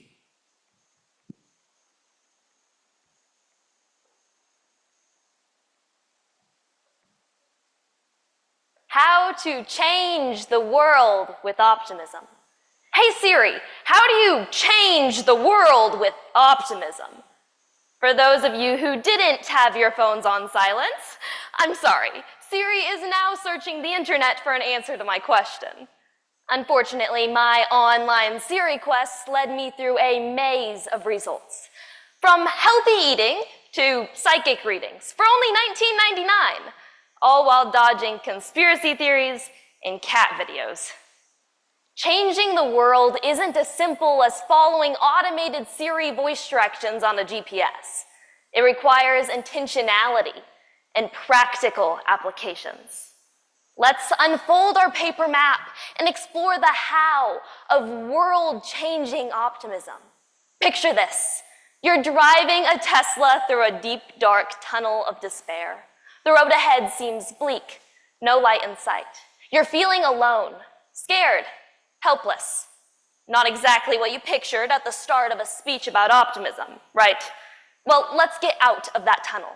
But just sitting in the driver's seat, hoping for the best, won't get you out. No, it takes action.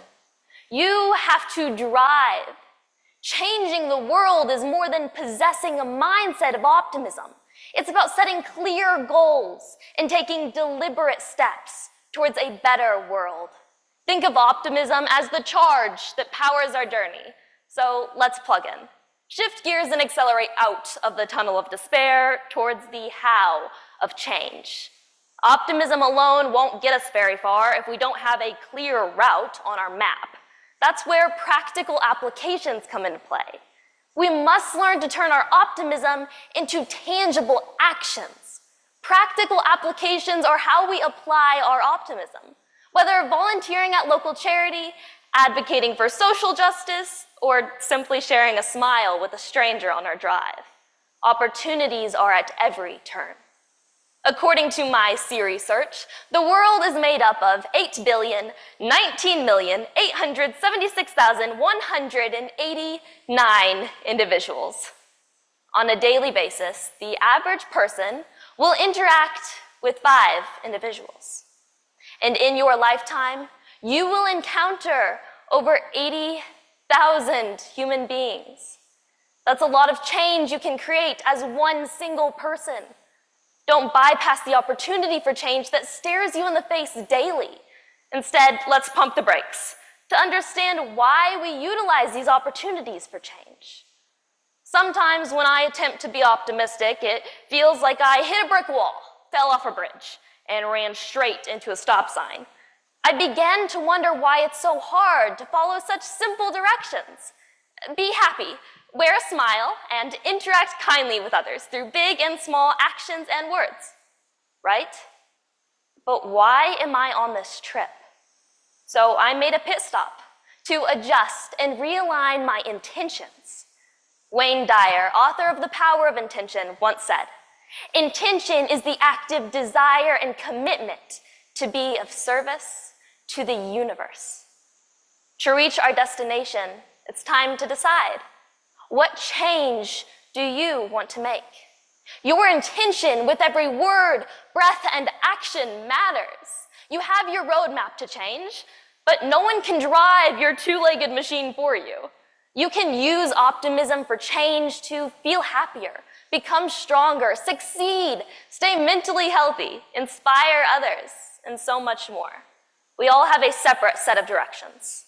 What are your intentions with how to change the world with optimism? I've discovered that I have a desire for every person I meet to know the love of my Creator.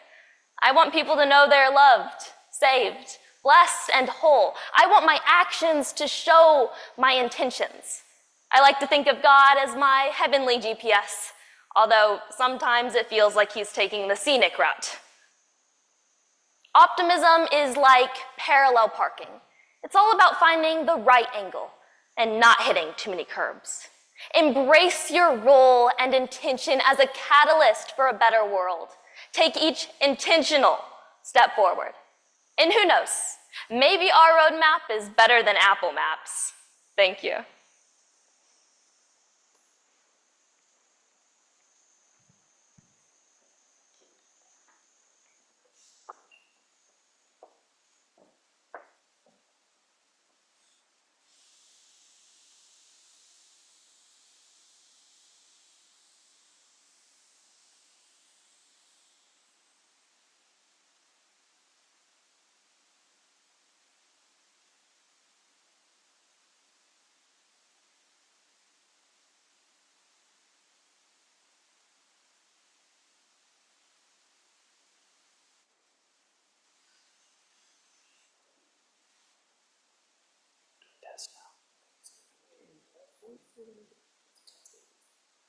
Test, ABC, test.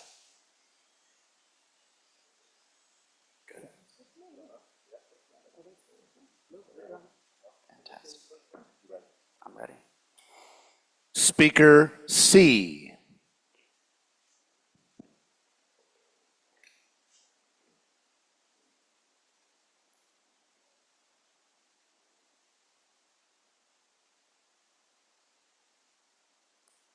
I asked my mother if she knew how to change the world with optimism. Now, instead of giving me a straight answer, she told me a story. When my great-grandfather was diagnosed with leukemia, the doctors gave him the option of chemotherapy, which they said had a 5% chance of success, or palliative care, which would make him more comfortable for the 2 to 4 weeks they thought he would live. He told my mother, who was expecting me at the time, "Well, someone has to be that 5%. He opted for the chemo, and it turns out he was part of the 5%. He got to live long enough to meet me, and I have pictures of him holding me as an infant and smiling largely. Juan David Campolargo says, "If you look through sunglasses, you'll see a darker image. If you look through reading glasses, you'll see everything closer than it is. We see with our lenses, and we see through the lenses, but we don't see the lenses themselves. The frame for our views is just as important as our viewpoint itself. Think about science. Scientists challenge every result to see what is and is not true. While this approach may seem pessimistic, it's inherently optimistic also. Why else would a scientist looking for the COVID vaccine spend hours trying experiments over and over with slim odds of success? It's because it only takes one win out of thousands of losses to change the trajectory of the world.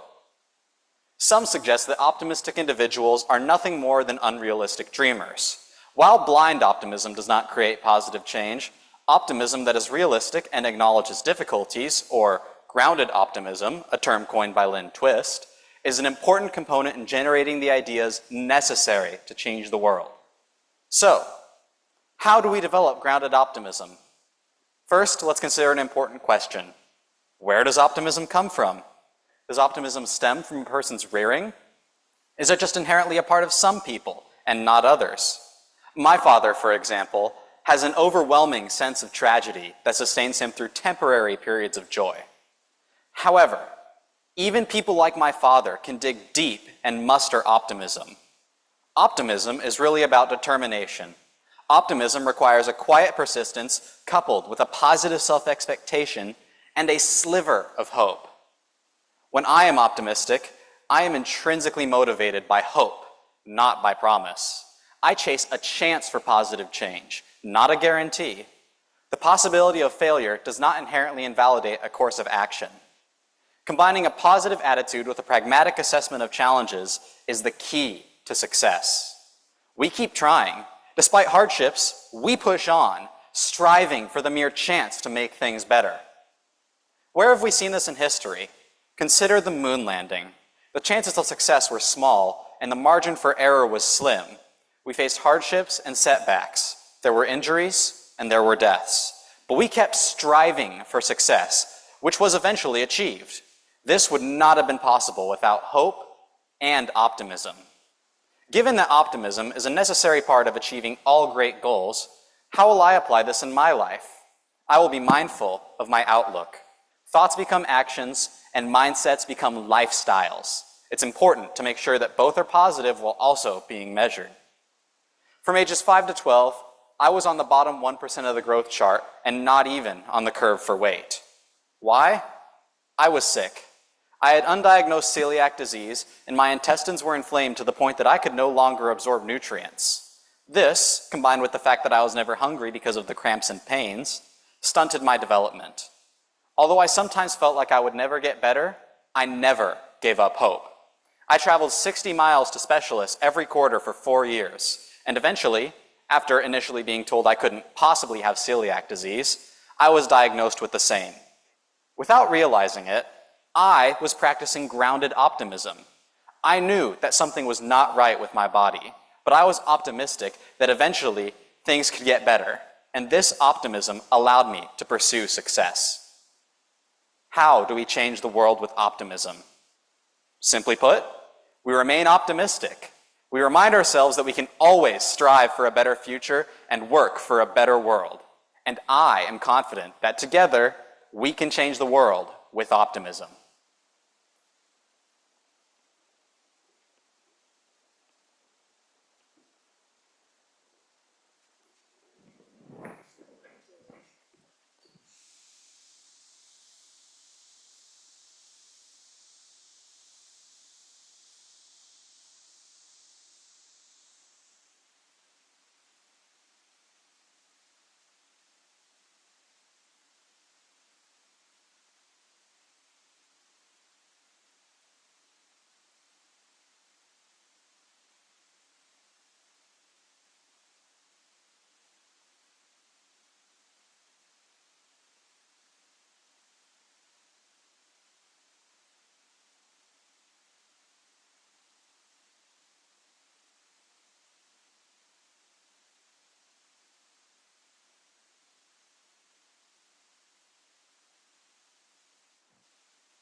Test ABC.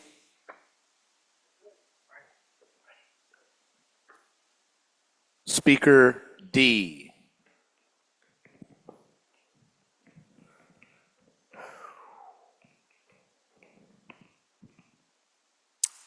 How to change the world with optimism. A question that challenges us to shift our perspective towards a more hopeful outlook on life. What if, instead of waking to a world tinted with skepticism, we chose to see each day as a canvas for hope? This isn't just idle curiosity. It's a call to action, an invitation to envision a world where optimism leads the way. Imagine a garden where every plant represents a different aspect of our lives. Just as a garden thrives with care and positive intent, Our world flourishes when nourished with optimism. And this garden doesn't ignore the weeds of challenge. Instead, it sees them as necessary contrasts, making the blooms of success even more vibrant. See, our lives are often caught in a cycle of pessimistic reality, where expectations of failure, they become self-fulfilling prophecies. But what happens when we change the narrative? When instead of anticipating the worst, we look for the promise in each day. Because embracing optimism, it doesn't mean we're blind to reality. It means we choose to see beyond immediate struggles, believing in the potential for positive change. Now, consider the journey of a river, meandering and forging paths through the landscape. At times, it encounters obstacles, boulders, fallen trees, sudden drops, yet it doesn't stop. It adapts, finds new paths, and sometimes, in doing so, creates something beautiful, a waterfall, a serene pool, a new ecosystem. So our optimistic actions, akin to the river's resilience, have the power to carve paths of positive change through the most resistant terrains. And by embracing the fluidity of optimism, we can overcome obstacles, navigate through life's challenges, and contribute to the creation of a world enriched by our collective efforts and hopeful spirit. And this garden vision, it isn't born from naivete, but from the deep-seated belief in the power of transformation. I'm reminded of Dr. Martin Luther King Jr., a paragon of optimism and change, who once said, "We must accept finite disappointment, but never lose infinite hope." His life and words exemplify how optimism can drive us to pursue justice and equality, transforming society's fabric. So, how do we cultivate this garden of optimism? Well, it starts within by fostering a mindset that embraces growth, resilience, and the relentless pursuit of positivity. We water this garden with our actions by reaching out to those in need, lending an ear to those who seek to be heard, and extending a hand to those who might fall. We nurture it by celebrating our shared humanity, finding joy in our connections, and drawing strength from our collective hopes and dreams. And in doing this, we not only encourage individual growth, but we sow the seeds for a future brimming with optimism. Reflecting on my own journey, I encountered an unexpected opportunity to change a young life through optimism. On a day when my school was closed unexpectedly due to a threat, instead of dwelling on the darkness of the situation, I found a silver lining. I volunteered at an elementary school where I met a kindergartner struggling academically. Through mentoring, we formed a bond, and I'm proud to say that he now exceeds his state standards going into second grade. So like the river that finds new paths and the garden that thrives with care, my actions created a ripple of change, embodying Dr. King's message of infinite hope. And it taught me that optimism is not just a way of viewing the world, but it is the way of actively crafting it for the better. Let this inspire us all to be the bearers of light in those moments of darkness. In a world that feels dominated by pessimism, let's be the gardeners of optimism. Let's nurture the belief that though we may face numerous challenges, each has a solution, each setback a step forward, and each obstacle a lesson. Let's change the world, not by overlooking its complexities, but by approaching them with the steadfast belief in the power of positivity. Thank you.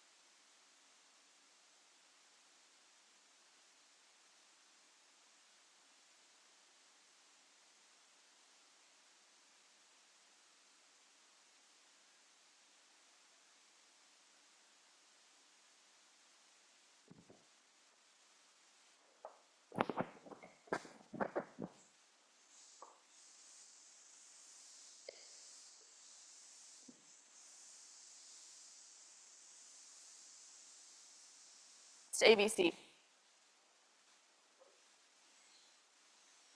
Test ABC. Okay, it's cutting out. Okay.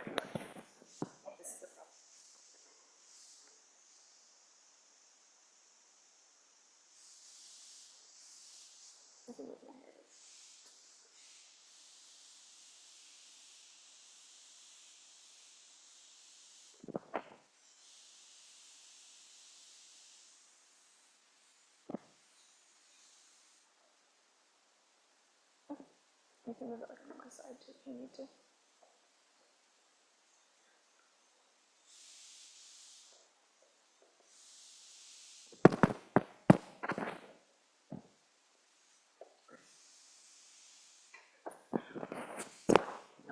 You.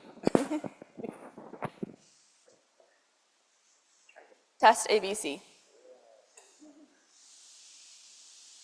Speaker E.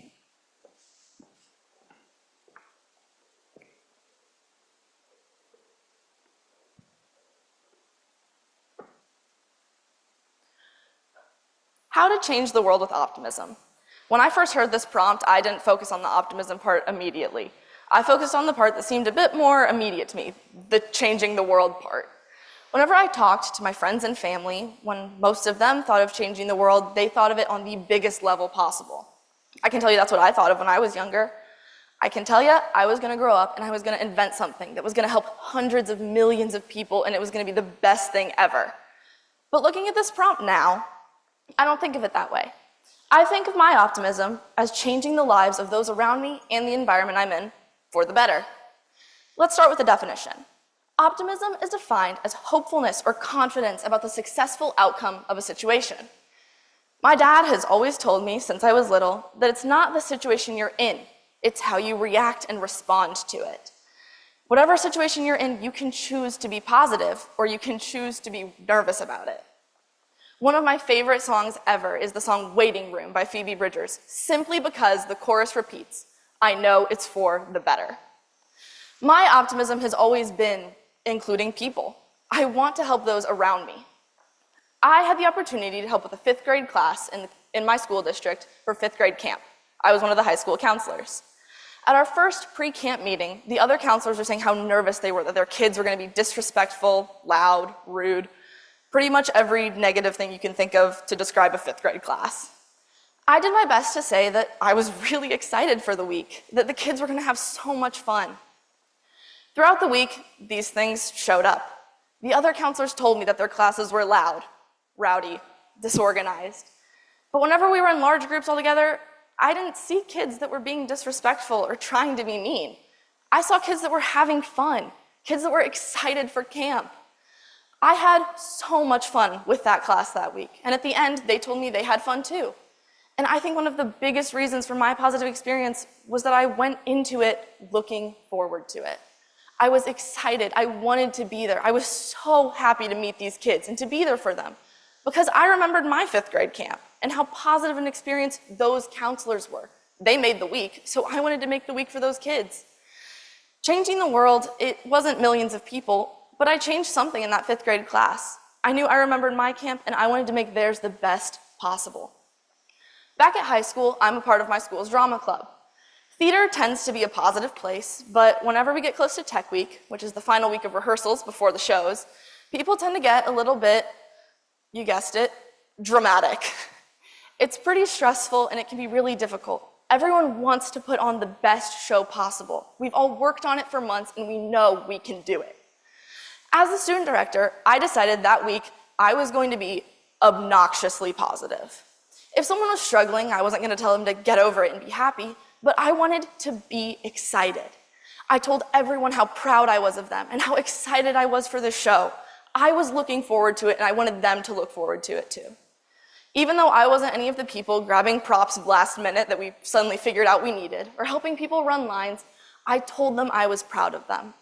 This show was awesome and it was going exactly how I wanted it to. And I wanted them to know that. I wanted them to feel confident in what they were doing, the lines they were saying, the people they were with. I wanted theater to feel like a safe space, a positive place where I was so proud. The show went off without a hitch. It was incredible. And at the end of the week, I had people tell me that my positivity helped. They were feeling nervous about a line, and my positivity during rehearsals helped them realize that they were doing it. They didn't have to be nervous, that they were doing the thing they set out to do, put on a good show. Optimism is kind of difficult sometimes. It can be easier to be pessimistic, to be upset or frustrated with things that you say you can't change and you don't have control over. But optimism lets other people see that. Positivity is infectious. In theater, whenever I was positive, other people started doing the same thing. I'm proud of you, and I'd hear it from someone else in the dressing room. Optimism is something that can spread so quickly. Even if it's telling someone you hope they have a good day, that can be it. It can have a smile on their face. I tell people I like their outfit all the time, because who am I not to?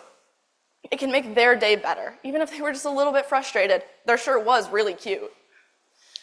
I hope that my positivity can help other people see that they are enough. Even if it's not changing the world on the scale I thought of when I was little, optimism can be easy. It doesn't have to be scary. None of you have to get up and give a speech, but it can be as easy as telling someone you hope they have a good day. It's the, I'm proud of you. It's, that was really cool. How'd you do that? It's interest and care. Caring for others and those around you doesn't change millions of people all at once. But I remembered my 5th grade camp, and I made the one I was helping at the best for the kids. Changing the world by talking to one person doesn't change everyone, but you do change the world, and you change it for the better. Thank you.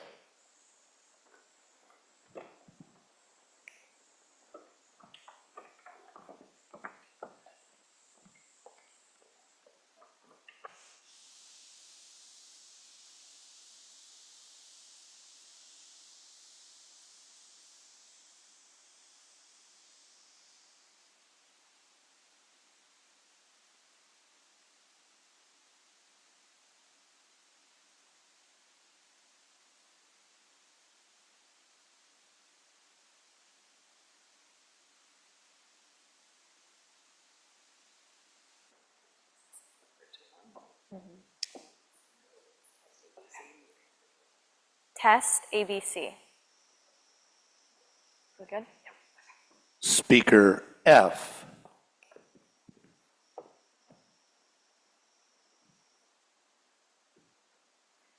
How to change the world with optimism. Whenever I think of changing the world, my mind immediately goes to actions like solving world hunger, ending poverty, and ensuring human rights for all.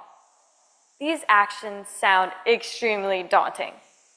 However, changing the world with optimism may not have to be quite so big. Merriam-Webster defines world as a whole body of living persons. Think about your body. If something affects a small part of it, say a minor headache, does it affect the rest of your body? It totally does. At least for me, a minor headache means that I become a major headache for my mom. Just in this way, changing one person's life with optimism changes the whole world with optimism.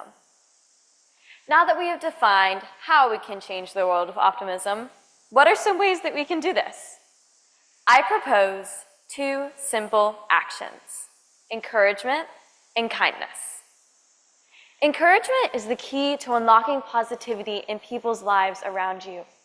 It can help pull people out of their struggles and help them to see the joy in their everyday lives.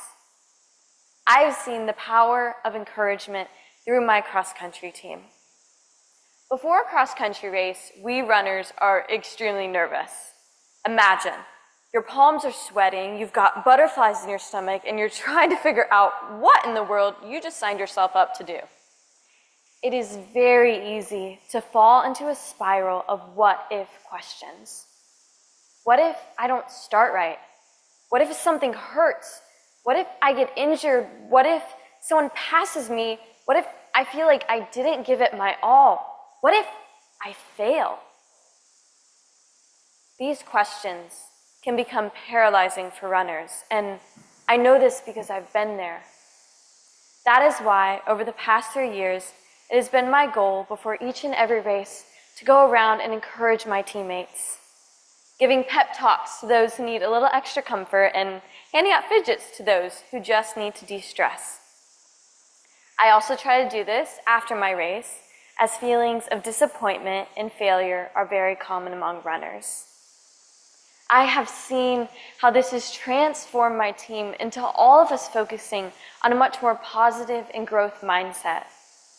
I see the runners that I've mentored and encouraged starting to mentor and encourage the younger runners as well.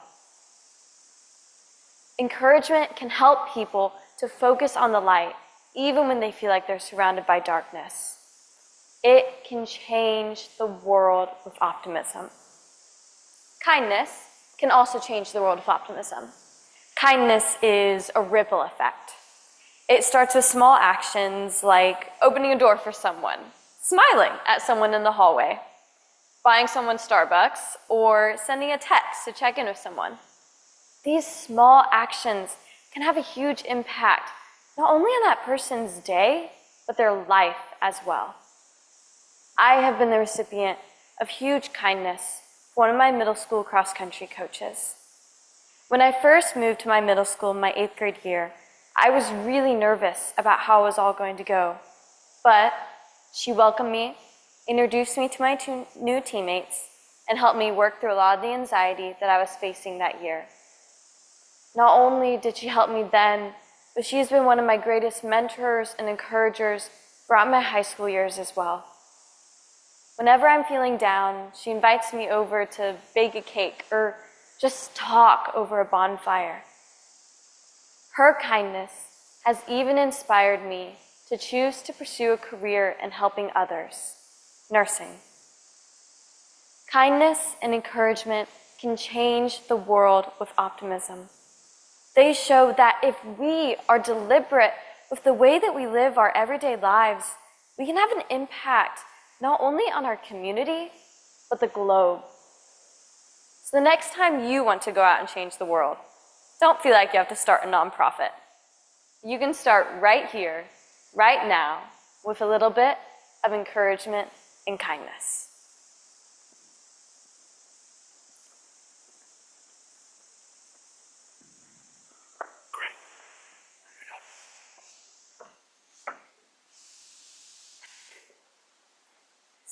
All right, speakers. Exhale. Ladies and gentlemen, you may applaud the speakers.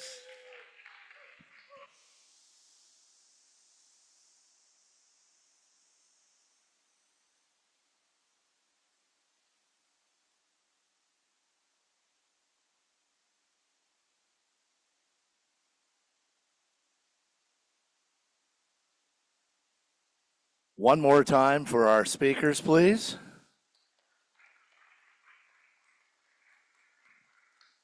Our judges are now exiting, where they will be hermetically sealed in a room to make determinations.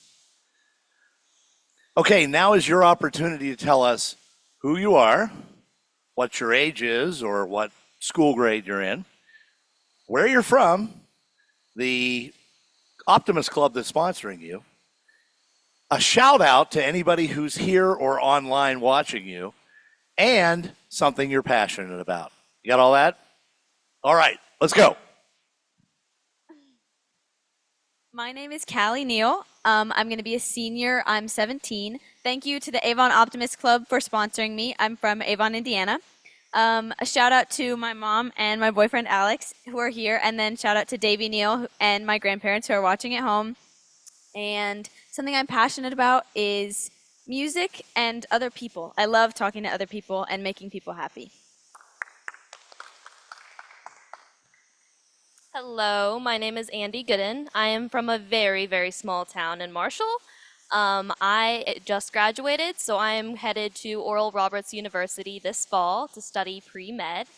The Optimist Club that sponsored me is Marshall Optimist Club, so thank you. A couple shout outs. First and foremost, thank you, Jesus, for this ability of public speaking, this gift that I've been able to develop and cultivate. Second, thank you to my debate coach, Paul Geringer, for being one of my strongest mentors, friends, and someone who's shaped my life more than they probably know. As well as my mother, who has listened to endless speeches about optimism, and the rest of my family. Something I'm very passionate about is serving others. I love to be of service and to make people smile in any way that I can.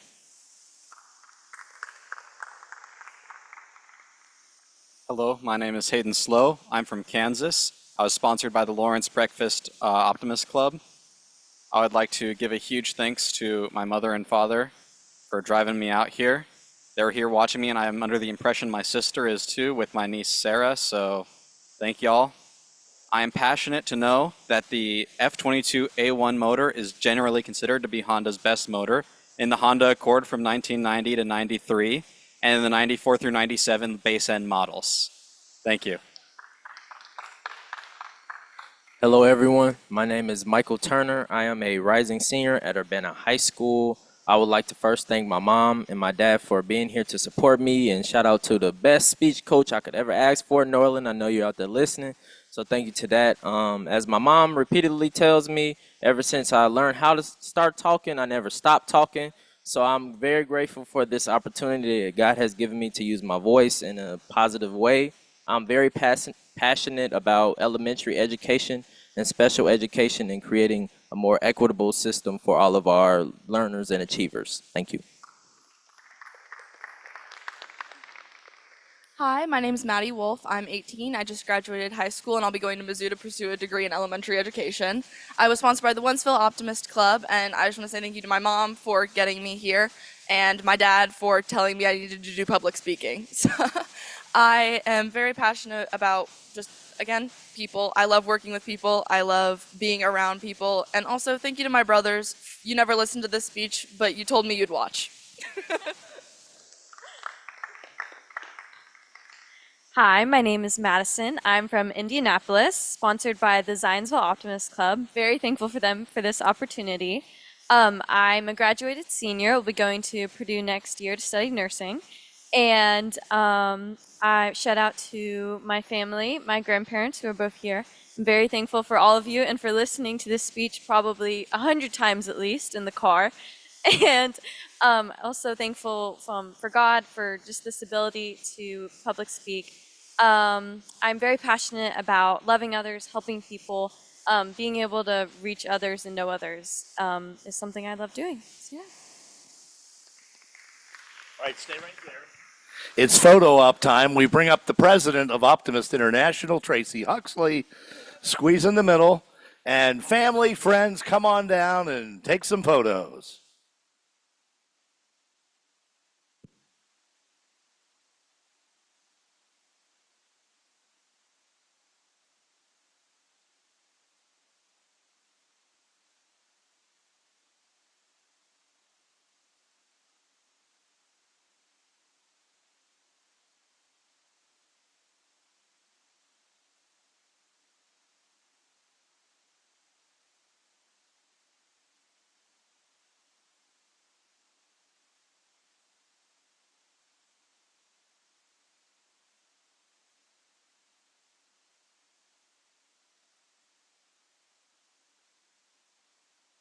All right, one more time for our contestants.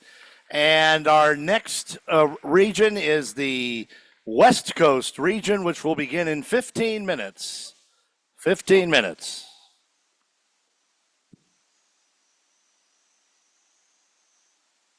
And just a final reminder, we have the pizza party here at 6 o'clock. Pizza party at 6 o'clock for contestants, family, and friends.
West Coast folks, if you are here, you are welcome to come up.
Oh, yeah, it's almost full. Okay.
So where am I? Do you want me to keep this in my pocket?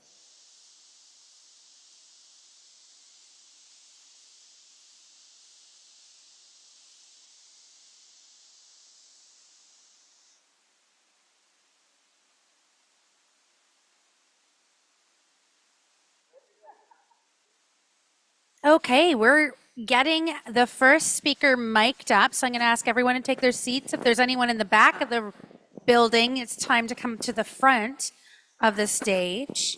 Just a reminder for everybody who hasn't been with us all day, your phones, surprise, need to be on silent, not even vibrate. Double check if you need to. Reminder that at 6 o'clock today is the pizza party that you are all, if you are a contestant or a sibling of a contestant, invited to partake in, which will be with our leadership of the Junior Optimists Summit kids that are going to be here for the rest of this week. We ready for a sound check? Test ABC. Is that good? Yes, you run. Yeah. With that? You Right. want to hear it again? Oh, they're good. Okay, they're good. Speaker A.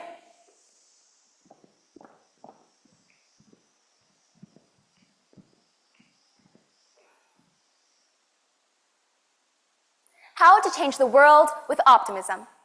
My favorite holiday has always been New Year's Eve. It represents everything from seeing family, staying up till midnight, and most of all, goal setting and a fresh start. But why is it that almost all of us give up on these goals only a month into the new year?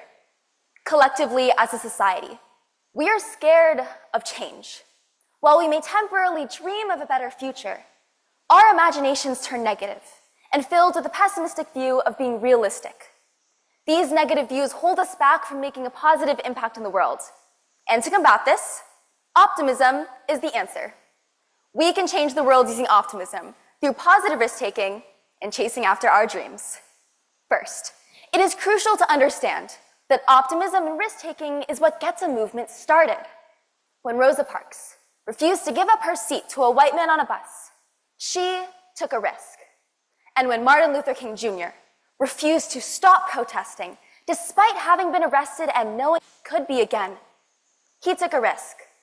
These risks shaped the world we live in today, and they had their roots grounded in optimism. Both Rosa Parks and MLK were faithful that change was possible.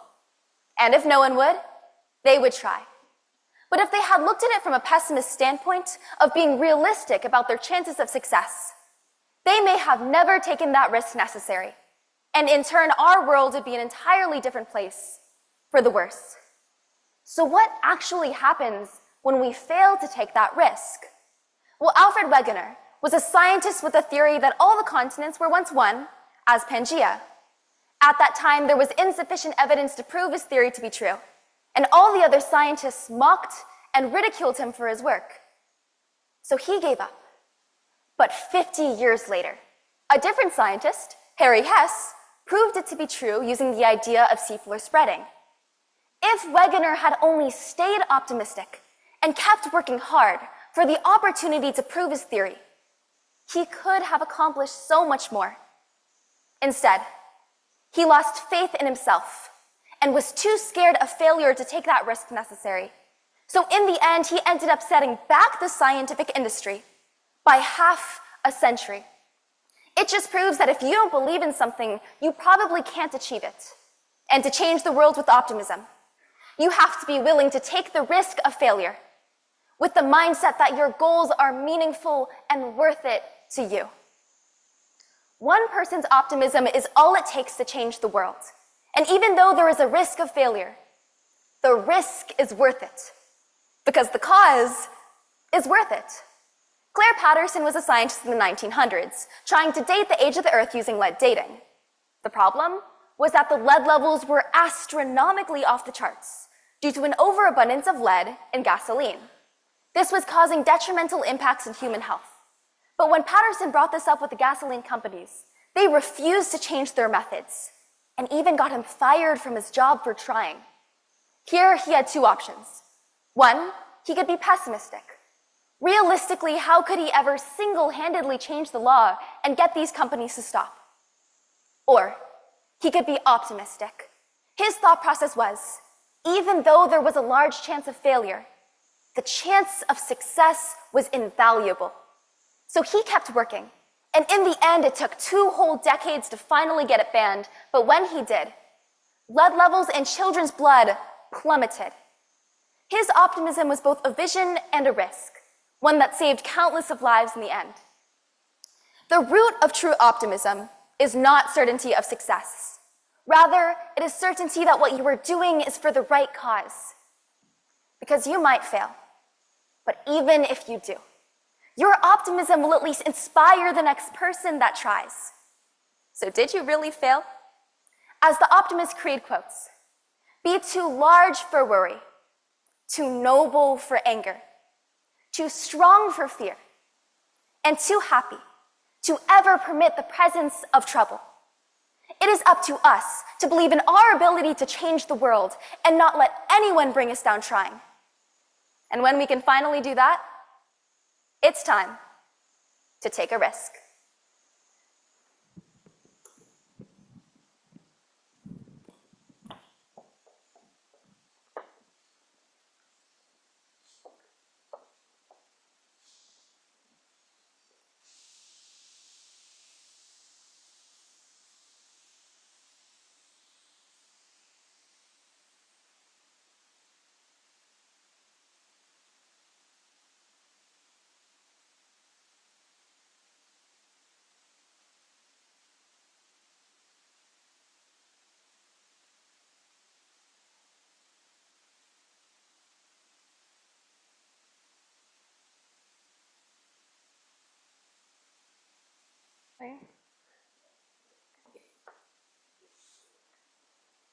Testing?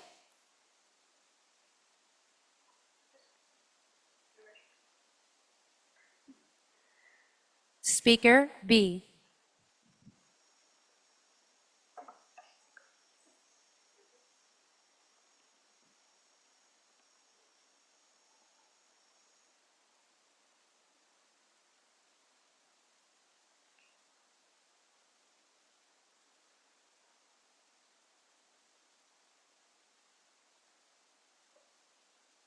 How to change the world with optimism.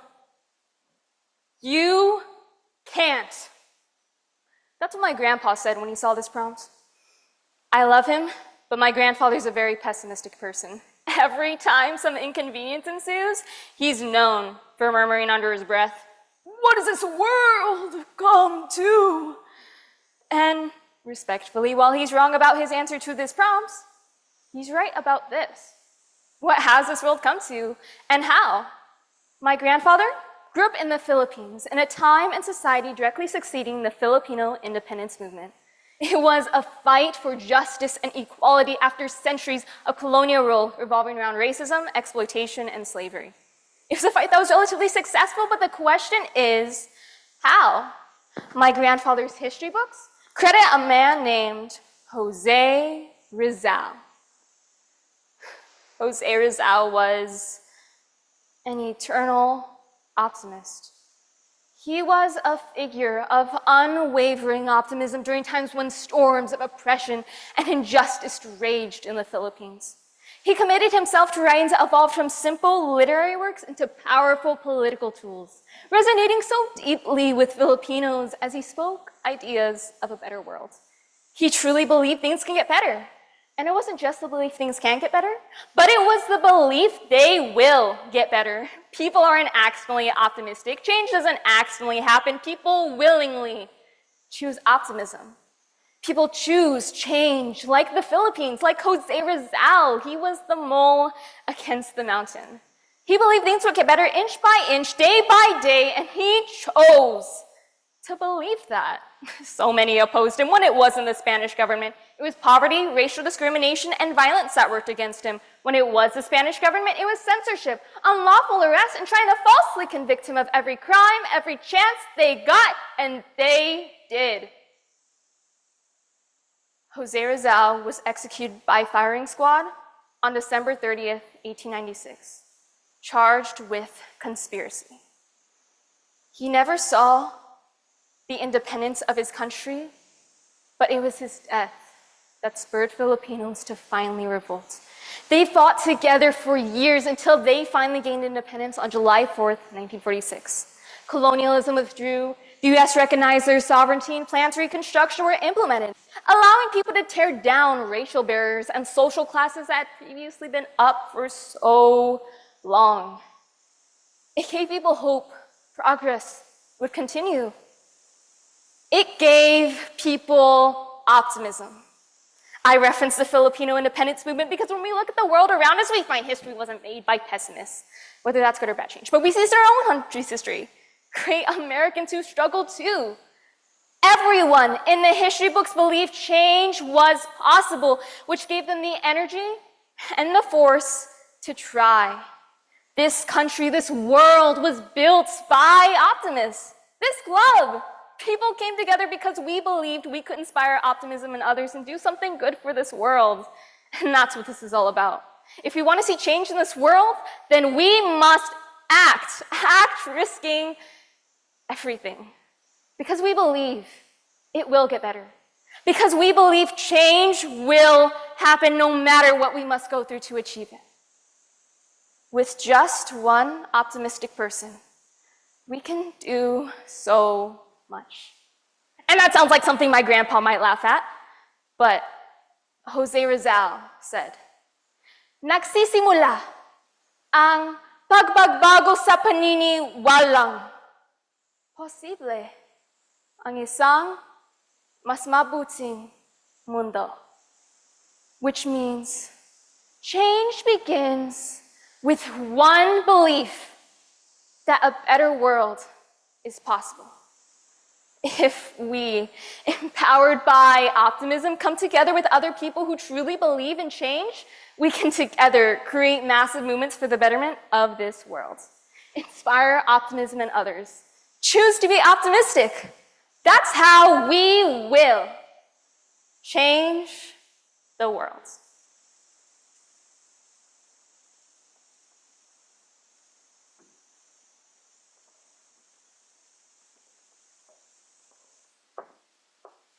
Thank you.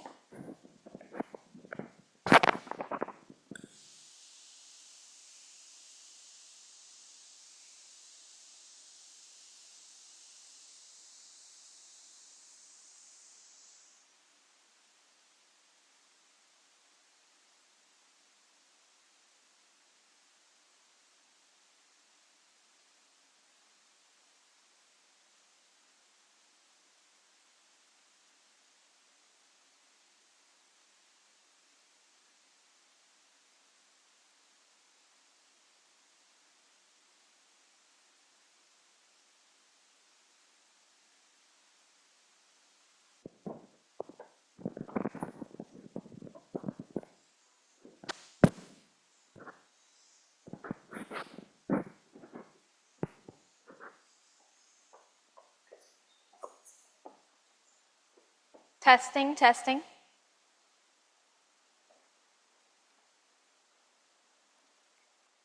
Speaker C.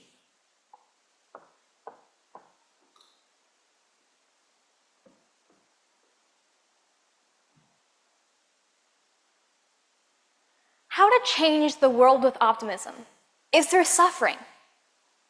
Now you might be thinking, what? Suffering? Weren't we just talking about optimism? Isn't suffering the opposite of optimism? Yes, but you cannot have one thing without its equal opposite, or it doesn't actually exist. Optimism doesn't exist unless there is suffering. There is no need for optimism unless there is hardship.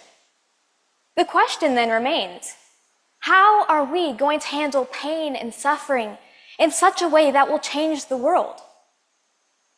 If you aren't acquainted with Elizabeth Elliot, please do enrich your life and get to know this incredible woman.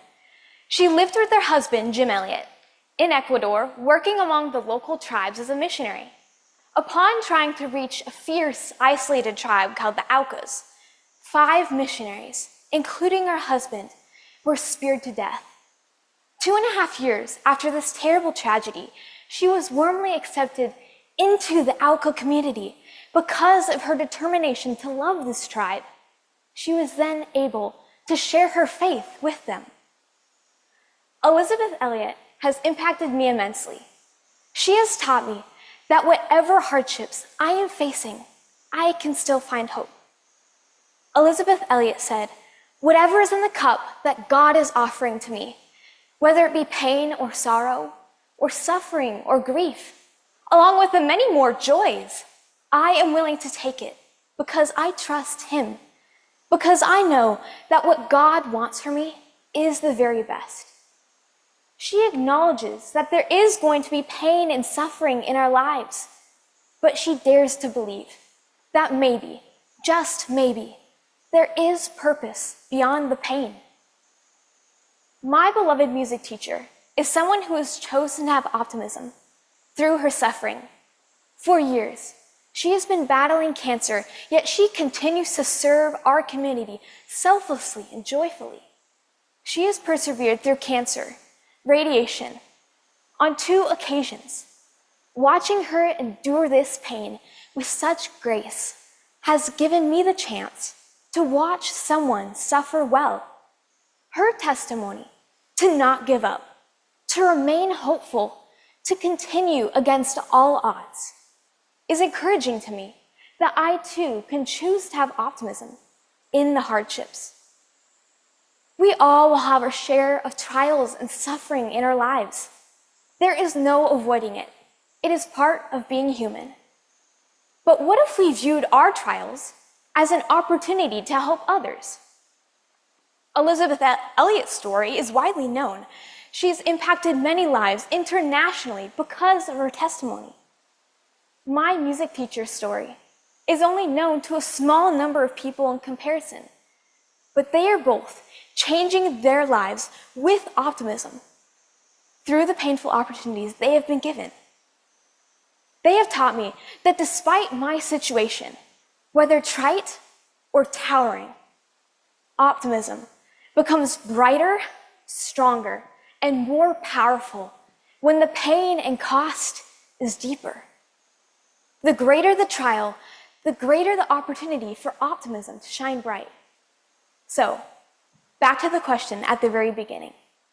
How are we going to handle pain and suffering in such a way that will change the world? Optimism is a choice. It is a conscious, everyday decision. And if we choose to be optimistic in the unavoidable hardships, imagine how we could impact our world. If people can look to you as the inspiring example, you can be an encouragement to the next person to hold on to hope, to hold on to optimism. When we are the one to suffer, let us be the one to change the world, one decision at a time, and to choose to be optimistic in spite of it all.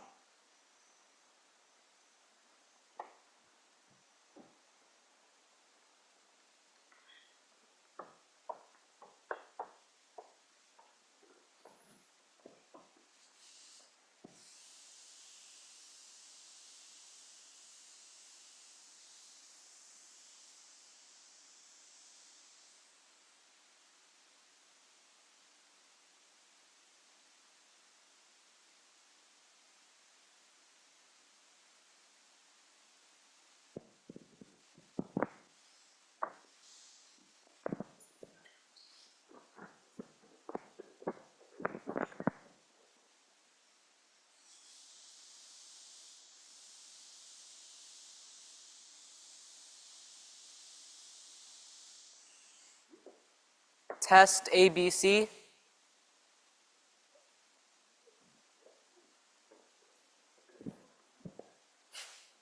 Speaker D.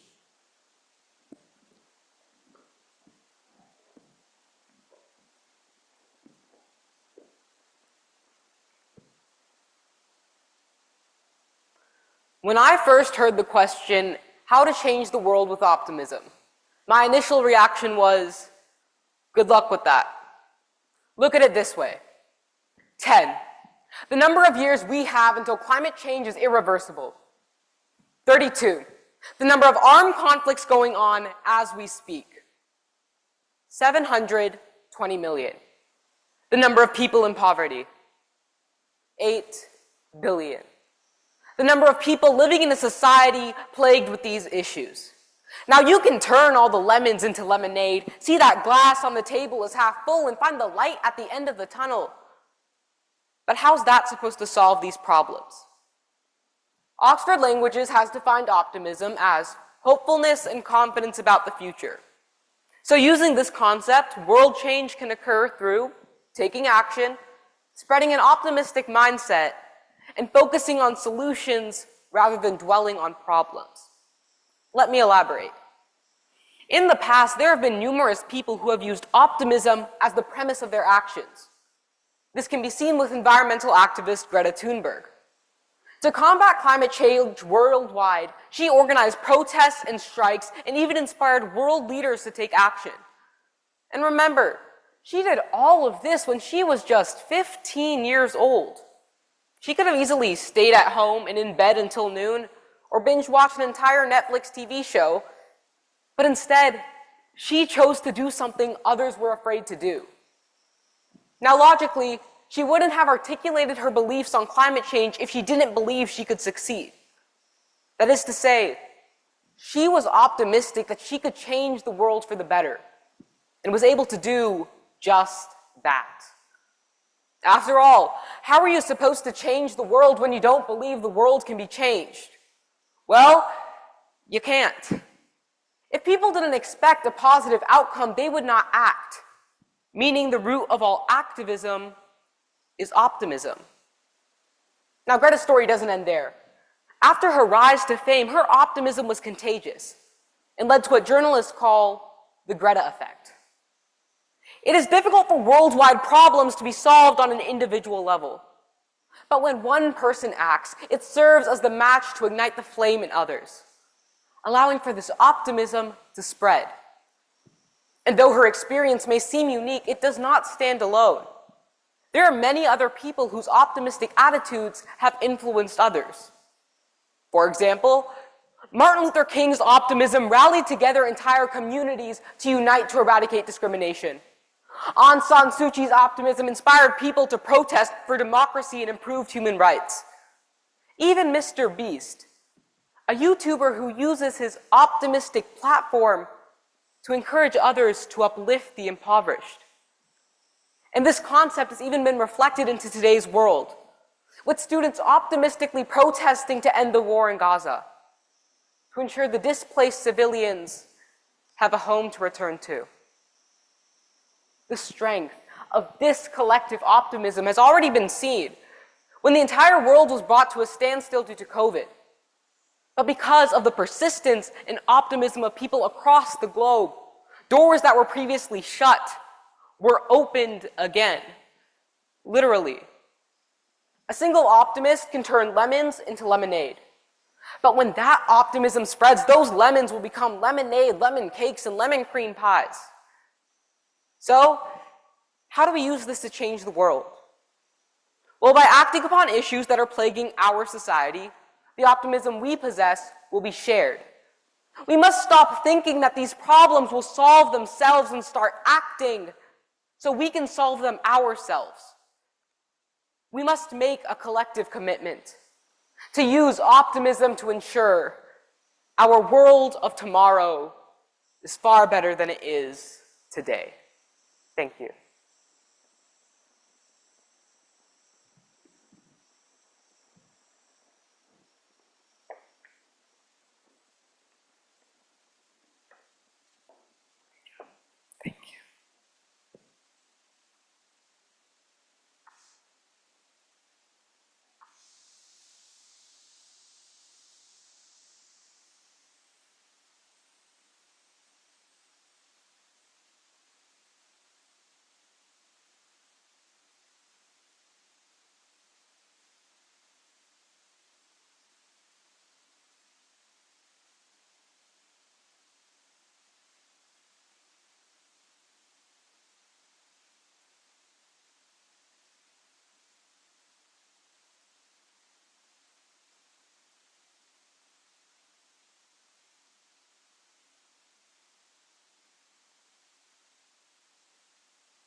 Test ABC.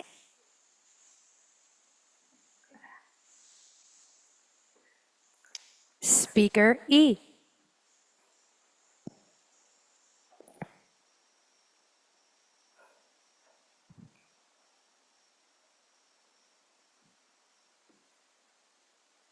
How to change the world with optimism. The severity of your problems is a matter of perspective. Change your perspective, and most of them become insignificant. Some of them will no longer exist as problems, but opportunities instead. These enlightening words by Ernie J. Zelensky speak the truth. Optimism is the hopefulness of the future, the confidence that things will turn out for the better. It's the perspective on life that you have which changes the life you and those around you live. Change your perspective, change your life. Change your life, change the life of others, change the life of others, and you change the world. Rarely does a day go by when one doesn't hear a bit of bad news. You failed. You're fired. I'm breaking up with you. Never does a day go by without us needing to look forward and move on. When we fail to do that is when we forfeit our ability to live a successful life. Take Helen Keller for an example. She could have given up, resigned to living a short, unmeaningful life, and yet, with the help of so many people, she managed to have a significant impact on the world. However, when a car gets in an accident, the entire freeway doesn't shut down. A couple cars may stop for a few moments. Some might slow down. But in the end, they keep on driving forward to their destination. When we face hardship, the world does not stop running for us. We must keep on going for the world. Optimism is not just some word thrown around carelessly. It's a mindset. It takes effort. And when we find it within ourselves, we can manage to change the world. Optimism is a catalyst for change. It's how Thomas Edison created the light bulb after failing so many times. How Albert Einstein fled Germany and became one of the most famous scientists known to mankind. How Marie Curie was able to become the first woman to receive the Nobel Prize, despite the sexism in their home country. In spite of all their hardships, they never lost hope for a better world. They and other like-minded people fought against all odds to bring about a difference. They were optimistic that things could change, and the thing about hope is that it's contagious. It was with that mindset, with that perspective, that they managed to change society and the times. This same optimism is what helps us through the rough patches of life today. All of these people were innovators who had a dream that was led by the confidence that things will turn out for the best. It's as Martin Luther King Jr. once said, "We must accept finite disappointment, but never lose infinite hope." With optimism, we gain the strength to do what we believe in. It is with our morals in one hand, determination in the other, and hope at the forefront, we make a difference. So we must ask ourselves, what is optimism? Optimism is a mindset fed by resilience and positivity. Waking up every day, we should promise ourselves to have a good day, to go through our day with enthusiasm, never letting any rain wash away our desire for a bright future, to conquer adversity with tenacity. As Andy Grammer sang, there are only rainbows after rain. And when we exude confidence and optimism, we pass it on to those around us. Change your life, change the life of others. Change the life of others, and you change the world. Thank you.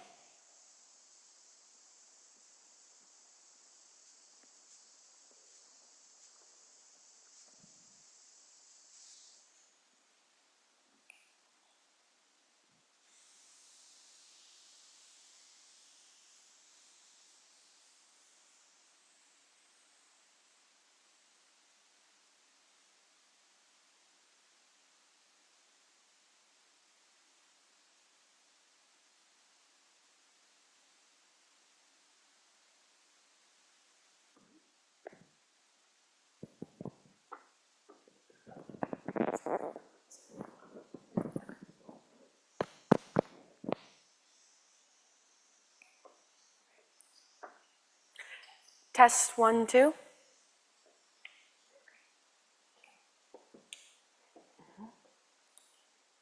Speaker F.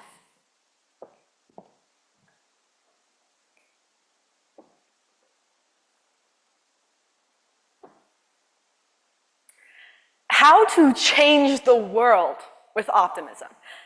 How can one person change the world with optimism? Optimism is hope, a trust that a better tomorrow is possible. Nothing is more positively powerful when gratified or negatively destructive when unfulfilled than hope. Hope can make or break someone's will to live. I remember when I was a little girl, sitting next to my mom with my brothers, listening to her read story after story, historical fiction, true tales of courage, and everything in between. While I've forgotten many of those stories, one stuck with me, the story of Anne Frank. Last year, I had the privilege of meeting an elderly Jewish woman who grew up with Anne Frank. They were close friends, even attending parties together. This is the unknown story of Rebecca Solomons, who had just as much hope in a better tomorrow as Anne. Under Hitler's rule, Jews were made to feel as insignificant as an ant under the Nazis' boots. They didn't belong, or so the Germans tried to convince them. Oppressive law after law was put in place to ensure that the Jews couldn't live like others. And although some gave up and committed suicide, many continued to hope that they would have a better tomorrow. August 6th, 1942, also known as Black Thursday in Amsterdam. 13-year-old Rebecca and her mother, father, and 15-year-old brother were herded together with 2,000 other Jews into an enclosed area surrounded by a large brick wall.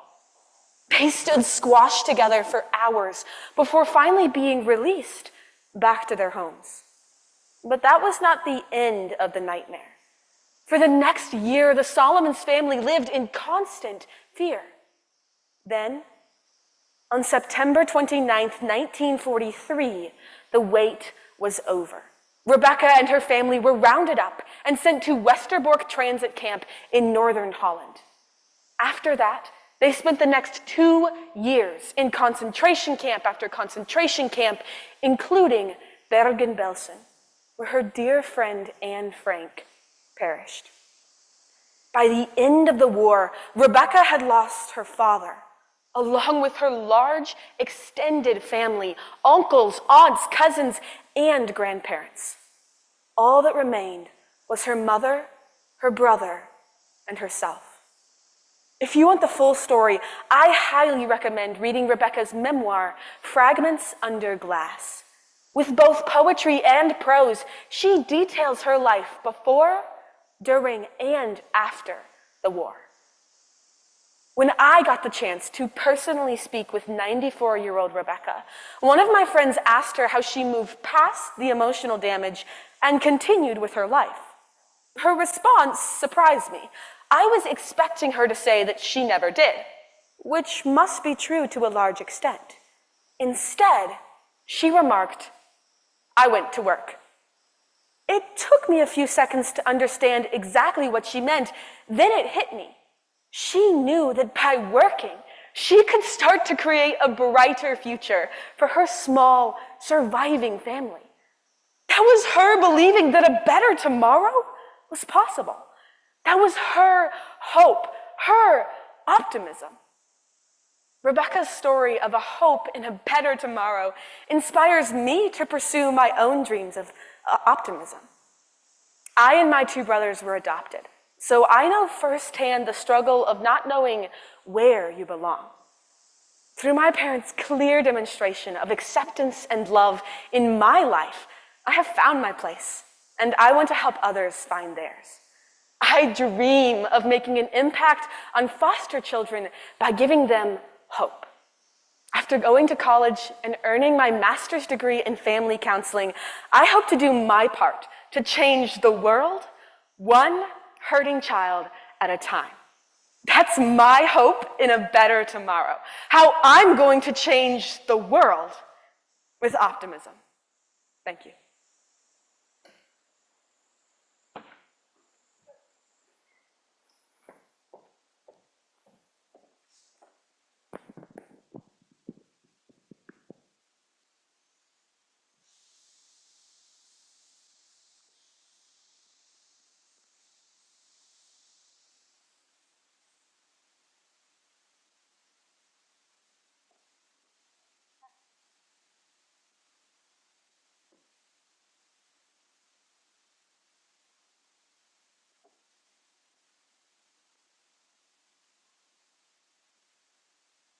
Now is your chance to show your appreciation for these fantabulous speakers. They're clapping on the camera over there too. You just can't hear them. Okay, friends? We're just going to wait for the judges to leave. And if you do want to wave at your family, your friends, and your fans, there's your camera.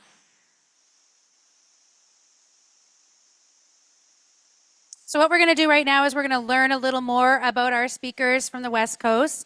You're going to give us your name, where you're from, and what club sponsored you.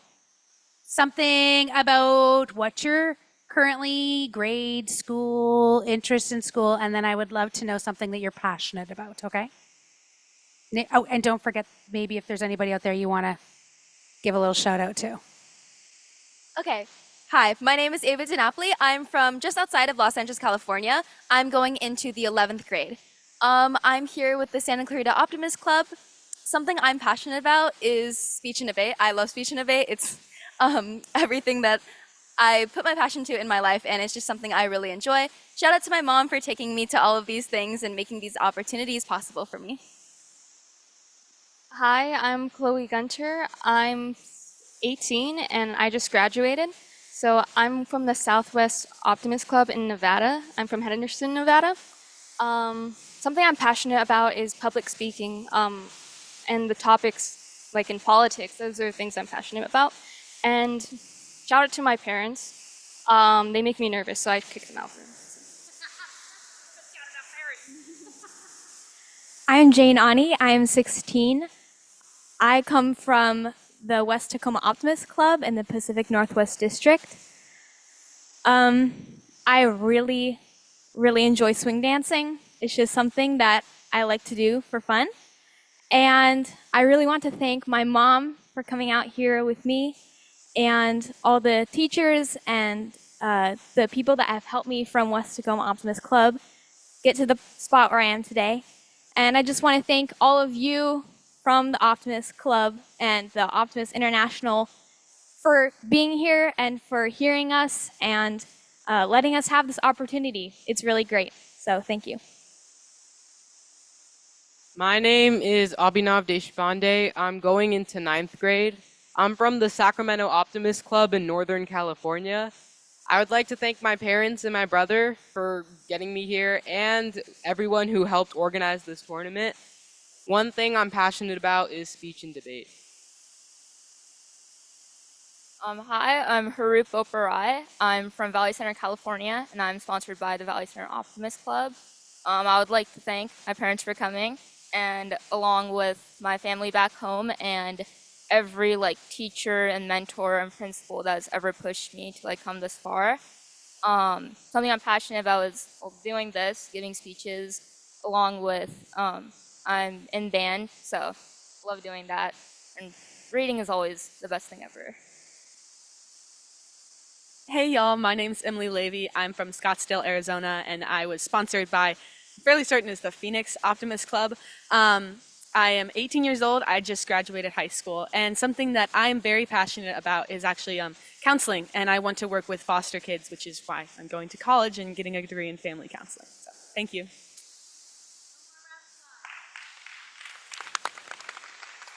We're going to have a group photo. I always squeeze in the middle here.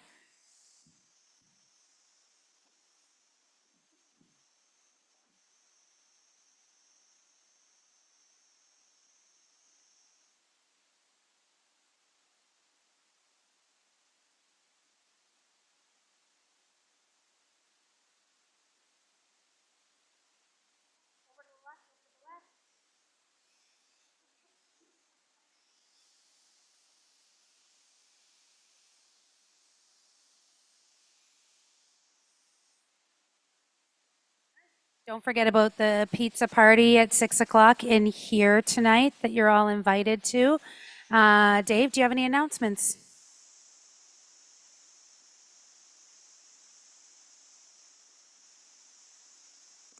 The main thing is to remember that we will gather together at 9 o'clock a.m. in the morning to announce the regional winners. We'll do a group photo at that time, hand out certificates, and do some of those things. And then we'll have a little break in between and then move right into the final round of the World Championships. So be here probably about between 8:30 and 8:45 so we can get everybody in here. Tonight we will be joined by the Junior Optimist, and tomorrow they will be with us as well. So make sure you meet them. Thank you and have a good evening.